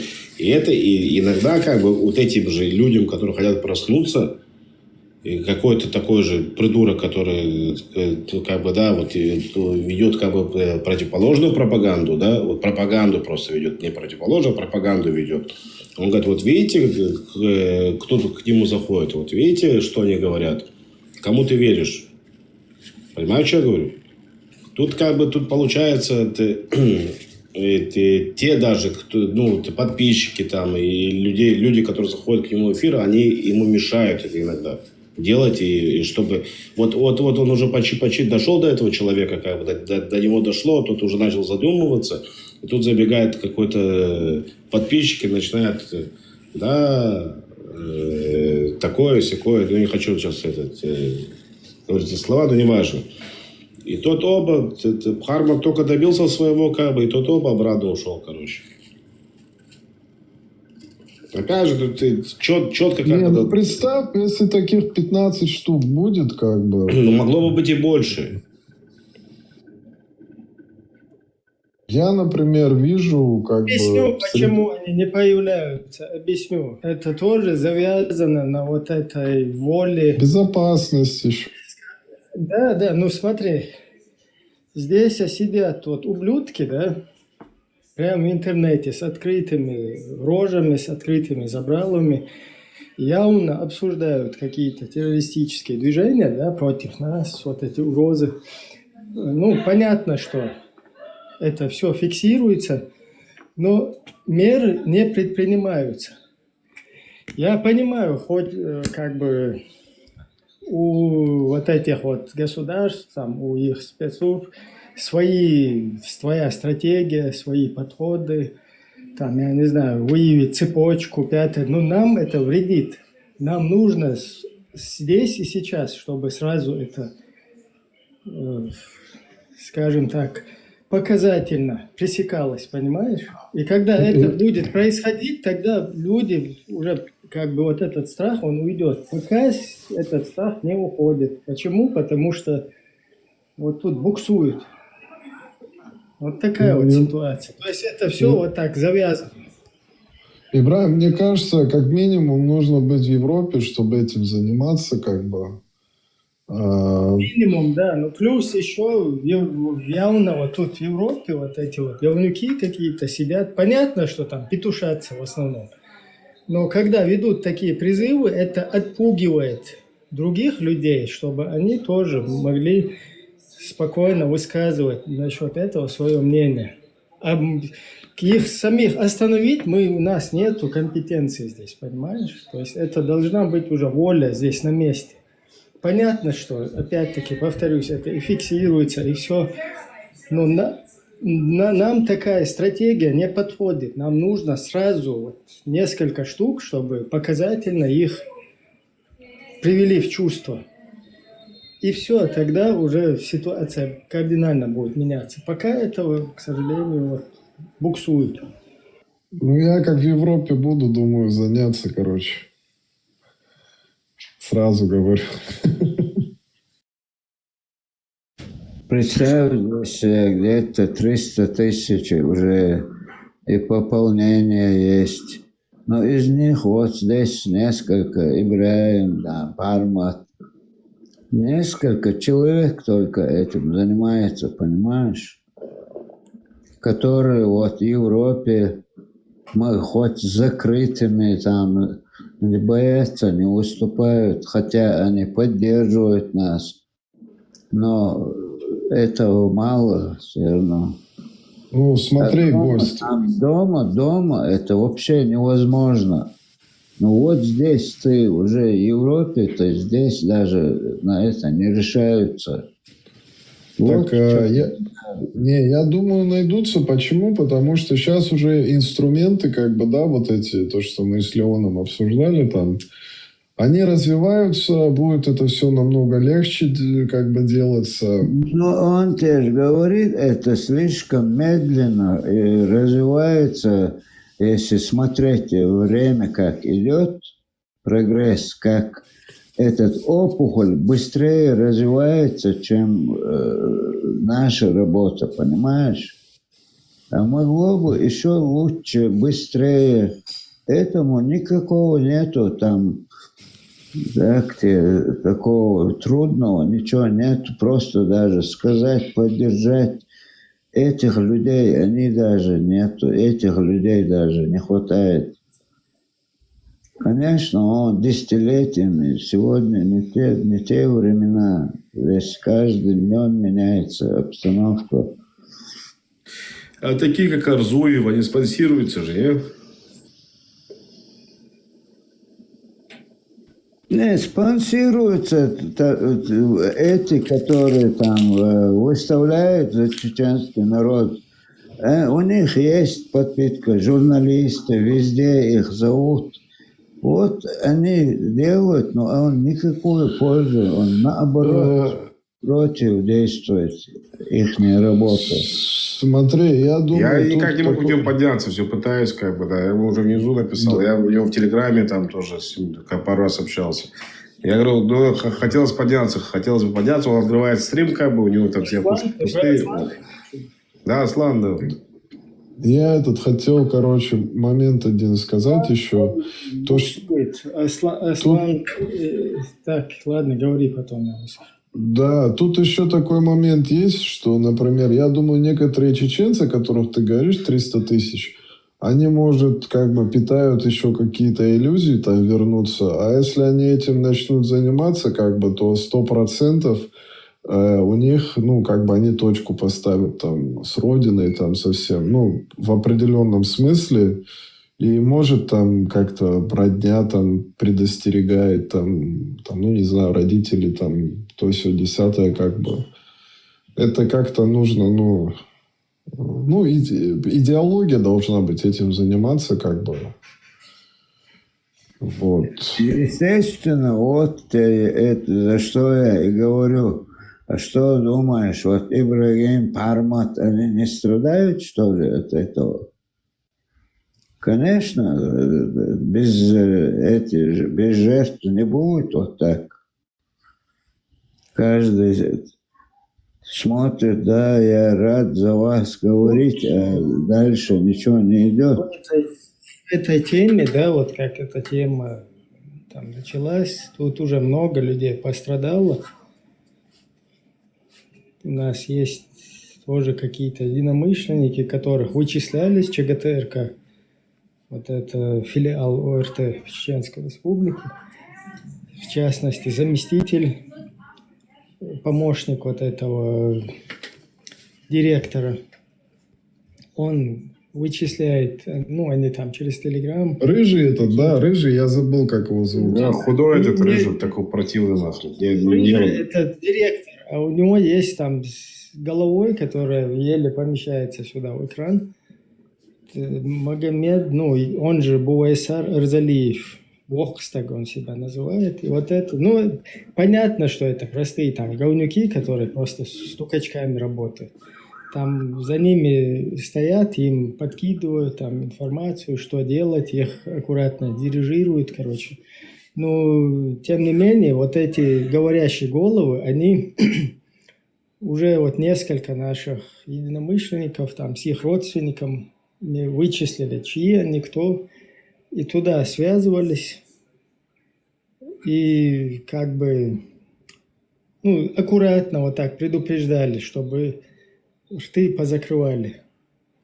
И вот много таких случаев. То есть у нас обратного эффекта мы не можем, да, не защитить, ни каким-то образом помочь своим единомышленникам, да, вот в случае какой-то проблемы там, хотя бы здесь по Европе как-то предотвратить конкретно вот эти террористические призывы, да, и получается так, что мы слабы, да, в этой все, там у них целая система, аппарат этот работает, ЧГТРК, там дома они привлекают к ответственности, а тут у нас идет такое игра в поддавки, попустительство на местном вот этом уровне.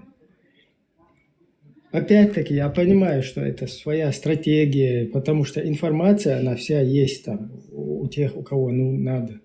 Но вот эта вялость какая-то, она может полезна, да, для перспективы, там, я не знаю, для общей картины какой-то, которую в итоге, скажем так, ну, накроют, да. Ну, вот здесь и сейчас это нам вредит, и оно получается, что мы не можем никак развить вот эту тему. Вот опять к этому мы приходим. Уже много людей построен, Виндетта, короче, там с семьей тоже проблема. Еще есть какие-то моменты, да, когда там вот к жене Виндетти, например, с Чеченской Республики связывались вот эти говнюки там подружки. Ей, короче, предлагали там отравить там и такое, да. Ну, понятно, что та как бы не согласилась, но такие темы тоже здесь есть. И вот, жесть. Вот такая вот ситуация. Такие крысиные действия, да. Ну да, и такой семейный разлад, да, там потом происходит, потому что это небезопасно, например, жена не хочет рисковать, да, там получается так, что там от этого, ну, уже пострадали люди, скажем так. Ну, мы вот как бы пока на соплях, скажем так, у нас эта тема. Почему? Потому что это могло бы в разы быстрее ускориться, но для этого должна быть,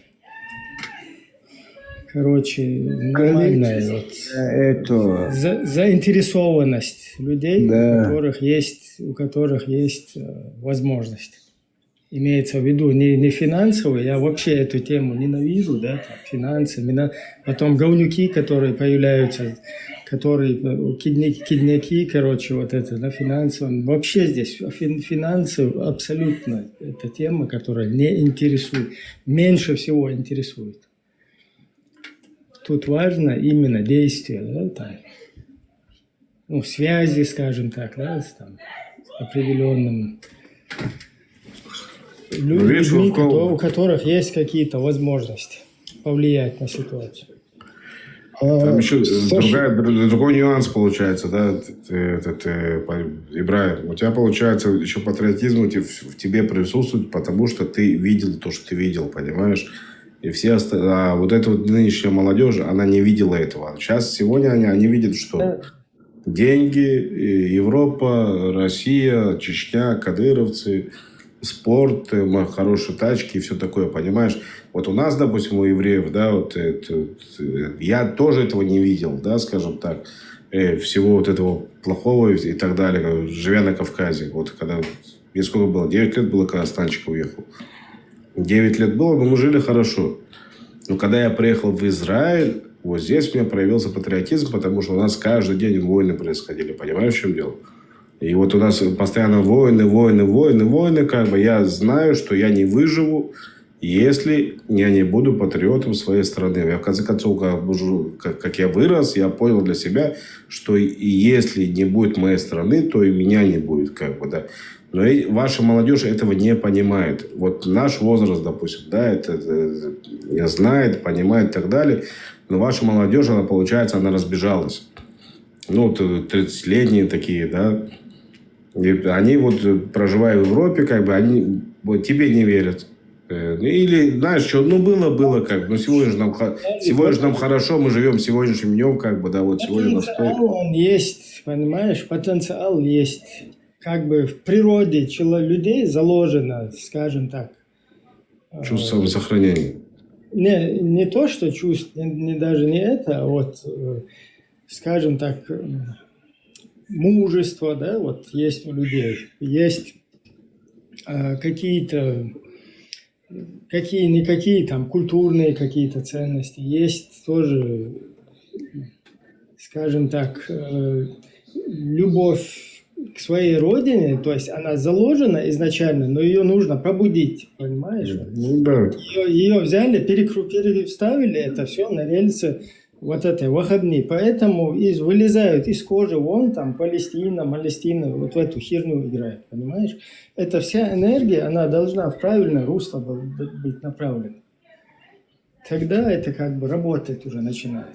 А тут у нас, блин, я не знаю, каких-то сусликов из общества делают. То есть про свою тему он мужик с 3-метровой бородой, да, с вот такими мышцами, там, скажем, атрибутами. Он себя ведет как суслик, понимаешь? Когда ты его тему начинаешь политическую говорить, вроде никогда ни пытки не проходил, да, никакие там конкретно там по башке не получал, где-то здесь в Европе вырос, короче, да, и вот у него уже из него суслика делают.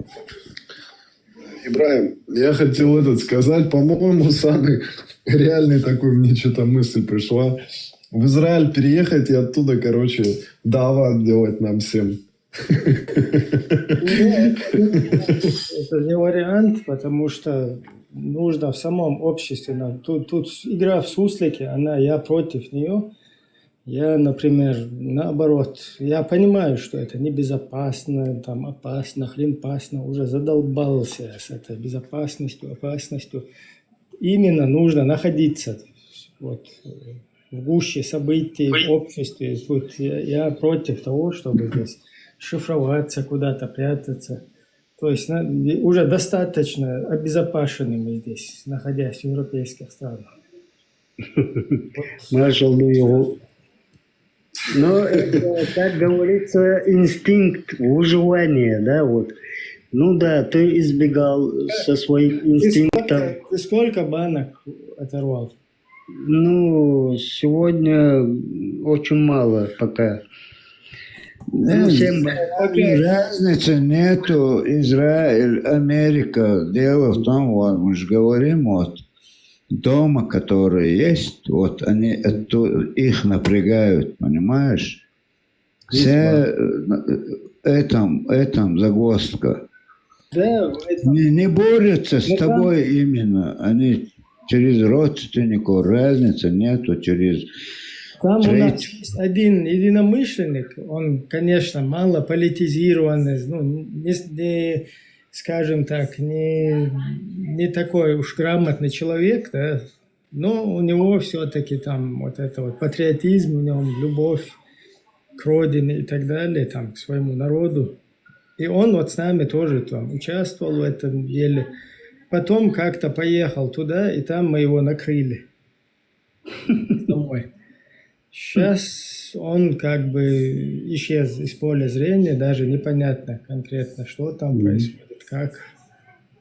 Не, а патриотизм Бога. Такая ситуация. Если что. И потом есть несколько случаев. Это он, кому интересно, может пройтись к этому Вокстаг, ЧГТРК, туда на канал. Так они звонят родственникам нескольких человек и аккуратно... Я об этом и говорил, что они... Вот оно. Чтобы все заткнулись. إبراهيم وآخر هون هو اللي برا تغزرون يوالي شوية. Цаха, короче, он где-то там, потом сейчас его слышно, вот такая ситуация. Там у него конкретно, они у него и бабки, короче, выбили там, ну, короче, вот так вот. И близких куда-то в Украину закинули. Вот я вот про это и говорю, то, что если, как с Вендеттой, например, получается, то ну, вот, там жене там что-то пишут, там, я не знаю, то нужно какую-то опорную точку там нормальную выбирать. Да, видишь, там у жены тоже родственники дома, на них. Это, знаешь, у нас как это сложно, потому что вот, чтобы с родственниками жены, это как бы очень у нас тема, короче, вот этих родственников по материнской линии или родственников жены, то есть это очень щепетильный вопрос, да, и когда на них начинают там давление, вот это дело, это, конечно, Вендетта их там послал в одно место, это тоже огромный как бы патриотизм, я бы сказал, да, там. Но тем не менее, я представляю, как ему там неприятно, да, вот эта тема, потому что они через этих там потом на него пытаются давить, потом те вот это чеченское слово. Они же и дальних родственников не оставляют, понимаете, если именно там его брат, отец или жены брат, отец. Нет, на этом это не останавливается. Они дальше идут. Вот это проблема. Пусть каждый молодой парнишка, чеченец берет пример, я не говорю риторику по поводу ислама и так далее, а по поводу мужества и того, как он это делает, после того, что сейчас услышал, и как он продолжает говорить, и пускай каждый ногче берет из молодежи, да, я имею в виду, и берет пример с Вендетты. Я не знаю, сколько Вендетте лет, но тут надо очень много мужества. И опять же, это не просто критика, это самоубийство, то, что эти люди делают. в данном случае. Подрусская система – это именно русская тактика, так делать. Вот Человек, который брать заложник. как патриот, так у кого... Как патриот, он идет на это осознанно, как бы, и то, что он делает в той ситуации, в которой он находится, как бы, да, в которой вообще находятся все чеченцы сегодня. И если так разговаривают, они находятся в той ситуации, что это просто, молодцы, как бы, да, скажем так. У этих людей уже чеченского нету, у чеченцев нету такого. Если они вражду ведут, они ведут против одного тебя. А это чисто русская система, которая испокон веков идет. Они и во время войны даже целые там деревни вот так... В лес, типа, привести своих там, которые ушли туда с оружием, их вперед там выводили, короче, и в лес гнали, как бы, чтобы те не в ответ как бы не сопротивлялись. Ну, это тактика такая. Потом тактика аманатства, которая называется аманатом, да, это еще во время так называемой Кавказской там, вот этой войны. Еще 18-19 век там это применяли. Так, у тебя микрофон постоянно шумит, я тебя пока спустил, потому что ты мешаешь. Короче, вот это аманатство, это захват как бы близких, террор. То есть захватывать близких родственников, и оно не сейчас придумано, это там давным-давно уже применяется. Даже в этой войне они живой щит создавали, чтобы выйти. Именно они вот так с деревни, с села брали. Это в политическую тему просто уходим. Я просто вот что хочу сказать. Вот эта ситуация, эти люди, они системно оттуда связываются здесь на местах со своими вот этими либо наработанными оболваненными, да, там, либо с агентурой, которую сюда закинули, сексотов вот этих. И, короче, открытую там сидят, вот эти темы развивают. У нас, к сожалению, нету, скажем так, таких механизмов, чтобы это каким-то образом, скажем так, сразу, да, вот как бы нам хотелось вот так это пресекать. Это не... Тут вообще, вот я как вижу эту ситуацию, да, здесь штук 10 есть основных говнюков, 10-15. От которых, если бы в Афганистан, я понимаю, что туда нельзя их, потому что там такая тема, что они будут педалировать на то, что их там без вести потеряют, короче, будут обращаться во всякие там международные инстанции и так далее, что их там на бутылки будут сажать и так далее. Вот поэтому, чтобы это все избежать, этих людей просто в Афганистан шариатский аккуратно туда переправить, да, и все. Весь вот этот ИГИЛ, он закончился бы здесь, в Европе.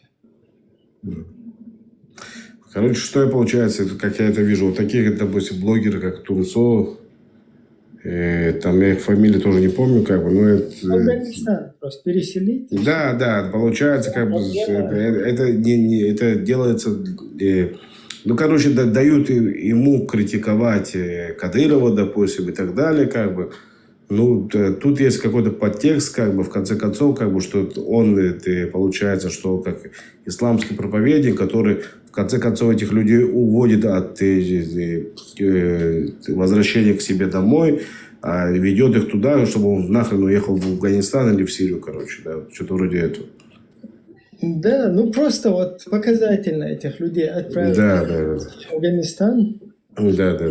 15. И все, полностью. ИГИЛ его как будто бы никогда не было. Вот такое здесь будет. Да, там какие-то последствия, иногда вообще незначительные. Это все уйдет куда-то под корягу, в подполье.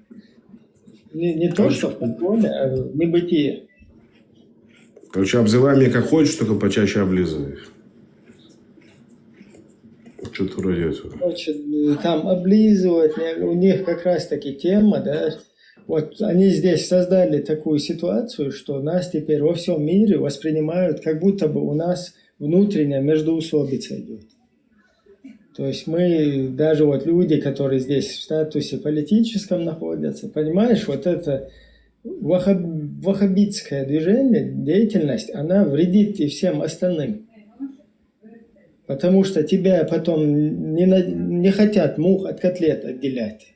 И получается так, что все идут в пакете, комплектом, да?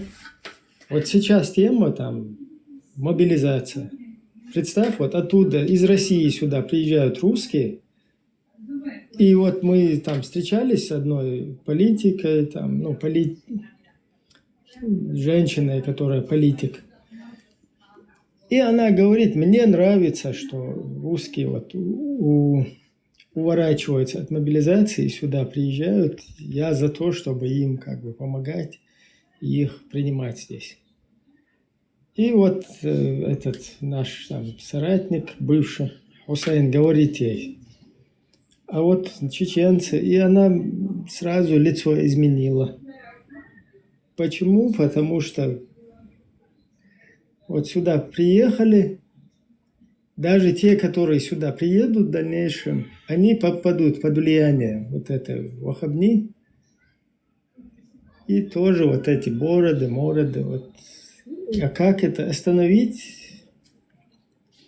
Это как бы никто не хочет в этом ковыряться, копошиться.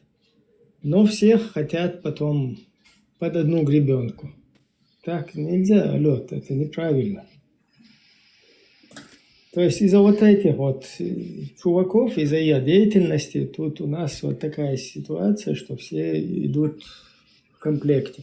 Ибрагим, я думаю, как бы не все так плохо. Вот эти западные как бы блогеры будут все больше и больше появляться. Их, кстати, очень много каналов. Они на все языки скоро будут, как бы там новые технологии выходят, как бы автоматом будет озвучка и все остальное, как бы. Может, само это как-то рассосется со временем, я не знаю. Легче рассасываться, хубал. Да, брат. Само еще могло бы что-то рассосаться каким-то образом, если бы это перестали бы подпитывать. То есть, если бы вот там, в Европе вот эту тему как бы обрубить все концы, оно бы, конечно, рассосалось бы тоже. Но оно постоянно подпитывается. То есть это постоянно, эта тема, видишь, здесь вот мечети какие-то скидываются, люди строят, туда собирают людей. Вот сейчас во Франции говнюк один, Басхан там какой-то. Как раз у них там тема была, разборки насчет мечети. У него там у себя дома, в его родовом селе, дом он себе построил.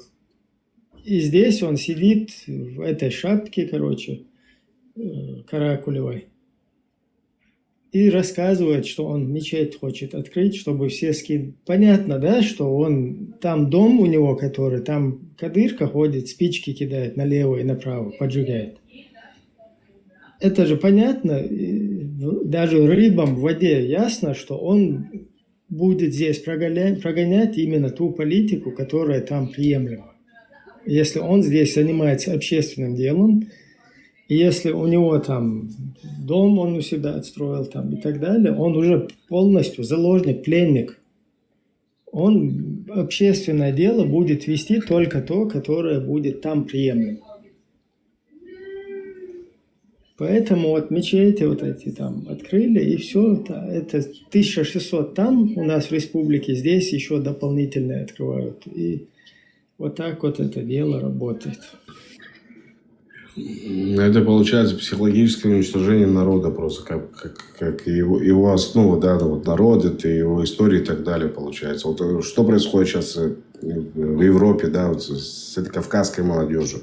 Не будем сейчас брать чеченцев, но будем брать, возьмем дагестанцев, неважно, в общем кавказская молодежь. Тебе потихонечку берут, тебе не расскажут, что тебе в трусах нельзя бегать, допустим, когда ты спортом занимаешься. Тебе не рассказывают то, тебе не рассказывают это. Ты потихонечку, тебе идет какая-то романтизация, какая-то романтика, да, в той или иной идеологии, как бы, да. И ты идешь дальше, идешь потихоньку, но тебя ведут к тому, что ты в конце оденешь на себя платье, получается, как бы, да. И вот будешь вот таким человеком, который забудет свои, даже не забудет, будет помнить, но будет говорить, что твои предки кафиры. Но тебя к этому ведут, как бы, да. А ведет тот человек, который, он вообще это просто как бы не верит во все это. Понимаешь, что делать? Мне, знаете, что интересно? Что как вообще Закаева семью там не трогают? За столько лет там или трогали их? Закаева семья, по-моему, у него этот есть же... Хутум-то был какой-то есть там. Закаев, по-моему, семья там не проживает.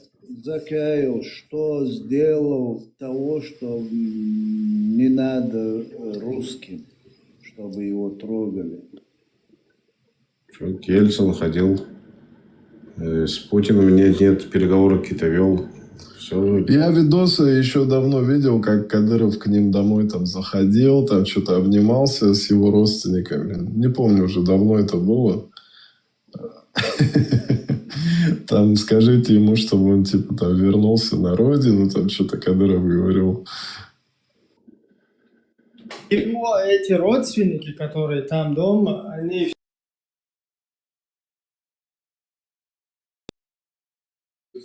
в оппозиции нашему государству. То есть они прорусскую такую политику всегда гнули. Это только он из их там семьи, я не знаю, может еще кто-то, но в основном вот эти, которых показывали, это всегда прорусские, наверное, были. Вот смотри, то, что Закаев делает вот в Европе, Англии, что он делал за все это время, что не нравится или что опасно для России насчет Чечни? Что он сделал, например? Он собрал возле себя всех исламистов, всех предателей, агентов.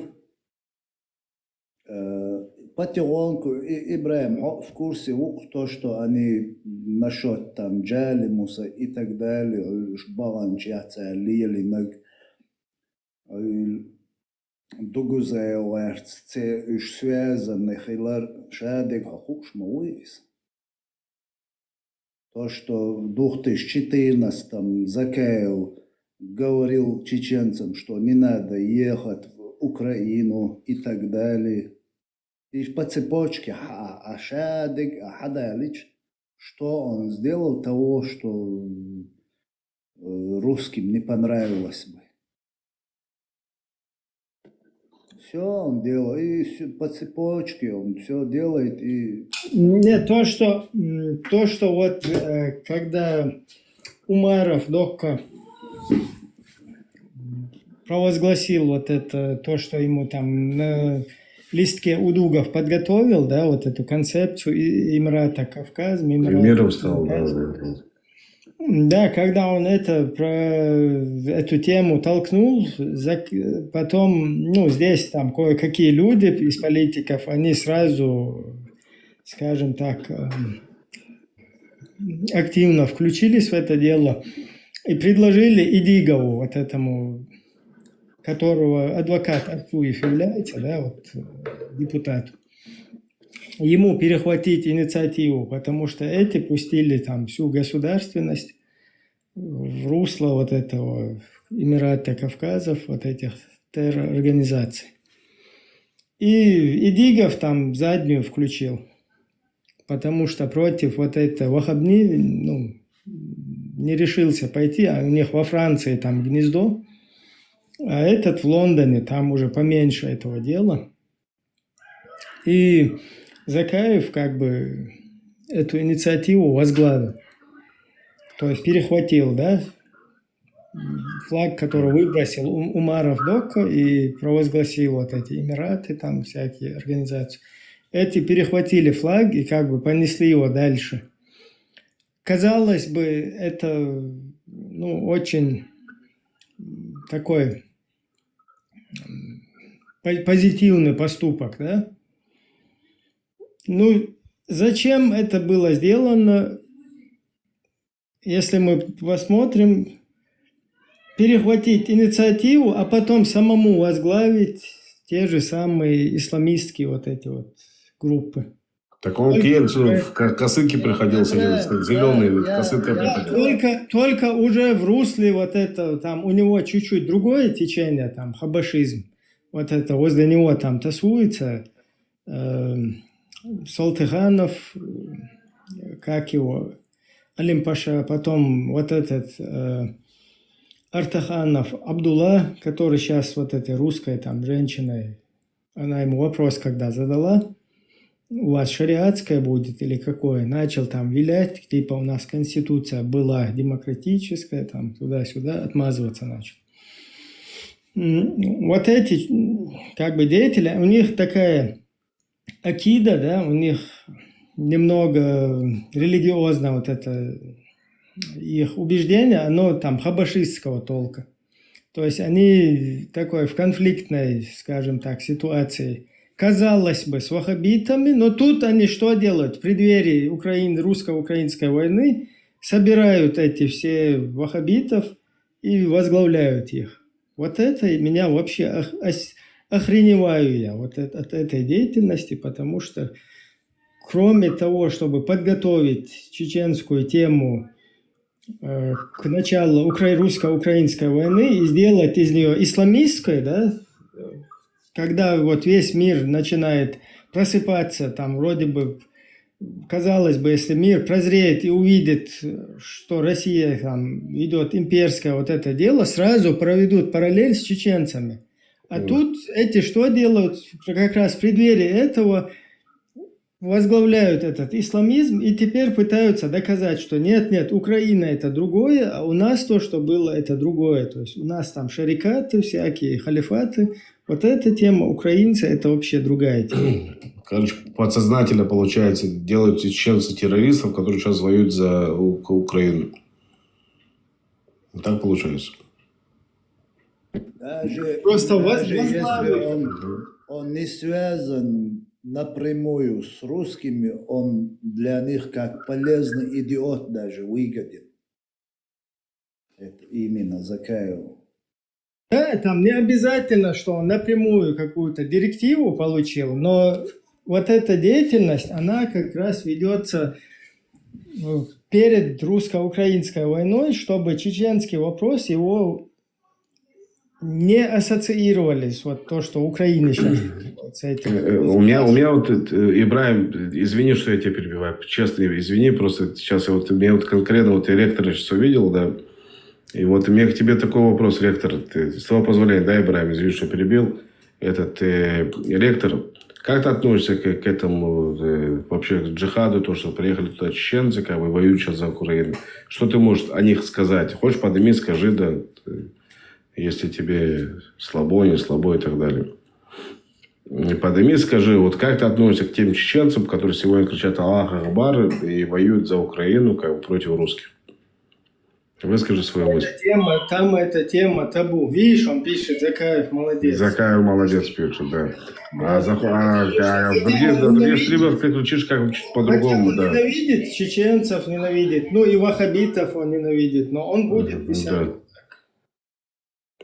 Какой-то ты такой интересный певец. Ну, короче, ты певец, да. Все, вот пой себе там, не знаю, в кабгах, наверное, танцуй, пой там, что ты там делаешь, развлекай публику. Нет, такой оказался антисемит, я скажу, Ибраим, что пипец вообще. Да я его сдалека знаю. Просто я понимаю, тут его просто мы пытались лечить как Мартина. и не получилось, да? Нормально общаться, нормально там. Не знаю, этот пациент, он тоже, короче, не поддается лечению.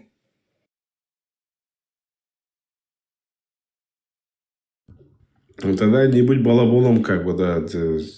Держи куда, или не разговаривай, ну или разговаривай, и будь балаболом, как бы, да. У тебя, в принципе, две опции.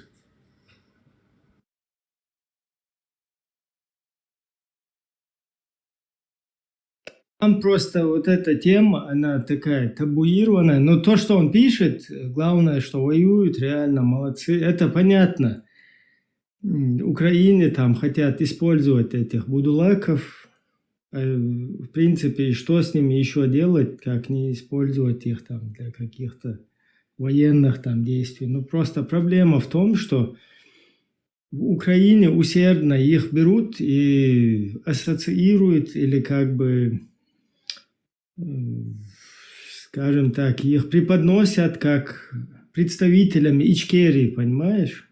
Люди, которые полностью ненавидят эту Ичкерию, сделали все, да, ну, понятно, что этот там молодой там по возрасту, вот эти аджиевы, которые там, они при Ичкерии там не были никем, но они продолжение вот этого ваххабизма, которое борется полностью с Ичкерией, понимаешь?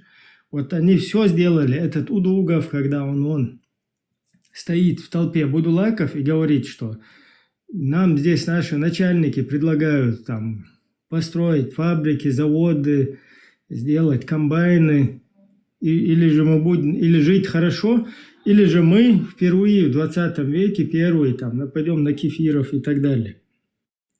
Осуждаю там, не буду озвучивать до конца. И так уже один ак гасанули. Короче, вот эти вот деятели, да, их завели куда-то в музей там. Представь, украинцы построили музей Джохару Дудаеву, эти заходят туда в музей и смотрят, и там один спрашивает, и что мы здесь делаем? И один говорит, в музей пришли, и смеются, короче. Понимаешь, для них это, вот этот Джохар, он вообще никто. Хотя это сейчас лазит, там сладкая парочка, вот этот Нохчи там с этим активизировались, там Джохар, не Джохар. Кстати, вот этот казак туда это все дерьмо кидает. То есть вот эти будулаки, они Джохара вообще ни в одно место не ставили, никуда вообще. Это не их тема, потому что.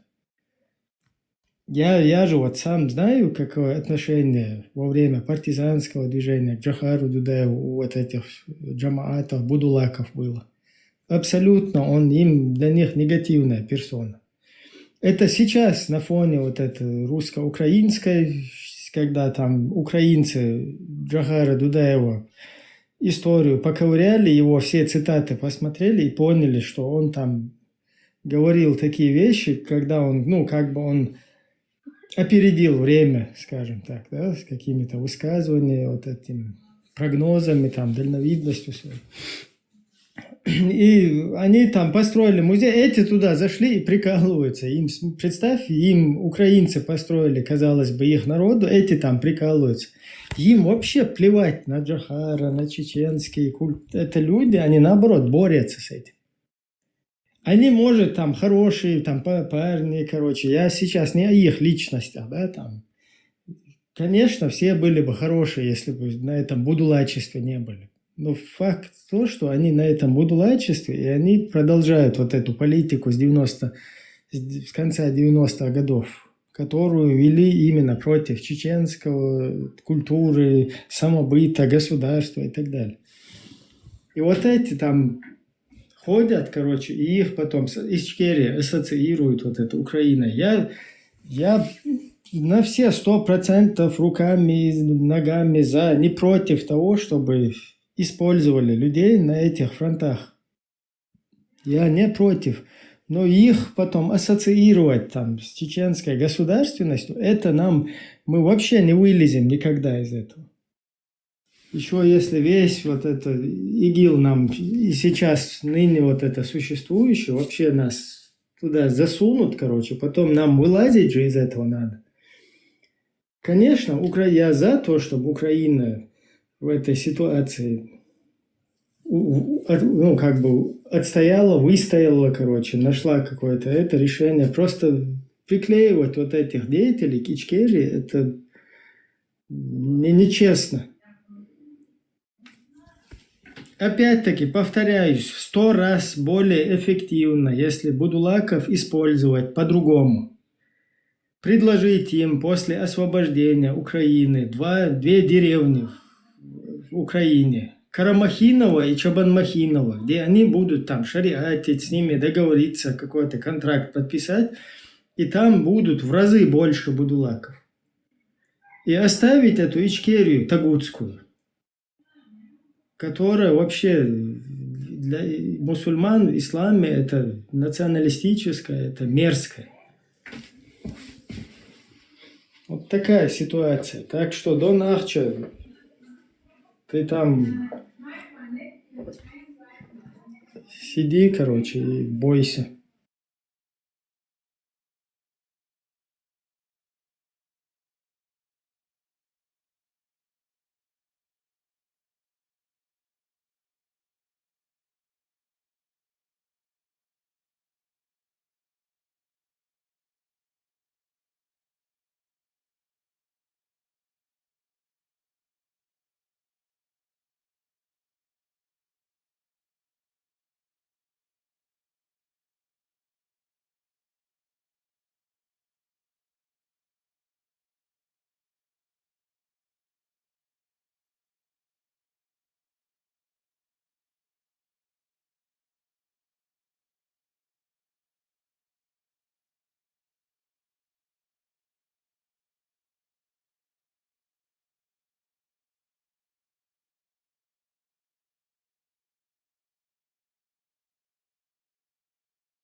Сегодня один на мою площадку там зашел.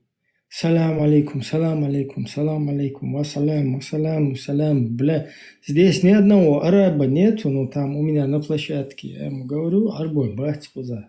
Ночью был. Салам, вассалам. Кануял сагу там за 50 лет. Сохуза Украина, он бешу, я типа Украины здесь на войне, туда-сюда. И Битукаев, вали Асламбек, очень вошу бахша. Опаля бас. И вие муир. В курсе уё, короче. Отравить твин, короче, что я потом пытаюсь объяснить там потом спектакль, вот эту сцену с их убийством, типа, что их там окружили, сделали сцену, потому что там четко видно, что эти трупы, они из морга. Уже давным-давно там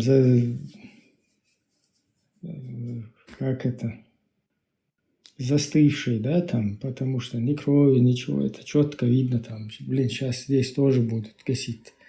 Не буду как есть это все рассказывать, но Юрбах, то есть этот отвечает, я не хочу об этом говорить, я не хочу. Да, ты в Украине на войне боевик, короче, маджахет, я не хочу об этом. Тогда кто об этом будет говорить? Потом его дальше действовали, вообще хаца, потом он не знает потом точно информацию, потом он из брата стал двоюродным братом ему и куда-то вообще отполз.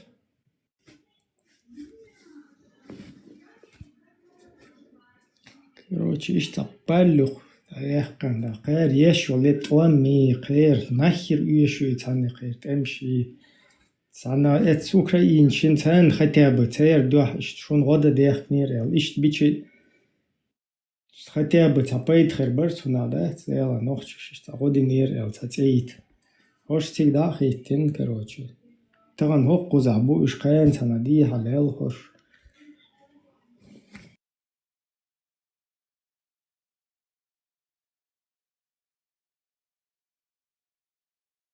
Очень и подробно, и Хаиц Эльч. Сам сначала залепил там, типа, я брат Шавошу, короче, очень Асламбек. потом уже двоюродным братом стал, потом он об этом говорить не хочет. Фу, Украина, вот эмлой, я не пойму.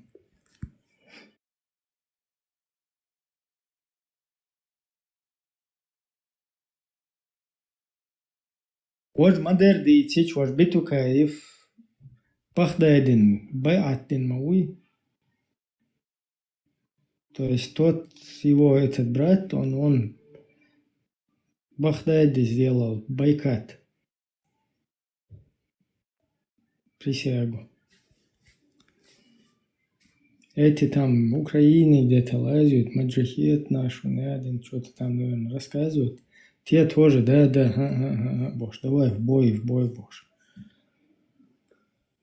И что, я шайна бас, ни себе, ни людям, никому, вообще пал сунам, отрицательный, селекция. Какая вообще хулиелло, мичар бэйла, пассажир, шайн худия зацага, там мичаешь, буцага,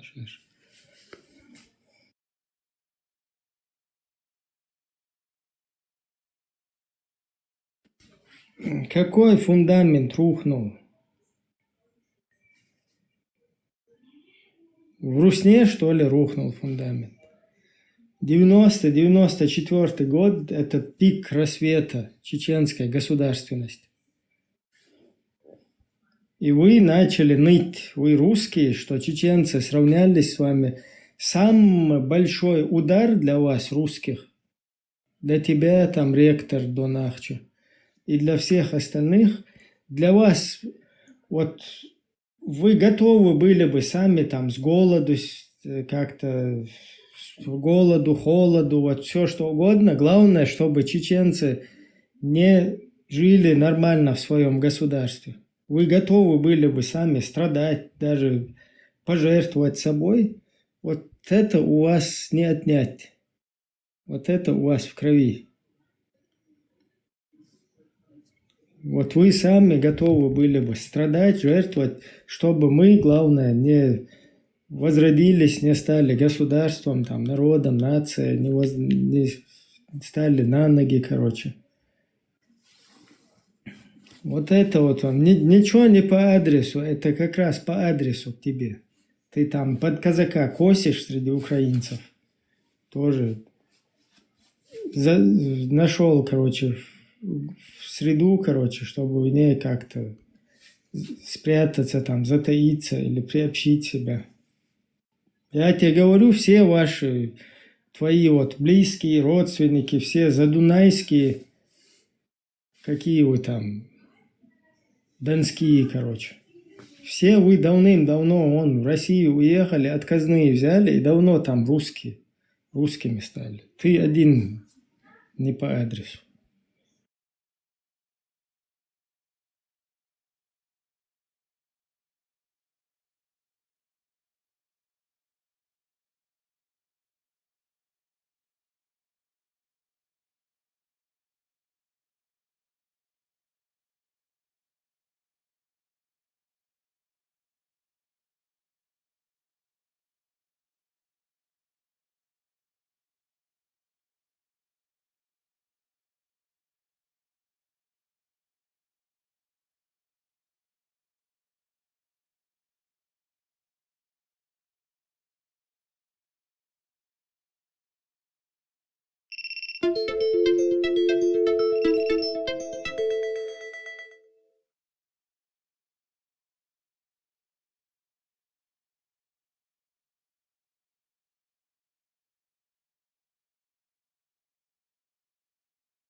Интересно, Ибраим, Дон Ахчи знает этого Казбека, фамилию его, не помню, коллегу Джамбулата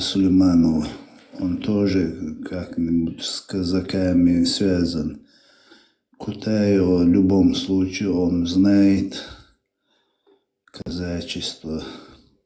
Возглавлял Кутаев тоже, по-моему.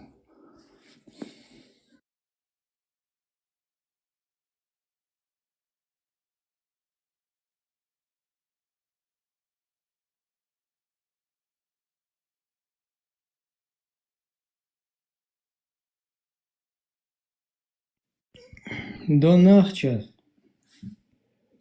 ты... Что ты там пишешь? Вы сами все дезертиры. Дезертиры, мы не дезертиры. Во всяком случае, не все. Вы бы, конечно, хотели бы, чтобы мы там до последнего все погибли. Ну, не фартануло вам. Это кто пишет? Ректор этот? Да, ректор пишет.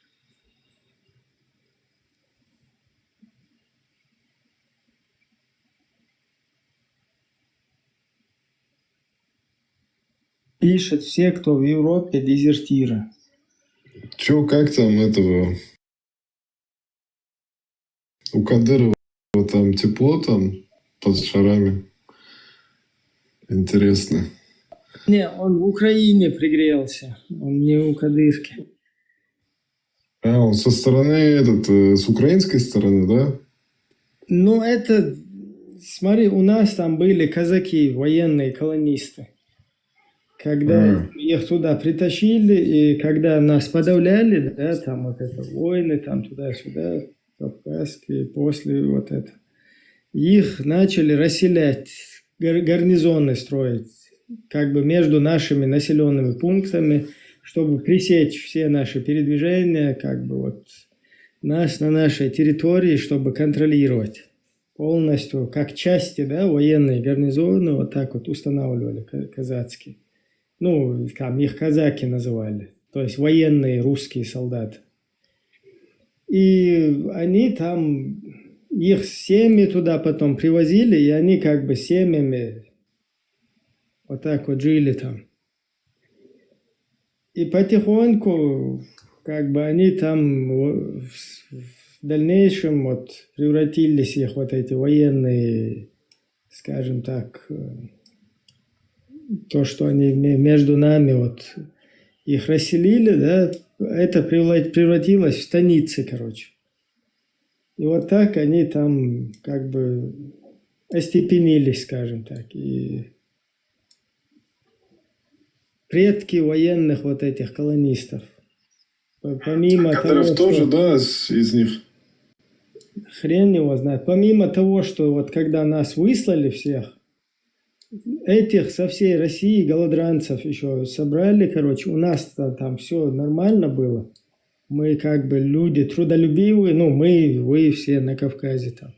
Люди трудолюбивые постоянно заготавливали на зиму, то есть сами выживали, да, там. И, скажем так, вот сейчас вот где мы живем, да, там в странах, какие-то вот какой-то большой город возьми, если его перестать снабжать, да, там, продукция, там, магазины, все, если, то есть эти люди, они начнут, ну, голод для них придет, да, а у нас там люди сами как бы все себе, и огород, там, и скотоводством, там, и хозяйством,